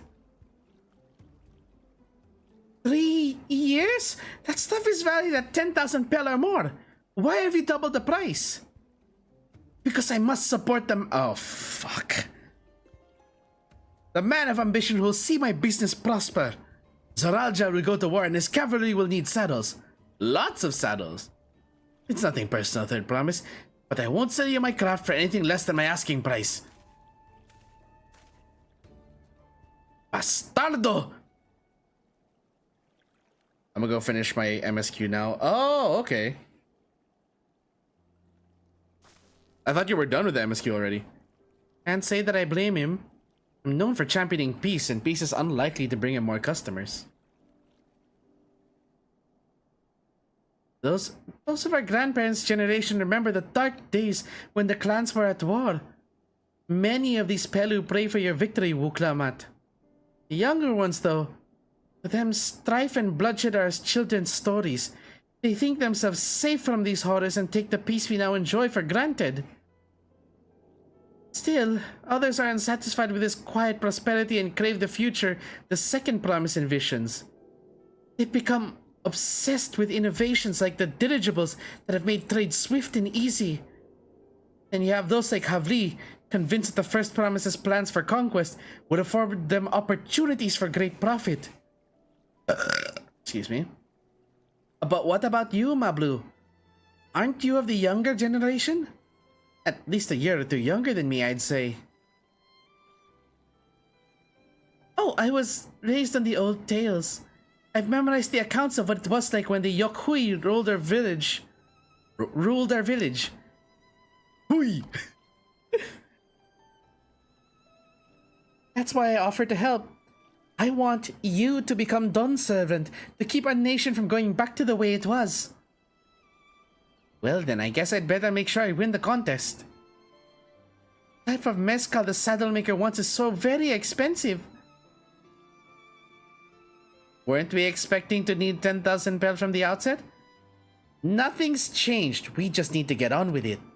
I may not have a head for trade or the stomach for alpacas, but I won't give up with a piece of Turiolal on the line. Neither will I. We will make you Dawn servant. Aiming for that 10,000 pel jug right away will only bring us failure and frustration. Let's first try exchanging the wool for anything even a touch more valuable. The trick is to find someone who needs alpaca wool and is willing to trade at a loss to acquire it. Someone who supports your bid for the throne, for instance.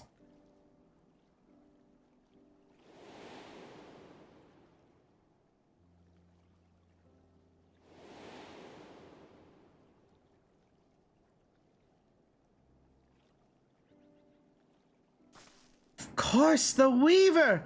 Bolnock was his name, I believe.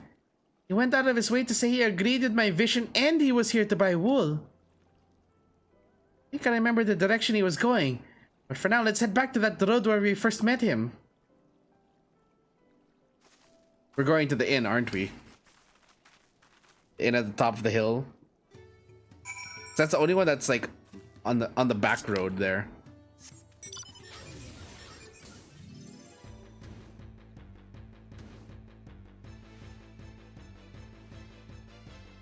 Dun, dun, dun, dun, dun, dun, dun, dun.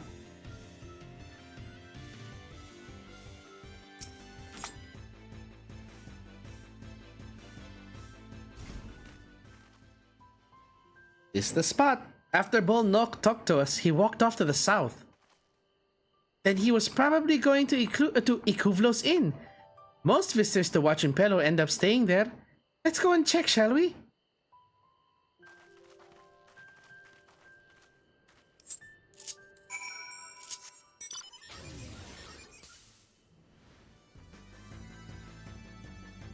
And off we go.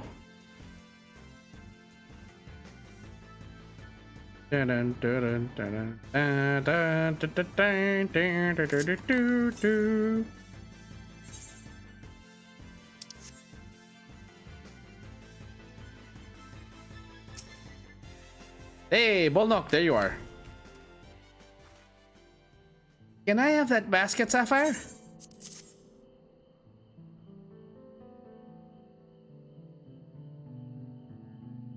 Thanks. Now let's see if we can turn a profit. All right, what have you got for us, Wuklamat? Bolnock! Bolnock! I'm glad we found you. Are you interested in making a trade? Promise you wish to do business with me? Might I ask what this is all about?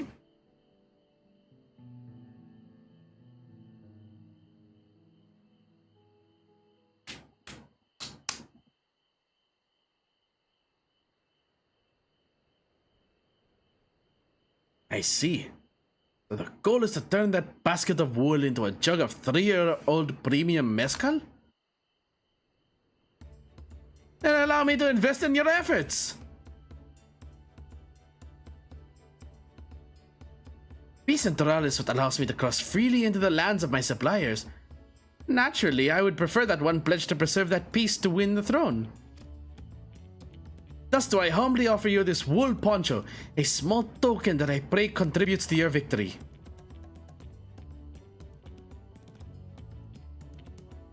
Oh, that's fine craftsmanship. A garment like that would easily fetch 5 pel. In the hundreds column. You know, it would be so much easier to just say 500 pel. That's very generous, Bolnock. Thank you. I promise I won't let you down. I have every faith in you, Third Promise. May fortune bless your future dealings.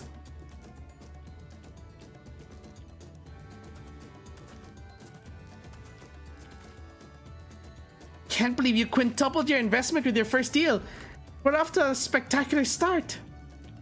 Only because Sapphire remembered our weaver friend. All I did was hand over the wool. That's not true. The connections you build with people are vital. This is one of the most fundamental precepts of trading. One which you've instinctively mastered. You think so? I know so. Now let's take our 500 pel poncho and trade it for something even more valuable. Here, Sapphire, you take the poncho. If I lost it somehow, Erenville would never let me hear the end of it.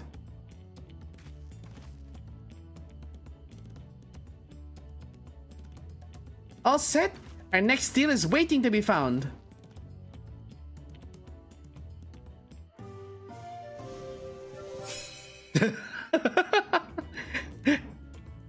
They didn't need to add that screen, but they did. And it's efforts like that that make us appreciate the devs.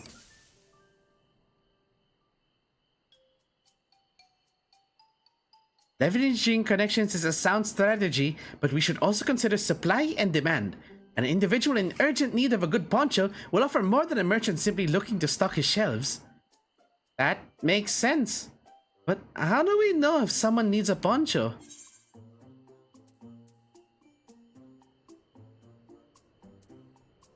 They aren't wearing one?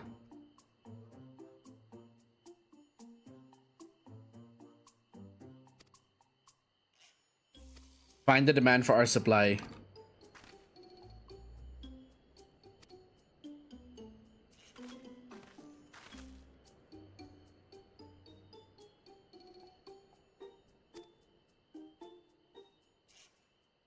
Soldier for a living prefer not to wear much above the waist. Hampers their movements.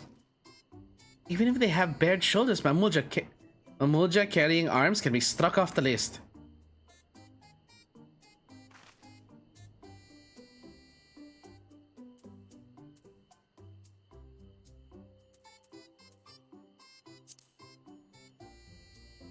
He's not carrying any weapons. Let's see. No coat or cloak, but also no weapon? Oh, we might have a winner. Oh there, friend. You're not a mercenary by trade, right? I was curious about your bold choice of dress. Or lack thereof. Oh, it was no choice of mine, believe me. I was attacked by beasts on the way here and barely escaped with my scales intact. My coat was not so lucky. I'm actually a toolmaker from Turiolal, dressed quite smartly. All the better to show the Pelu I am a man who takes pride in his appearance and therefore his work as well. But now look at me. Well, sir, this is your lucky day.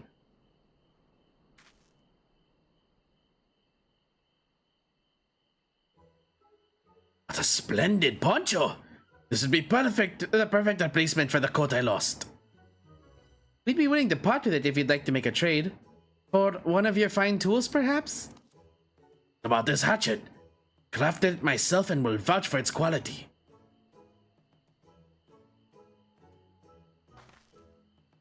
Blade looks sharp, the haft well made. I'd value it at 1 pel in the thousands column, so we double. Ooh, from 500 to 1,000? We have a deal. Wonderful. Fine garments such as this should put me on even footing with any Pelu merchant. Like the eponymous owner of Miplu's mate garden, for one. Her field hands use hatchets to harvest the mate, and I thought to impress her with the tool I sold you. No matter, I have other wares to sell. Glad I am to have met you. Ow. Ugh. Did you hear that? We've already found our next buyer. To Miplu's mate garden we go. Yes, but it's a fair distance on foot. We should take alpacas.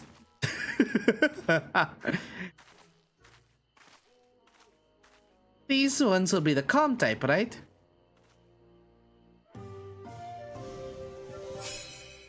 Sapphire, you're not helping. Hold on.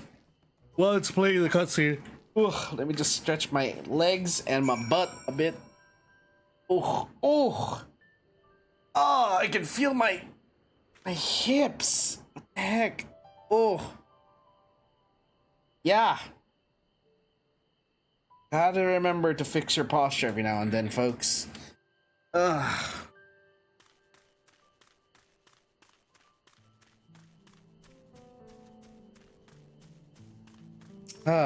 Goodness.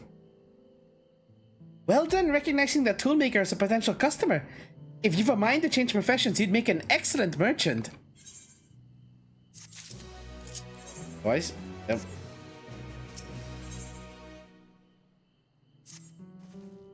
Before we get moving, you should be the one to hold this. Ah, the axe, yes, goes into my possession. With that, I suppose we should hop on the alpacas and Mablu has so kindly provided. Ready to go? Let's mount up! Off to the mate fields we go. Please don't spit, please don't spit. You'll be fine, these ones are accustomed to people. I still don't trust them. You have a knack for riding, no matter what you say. Without our alpaca friends, we Pelu would never have become traveling merchants. Can you imagine walking all the way across Doral?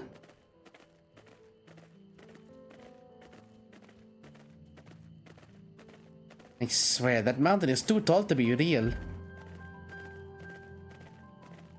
Workhorse Zormor, wasn't that the name? A forbidding sight, isn't it? One I've never appreciated up close. You have to take the long way around the cliffs to get there. To the highlands belonging to the Yokhui. Again, every time I hear it, I'm just thinking of a family reunion. Hui! So Mablu, you said you were learning about don't care for ranch work. No, I love it. I love working with alpacas. Becoming a peddler has always been a dream of mine. It's just, I'm not sure I have the talent for it. If I can help you buy the taming saddle though, then it'd be proof that I can do this after all. In that case, you'd best get ready to be a merchant. Look, we're almost there.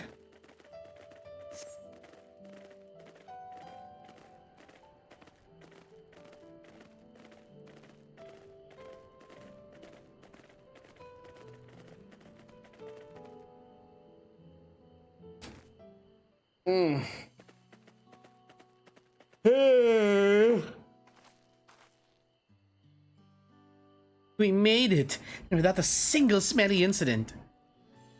I sent the alpacas back to Ikuvlo's inn, so we'll walk along the main road when we return to the village. Speaking of roads to travel, you were adopted by the Dawn Servant, weren't you, Third Promise? That I was. Perhaps you understand. I was an orphan too, you see. Dobli took me in. He took in all the ranch hands, actually. All of them? Yes, and everyone works hard at their chores, grateful for the opportunity to repay the head ledger's generosity. Yet here I am, the only one wanting to go off and be a merchant. Hey now, that's not so bad. I'm sorry, I don't know why I'm telling you this. We need to keep trading things for your saddle if you're to prepare for the Feat of Gold. As it's mate harvesting season, they can't have too many quality hatchets. Add to that Wuklamat's way with people and we should have no trouble making a favorable deal. That's Miplu herself over there. Pass the hatchet to the Third Promise and let's get to bargaining. I wonder how Zerulja's doing with this alpaca capture quest.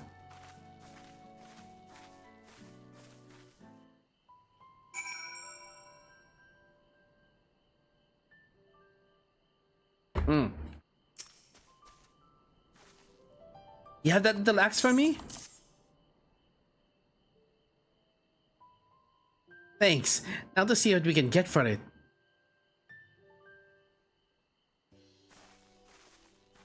Doom ding doo.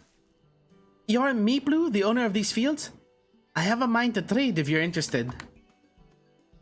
Well, the third promise. I might be convinced to entertain a proposal. What do you have on offer? This hatchet, forged by a seasoned artisan, the razor edge of this exceptional tool will make light work of your crops. The quality is acceptable, I suppose. I offer you a large sack of mate leaves in exchange. Mate leaves. A sack of mate leaves is valued at 1 pel in the thousands column. Same price as the hatchet. This deal would bring us no closer to the mezcal. If I may, Mistress Meeplu, it's harvesting season, is it not? Does not the demand for hatchets afford them a higher value? This is indeed the season, which is why I procured an ample batch of tools well in advance. Oh, she's prepared. We've missed the window for demand. In that case, we'll have to fall back on connections. Think of it this way. A generous deal here will put you in the third promise's good graces. Surely that's worthy of consideration. I do not wish to give offense, but I must tell you that I stand with the second promise. His innovations will improve every aspect of our lives, I believe, including farming, and I will no longer have need of hatchets. I assure you that I have nothing but respect for Wuklamat, but that is why I am prepared to purchase a spare hatchet at a fair price. I suppose it is fair given your reasons, but we ourselves would be no better off for the transaction. How about this then? If we were to help bring in your harvest, would you give us a better deal? As a matter of fact, I would. Until Conus reforms come about, I can always use my hands in the fields. Then you can go ahead and add our labor to the bargain.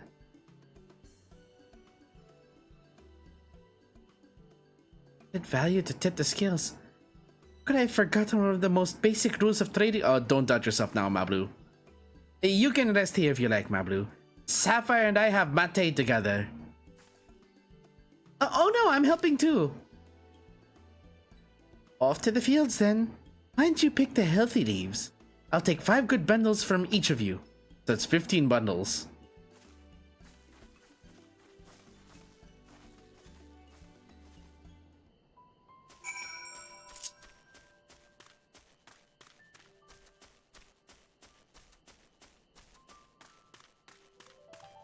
Oh wait, let's just ride.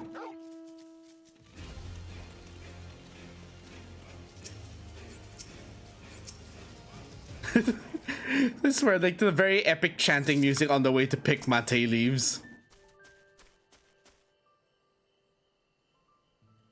And for those of you who think I'm pronouncing it wrong, I'm going to assume that these are based off of yerba mate, a type of tea leaf of sorts.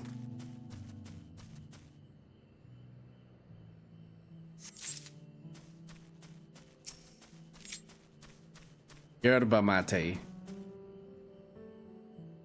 Yerba mate.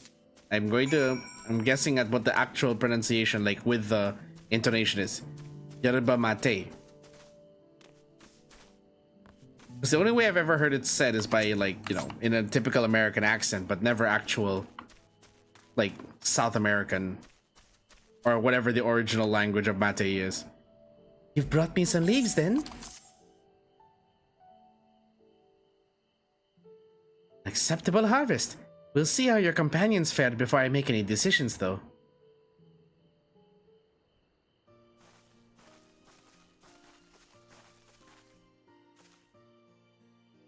Here, we've brought our share as well.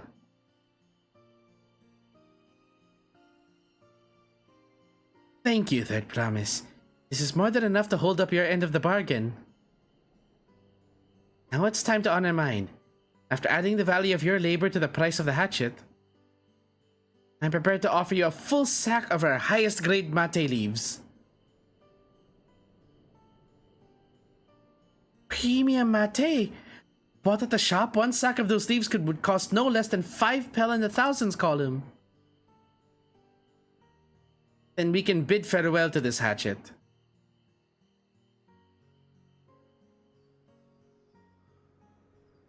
I'll give it a good home. Talk of the contest aside, I'm glad we could come to a mutually agreeable trade. As am I. All the best with the rest of your harvest.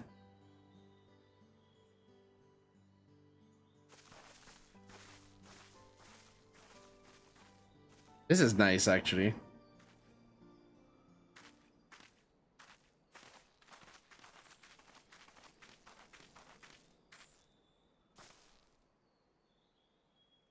Mablu? What's wrong? It's as I was saying before. Even after everything Tobli's done for me, I'm planning to abandon it all and become a merchant. But then I needed your help after forgetting a basic rule of trade. How can I expect Tobli to accept my decision then? Have you mentioned your plans to leave? Not exactly. I wanted to prove I could succeed as a peddler before I declared my intentions. I seek to follow in my father's footsteps, but not because he expects it of me. I want to preserve Tural's peace, and becoming Dawn Servant happens to be the best way to do it.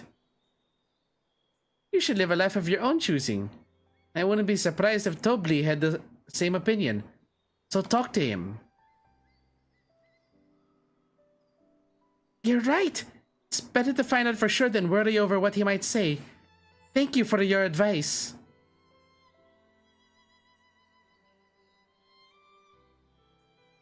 But first we have a saddle to buy. I want that success under my belt so I can be sure of my decision. Ooh, I can feel the heat already from the glass. It's not as hot as I thought it would be. Actually, I think I have enough ventilation to keep the GPU at bay. What's next then? We try to trade our leaves for something halfway to 10,000 pel? No, I think we're close enough now. I say we go straight for the premium mezcal. Bargain our way into double the value, eh? Think you can do it? Trust me, I will make this trade work. I admire you, Third Promise. You're holding your own against such strong competition for the throne is inspiring. Am I really holding my own against Kona and Zralja?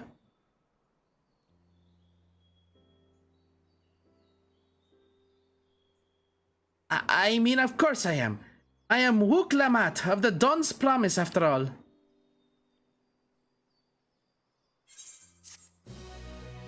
I am not convinced.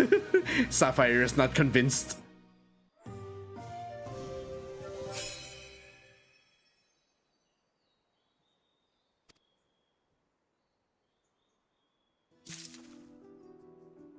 Alright, on to the next quest.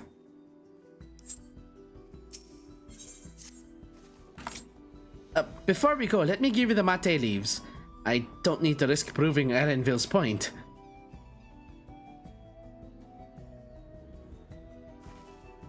Ready then? Our next stop is the Mezcal Distillery. I know where that is. Let's just teleport back to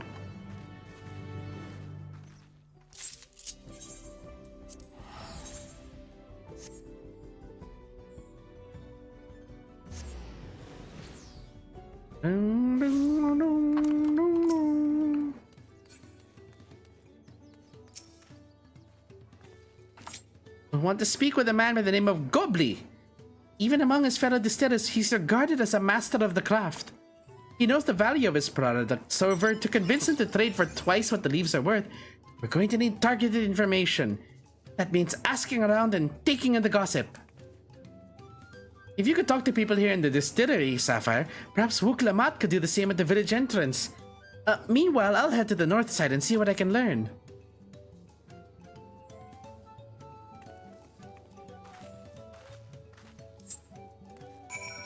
Bilja, what have you got to say? I'm a chief from Tuliolal. I often come here to buy Kobli's mezcal, the finest in Tural, according to my customers. Excuse me? He always brings out a jug during our dealings, but I can't handle the stuff too well myself. I take small sips, Not wanting to be impolite, you understand. I'll still end up so I'll just agree to whatever price he quotes me. Would be nice to have less, potent refreshments during such conversations, as I might have to seriously reconsider our arrangement.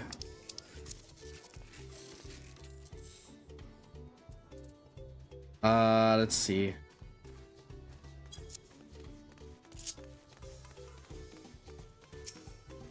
Just had to quickly review what they were saying. Goblin might be a deft hand at distilling. Goblin might be a deft hand at distilling, but he's got no sense when it comes to appearances. Rumor has it he's been invited to the palace for business negotiations.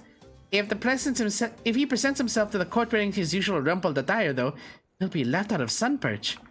So we might want to consider clothing as part of the deal. Not much to say about Goblin. I can't tell you what Gobley's been saying. The other day he was muttering about monsters sprouting around Agave Jaws, the field where they gathered ingredients for the mezcal. Their presence has made it harder to procure said ingredients, thus driven up the price of his product. A boon, some might argue, but it's hard to celebrate when it affects the work as it does. Can't rightly bring joy to people if you can't keep making the thing they love. Protection. So we're looking at protection and clothes, I'm guessing.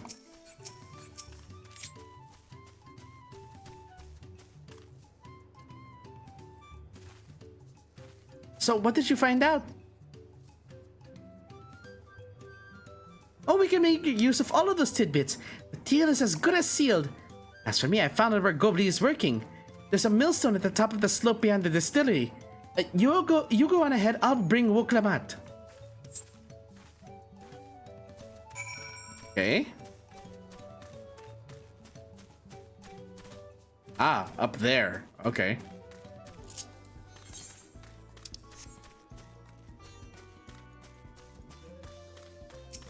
Ah, you must be Gobley. Yeah, business with me, madame. Why don't we talk down below so as not to distract the alpaca from his work? Oh boy.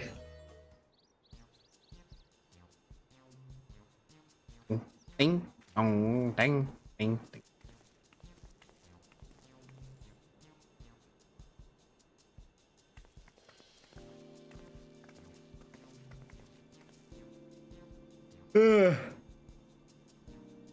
I'm a busy man. We're in the market for a 3-year-old jug of premium mezcal, assuming you have any on hand, that is. Ah, an excellent choice. Must warn you though, it doesn't come cheap. We don't have Pel, but we can offer a sack of mate leaves in exchange. It's top-grade stuff, like the mezcal. No deal. Mate leaves are well and good, but I don't have any use for them.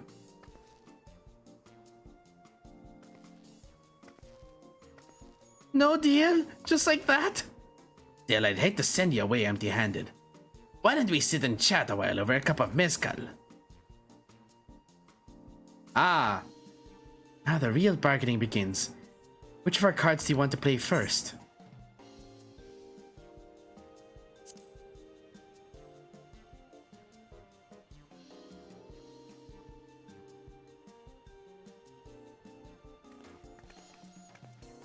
I appreciate your hospitality, but I'm afraid I can't hold my drink.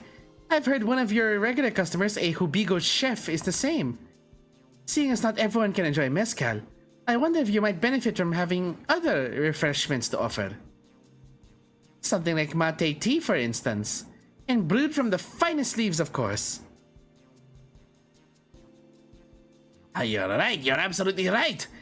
Notice the growing reluctance on the part of my Hubigo friend. Not realize I myself was to blame. I must endeavor to be a better host. Still, even with that added value in mind, no sack of leaves is worth the mezcal you're after.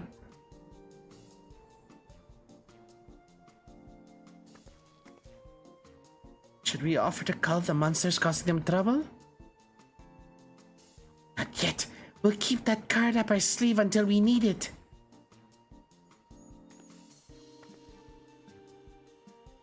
As I expect you're aware, the rite of succession is currently taking place. That's why the third promise has graced us with her presence. When the contest is decided, the subsequent ascension ceremony and banquet will be a prestigious affair. If your mezcal were to be served there, it would bring your distillery immeasurable fame. Wait, could it be that your rumored invitation to the palace is to discuss that very possibility? As a matter of fact, yes. I must admit I'm still reeling from the abruptness of it all. It would be a great honor and opportunity if I can secure the deal. I should think your exceptional mezcal would speak for itself. That said, there's no such thing as being too prepared, and the first impressions last. You want to be wearing your very best when you walk into Volok Shunsa. It would be such a shame to miss this chance of a lifetime supply for want of proper garments. Like, damn, don't kind of call me out like that. That it would. Are you saying you have garments to offer? Something ideal for court? We have no garments on hand, I'm afraid, but we can provide you with the next best thing. An introduction to a weaver. His name is Bol Nok, and his works are highly regarded in Turiolal. Connections. As a supporter of Vuklamat and keen observer of palace politics, he will doubtless be happy to guide you in the selection of an outfit to fit this golden occasion. It's certainly a tempting proposal, and one of which I should like to take full advantage. But the scales still aren't quite balancing. And that's where we offer the third one, adding tasks as value. Say, weren't the monsters running amok in Agave Jaws? That's a problem we could easily solve for you. I see what they did. They had us do 3 deals, and each of them is a core rule of bargaining. Number 1, supply and demand. Number 2, adding value to a deal. Sorry, that's number 3. Number 2 is connections. Number 3 is adding value to a deal. Truly? I would be most grateful for your immediate assistance. I was assigned to hiring sellswords to clear them out. Factoring in that saved expense and an introduction to a trusted weaver, this is shaping up to be a sound bargain. Alright, you have a deal. Yes, I knew you'd come around. Give us a moment and Sapphire and I will take care of those prowling nuisances. In the meantime, I'll use the time to pen an introductory letter to Bol Nok. The fields you're looking for are just north of Wachunpelo. Be safe. Alright. Dun, dun, dun, dun, dun, dun.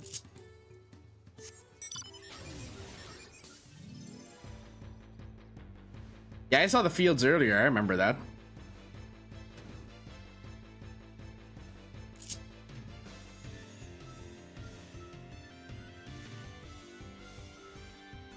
The fate going on there.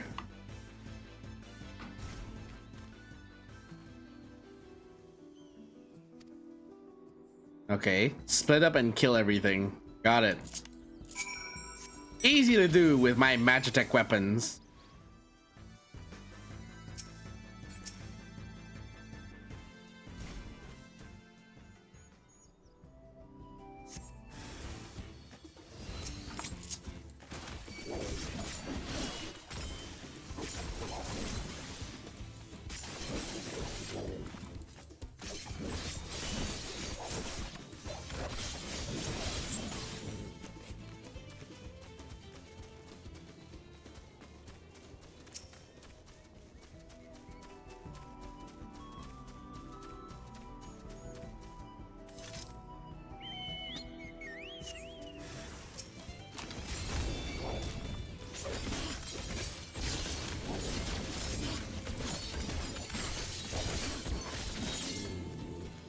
There we go. That's 2.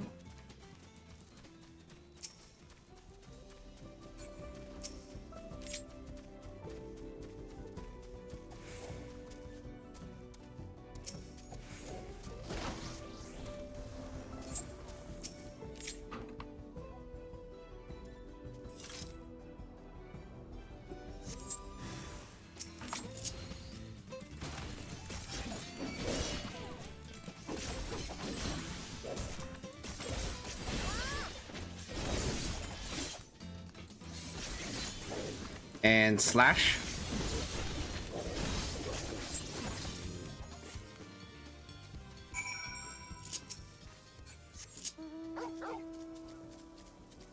There's Wuklamat. Ah, two at once?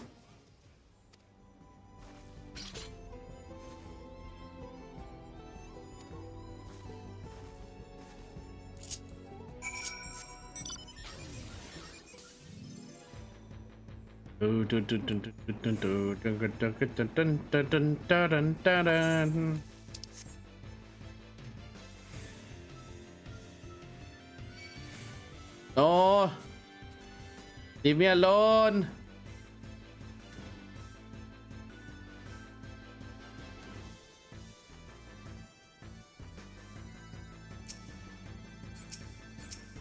There we go. Hello, Mablu. I'm surprised some other time it took us to fight those monsters, or that we didn't drop the leaves at all.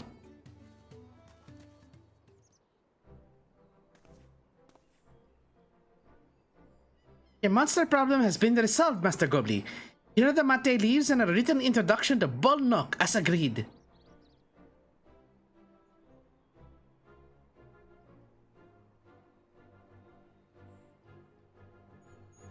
Then the deal is done.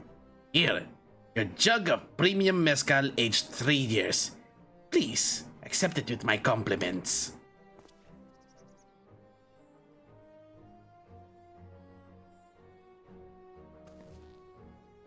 You finally have the mezcal! Great work! Especially you, Mablu! You were the one that inspired me to come this far, Third Promise. But let's not celebrate until we have the saddle in hand. Mablu, is it? I have a hard bargain, young Petra. I look forward to doing business with you in the future. Thank you, but truth be told, I'm just a ranch hand. For now. Should I ever become a proper merchant, though, I'll be back to strike more deals with you.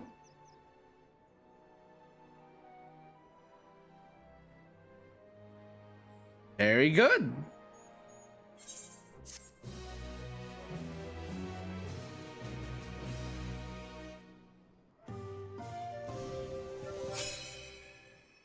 Hey, we got the mezcal. Oh. Okay, now as much as I would like to continue, and I wish we could have done it all the way until the actually, nope. Let's finish off this saga. I feel like it's a bad place to trail off from here. Even at the palace, I don't think I've held a 10,000 pel jug of anything before. My hands won't stop shaking. Here, you'd better hold on to it until we get to the saddle maker.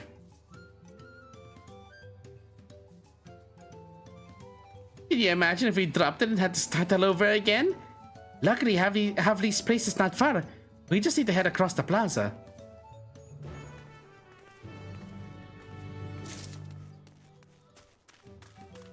Yeah, little bastard changing his mind in the middle.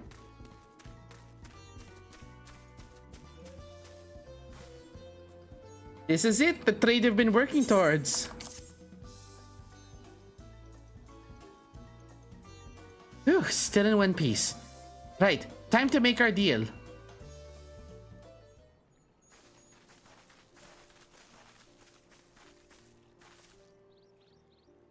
Get your tools ready, Saddler. We've brought your precious mezcal.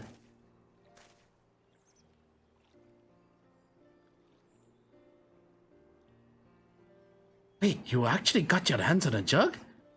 You had nothing. You measly clumps of wool. What we had was an aspiring trader with a gift for negotiation.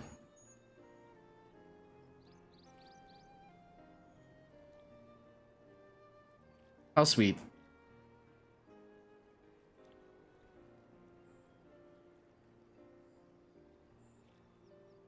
Although I'd sooner aid no claimant but Zoralja. Cannot go against the guiding principles of the Pelu Pelu. The trade is a fair one. I will craft your saddle, Third Promise. Great! Stay and wait if you like. I have all the requisite materials, so this won't take long. He's at least, you know... He at least has integrity, if not anything. A bit of an ass for doubling the... Mason is ready. Catching a wild alpaca is never a simple affair, but you'll have an easier time of it with one of my saddles. Don't mind, I have other work that needs finishing. Ah, I can taste that smooth mezcal already.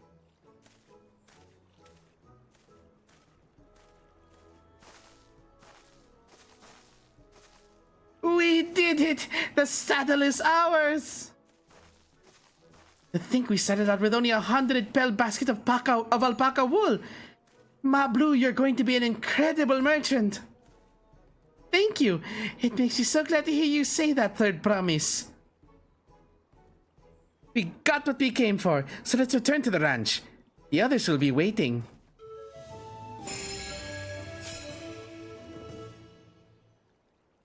Traded a 10,000 pel jug of premium mezcal for a teaming saddle. They didn't have to put these victory screens for every step of the process, but it's kind of funny to me. I don't know if anyone else found that funny.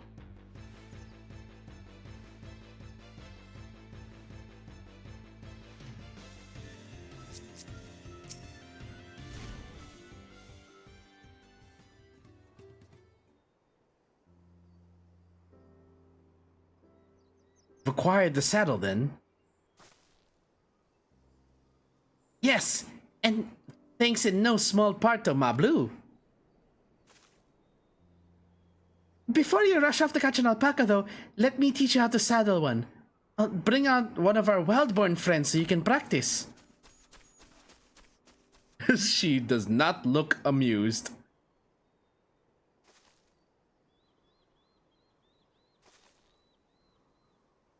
I know. This is something I need to learn.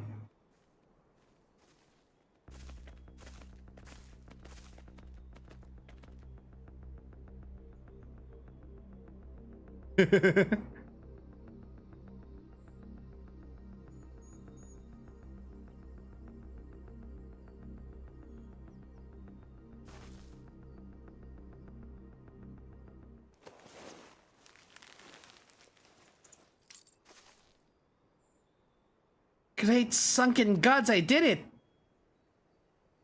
Oh! He hardly seemed bothered, much less inclined to spit. As if he was completely accepting of Wuklamat's touch. This is because of the singular scent with which the saddle has been coated.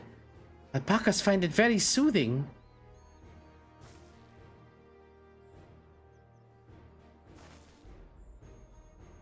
No, I've never taken a good long look at one of you before, but you're actually kind of cute. You're only now noticing that? Saraja, he's back. Oh, he captured a golden alpaca. Holy shit. Is it just me, or is it glowing? I've heard tales of such a beast. They say the golden alpaca lives a solitary existence deep in the valley, where it shuns the company of both man and its own kind.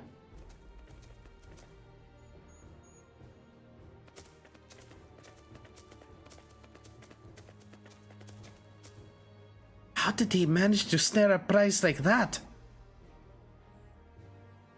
A beast knows its betters. Faced with overwhelming strength, it will yield rather than risk death.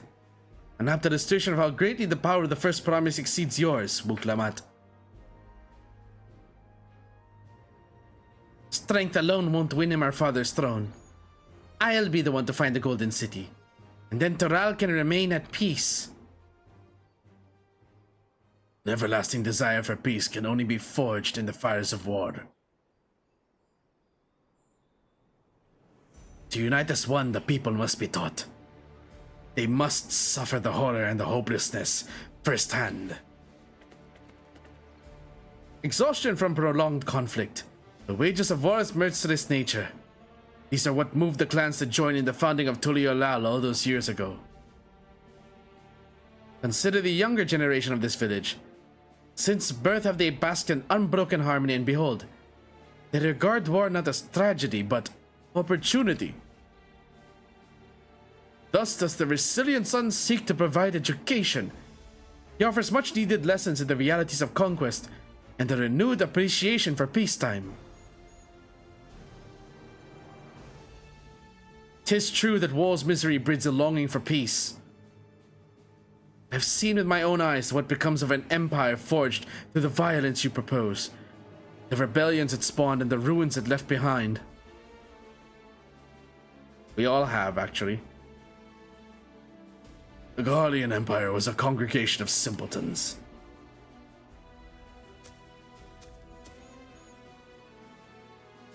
The oppressed fought back against their oppressors, as well they should. Men are not beasts. Only a fool would seek to rule over all with a threat of force alone. This is why Galulja Ajaja did not elevate the Mamulja, why he treated all clans with equal respect. However, First Promise has his gaze fixed upon more distant horizons. He would not only unite Tuliolal, but that star in its entirety. What? Why? I need not explain myself to you.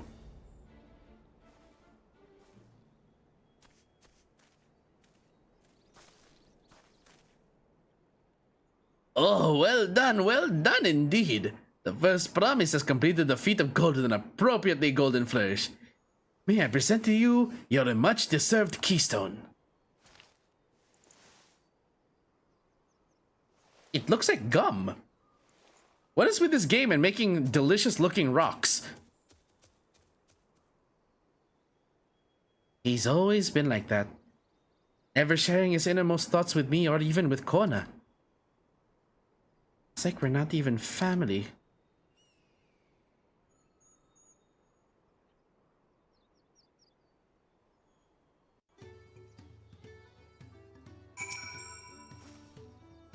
I'll ponder Sir Raja and his mysteries later. Right now I need to think about finishing the feat of gold. I have my saddle. I've practiced how to use it, so lead on to where the wild alpacas roam. The valley of Orunkanka is northwest of here. Come on everyone, even if we can't enter ourselves, we can see Wuklamat off on her hunt.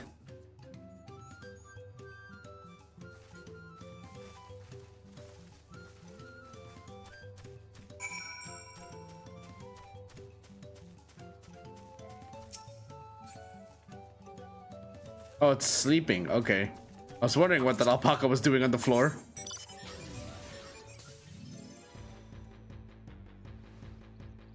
Dun dun dun dun dun dun dun dun dun dun dun dun dun dun dun. Dun dun dun dun dun dun dun. So we follow this road to go all the way here.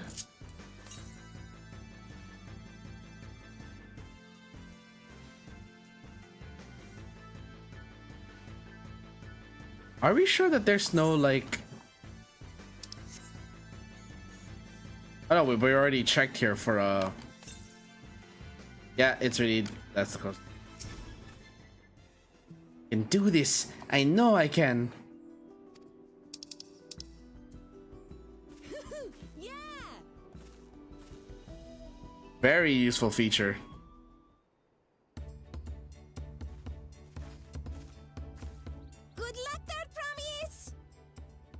Thanks. I'll need it. Truth be told, still not sure about alpacas. I'd rather not go near one if I can help it.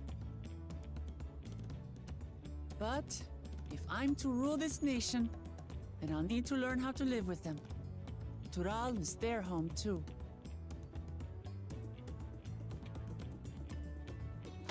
Right. I'm off.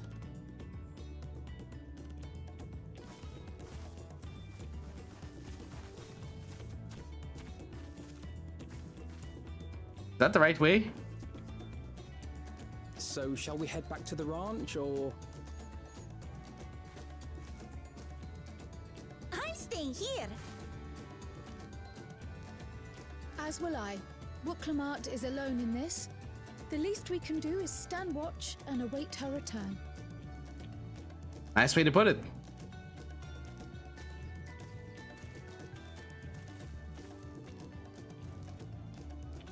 It may be a while yet. Help me pitch the tent.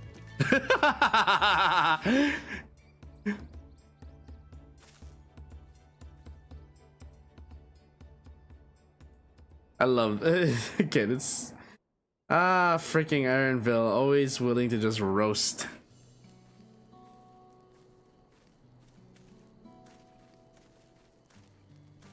Trust a gleaner to come prepared for anything. What's a gleaner? Someone whose job it is to travel the world and procure uncommon things for their employers. Erenville specializes in finding animals, I believe.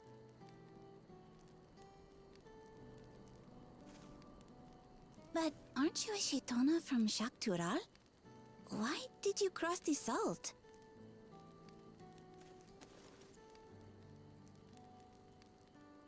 When I was much younger, the thought of leaving Tural never even occurred to me. But then, some years ago, my mentor tasked me with a difficult hunt. Something I could never find, she said, so long as I clung to the familiar. She suggested that I leave home, leave Tural, and join the Gleaners of Sharlian. Who's his mentor, though? I could experience the world, immerse myself in myriad cultures and customs, see the many faces of nature. And once I had learned what is truly important, I would find that which I seek. My younger self took those words to heart, and off I went to become a gleaner. Her words alone moved you to leave behind everything you'd ever known? You must have great respect for your mentor. As it happens, gleaner work was much to my liking. And I all but forgot why I had pursued it in the first place. Yet, events conspired to put me back on the trail I'd abandoned. Oh, are we going to visit his clan? Are you saying you were tasked with finding this city of gold? I was.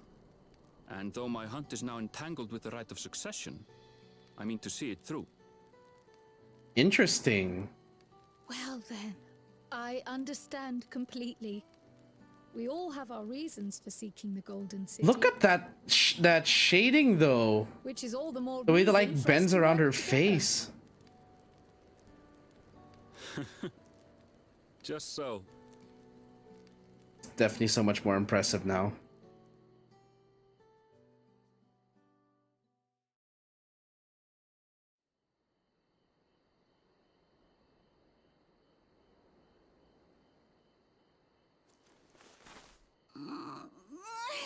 She should have been back by now.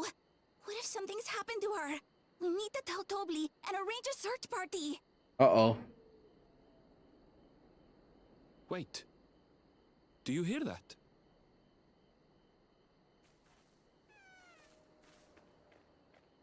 that? She's writing it.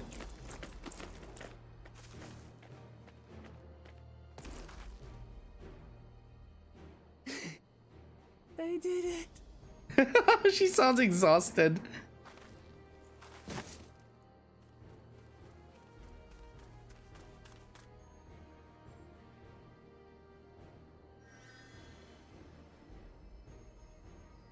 You're utterly spent, and small wonder.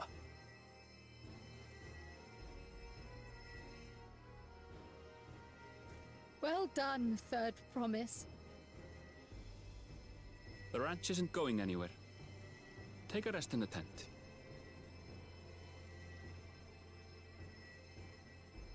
I think I will.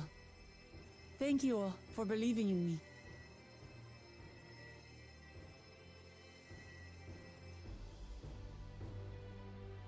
Very good. We got it.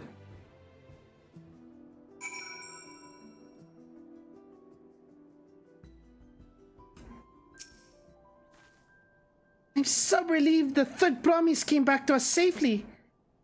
And the alpaca she tamed is a healthy-looking beast. Surely this will be enough to satisfy the feat of gold. Ooh, level 82. Uncoiled fangs. Nice. Wuklamat still seems a bit unsteady on her feet. Hardly surprising after she spent the night chasing alpacas. You know what'll melt away fatigue like that though? Mate tea! I'll run to the ranch and get the pot brewing. That way you can take your time and the tea will be ready when you arrive. Goodness, it's almost 1 o'clock. As Mablu so wisely suggested, we shall set a slower pace for our exhausted third promise.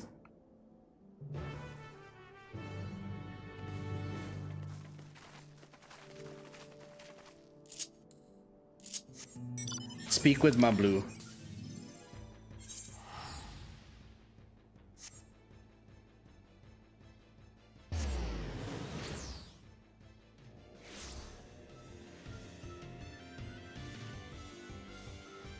I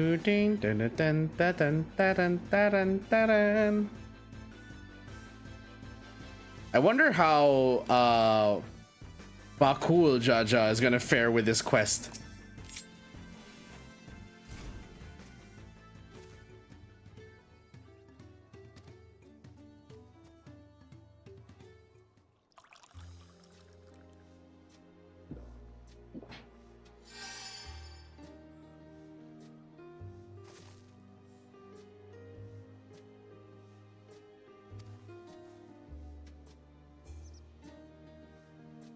I see you've become more comfortable around our fuzzy friends.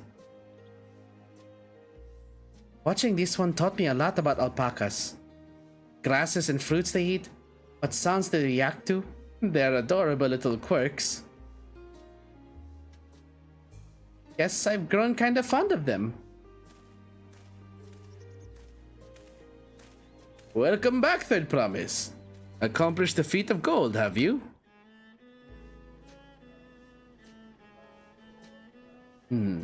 Yes, there is no mistaking a valley alpaca.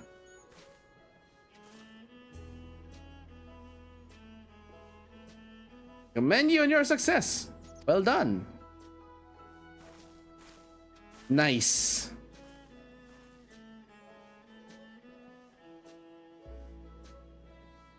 Well, I couldn't find a shiny one like Zoralja did. I'd be surprised if you had. Golden alpacas are born but once every few decades. They are elusive solitary creatures that are rarely seen, much less captured thanks to their innate physical and magical gifts. Only a single other person is known to have caught one before, that being Galul Jaja himself. Papa was chasing alpacas too? So my grandfather's stories say. Before the founding of Turiolal, in a time when the mountain giants, the Yokhui, held our people in thrall. Compelled by their overlords, our forebears would ride their alpaca mounts to the highlands to deliver gifts of food and other tributes. Those were wretched days to hear grandfather tell it. Along came the young Galul Jaja, yet unburdened by the mantle of Dawn Servant.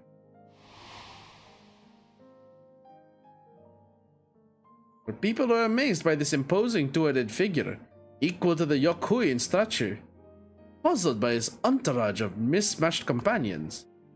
Some trembled in fear, believing a new conqueror had come. Yet Galul Jaja showed no such inclinations. He sat, spoke with us, sipping from the cups of mate tea we offered him, and grew somber when he learned of our plight. None could have anticipated what their visitor decided to do next. Galul Jaja ascended the cliffs to face the giants and freed the Pelu from the Yokhui's subjugation. Then turned an appraising eye upon our riders and proposed we take to the road to peddle our beverages. The suggestion seemed obvious for one who traveled as he did, intent on fostering amity between the clans.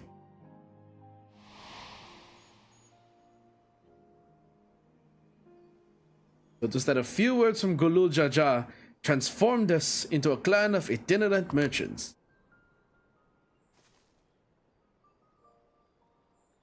Never heard the Bon Papa forged the Pelu Pelu spoken of in that way before. The saga is not so detailed.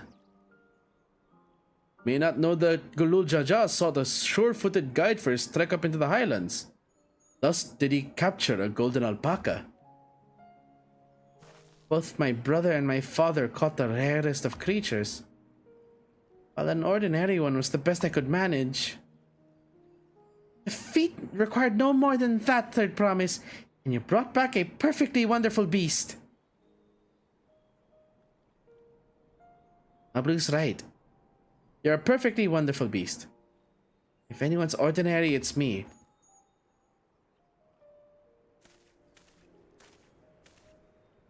Not only did you accomplish the feat of gold, you also made many trades and brought joy to many people in the true Pelu Pelu fashion. I sorely doubt your sibling could have achieved the same result. You should be proud of the accomplishments which earned you your keystone. And the thick alpaca walks away.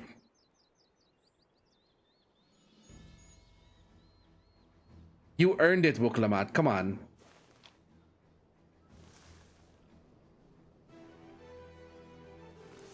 Don't sell yourself short and believe in yourself.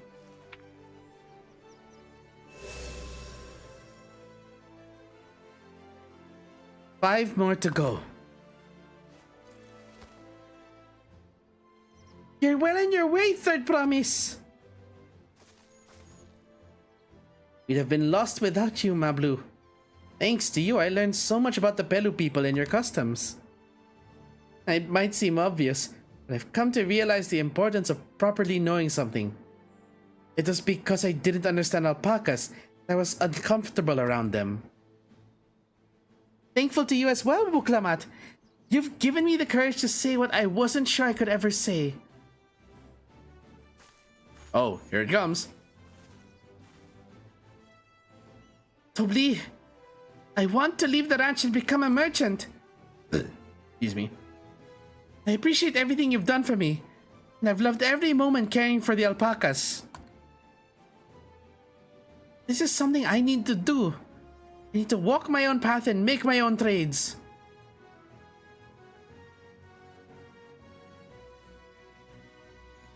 As your parent, allow me to say one thing. Always tried to give my words lives filled with as much happiness as I could provide. But never once have I wanted that to be the only happiness you knew. You have my blessing to walk any path you choose, Mablu. Gladdens me to hear you found a calling you wish to pursue with such passion. You will make an exceptional peddler, I'm sure of it.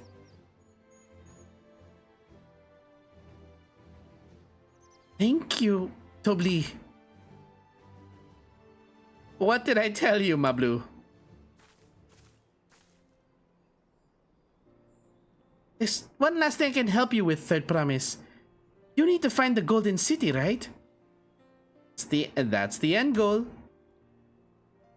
And I suggest you talk to the Yokhui.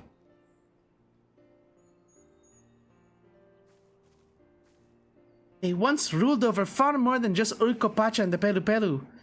1,000 years ago, they were the overlords of Yoktural and all its peoples. During that era, the Pelu Pelu were commanded to search for a city of gold. They scoured every corner of the continent, but never found any trace of that fabled place. But if they didn't find anything, what could the Yokhui have to tell us? They may not have found it, but the fact that they thought to look for it at all makes me curious. Perhaps there's value in delving into how the legend originated.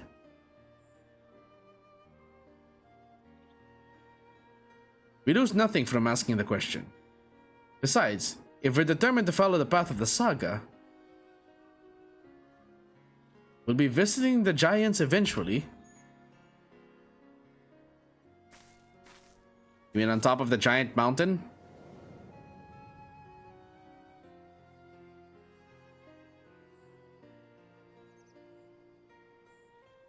Ugh. Oh, Grail! I have a question I've been meaning to ask, and since we finished with the feat, where did you acquire that earring? An earring? Do you recognize it? Yes. Pieces just like it first Yes, pieces just like it first became fashionable in Yogtoral around 20 years ago. Since then, it's become common to wear one as a charm for safe travel. 20 years ago. Right about the time my grandfather made his journey. Yet the Dawn servant implied the earring was connected to the Golden City in some way. Surely there was more to its significance than simple fashion. If you want to know how it first came to be crafted, I could try to find out. Seeing as it's a regular seller for many merchants, I'm curious to learn about it myself. I would appreciate that very much. Thank you. Jumping feet first into the peddler business, eh, my blue? How nice. Right then, that's 2 keystones down. Say we head back to Turiolal and plan our next move.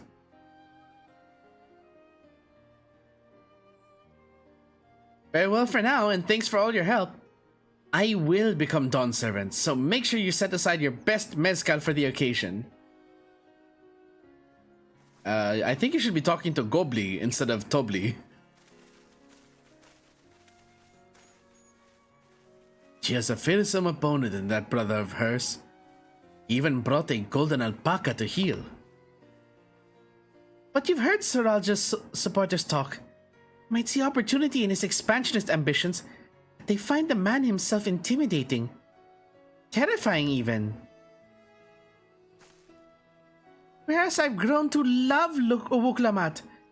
Everyone she meets will come to love her too. That's why she'll win the throne. You might be right, Mablu. Might be right.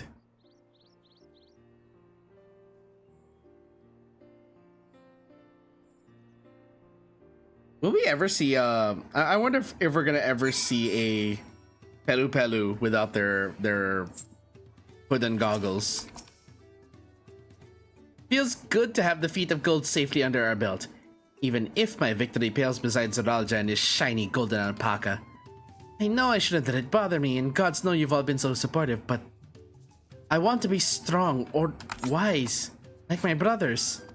To be a promise that people respect. Which is not likely if I stand here carrying on and on about things. Let's move on. Back to Shbalyavtia with us.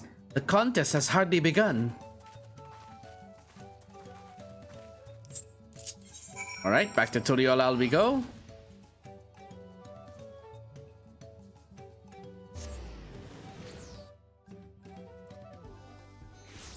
Where is the exit to it? Oh, so we have to actually... Got it.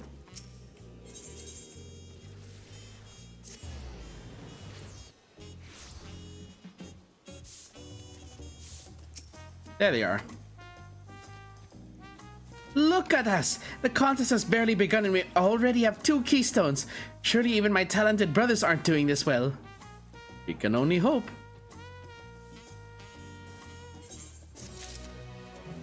Okay, so hold on first. Need to claim this.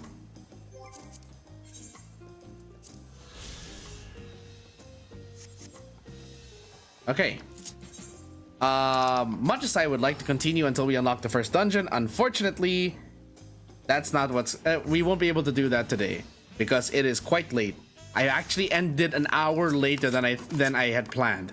But hey, look at that. We did a very long stream, ended at our usual time, and it's all because we started earlier. If you guys ever catch this part of the stream, I'd like to say thank you for watching, and please leave comments in either the community or in here on this video. If you think that this schedule works better, I would start earlier, have a 30-minute break in between, and then end later, or end a little earlier, but we would potentially have longer streams. Let me know what you guys think. And to end the night, let me just get a little practice in.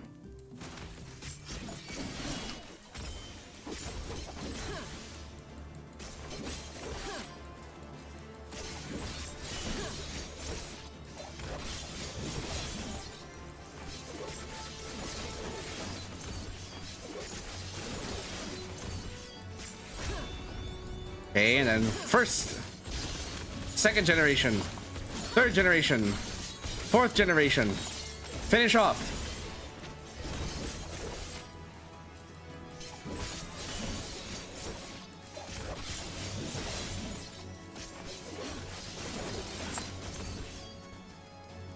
Woo!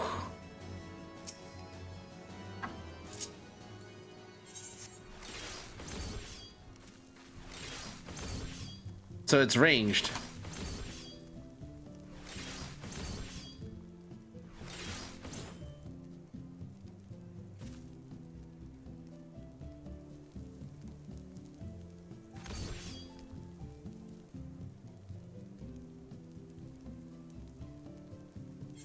Okay.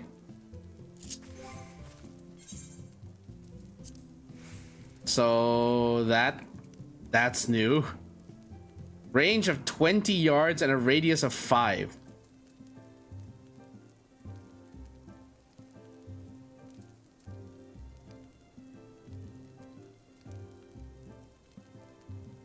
It's a pretty low potency for that though. But then again, we also have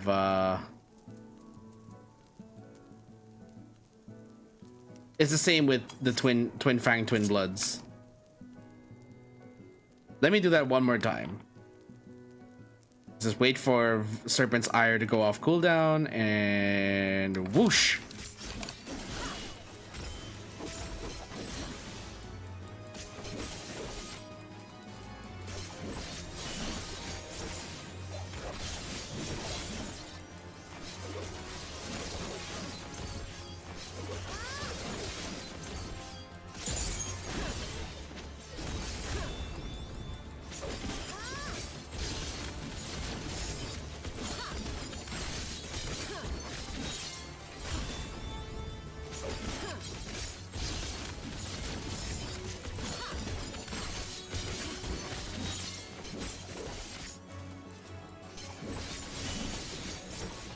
Okay.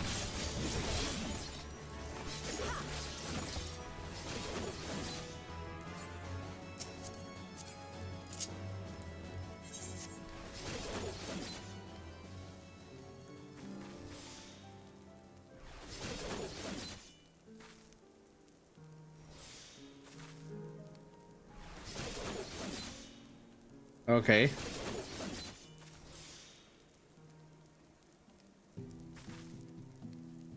That's 4 slashes.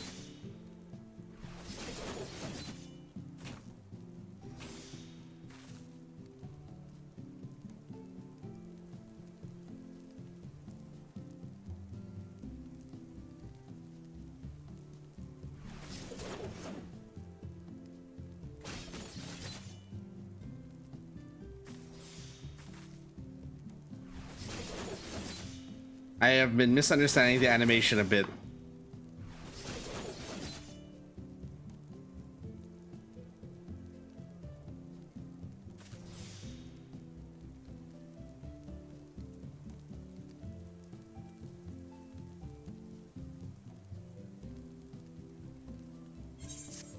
There we go. All right, so there. I've already managed to get what is now all of the abilities needed for the opener, except for the finisher to awaken, and that's it. I think it's a good place to end. We'll continue the MSQ again on Saturday, and the reason I'm saying Saturday is because tomorrow. Let me switch to the preview screen here. Where is my OBS? Oops, hold on. Forgot there was another thing I had to remove here. All right, let's switch to the preview screen. Okay, now as you can see, this is the remainder of our schedule for the week. We've already done 2 streams of DAWNTRAIL plus First Descendant yesterday. Tomorrow we're playing another game that's releasing this week, which is Zenless Zone Zero, the other Hoyoverse game. Will I be giving up Honkai Star Rail for Zenless Zone Zero? Probably not. At least not until I get Firefly. And then Friday, no stream, so it gives me 1 day of rest. Then on Saturday, we pick up things again with DAWNTRAIL, where my goal is to stream the entire day to see how much of the game I can get done. and whatever we don't finish will probably bleed into the next week. I'm gonna try and finish it as much as I can, but I don't want to rush through things. I want to enjoy this expansion, and actually I'm enjoying it quite a lot from the beginning. I think so far my favorite what's the word, arc, I guess, for this whole thing is so far the Hanu village. I love the whole Ihihai or whatever, Ihihana, I forget the Reed Festival thingy, whatever. I like that, and honestly, it was so heartwarming. I was smiling throughout most of it, and I even smiled more when we saw the Hanus do their like really big grin, like they're so excited, and I love it. I love the Hanus. Anyways, but yeah, we'll see what we can do about how long it takes to finish this expansion. But that's it for now, guys. The Kaz bar is now closed, and drinks will be waiting for you guys when you return. I will see you all tomorrow for Zenith Zone Zero. Good night, everyone. Stay safe.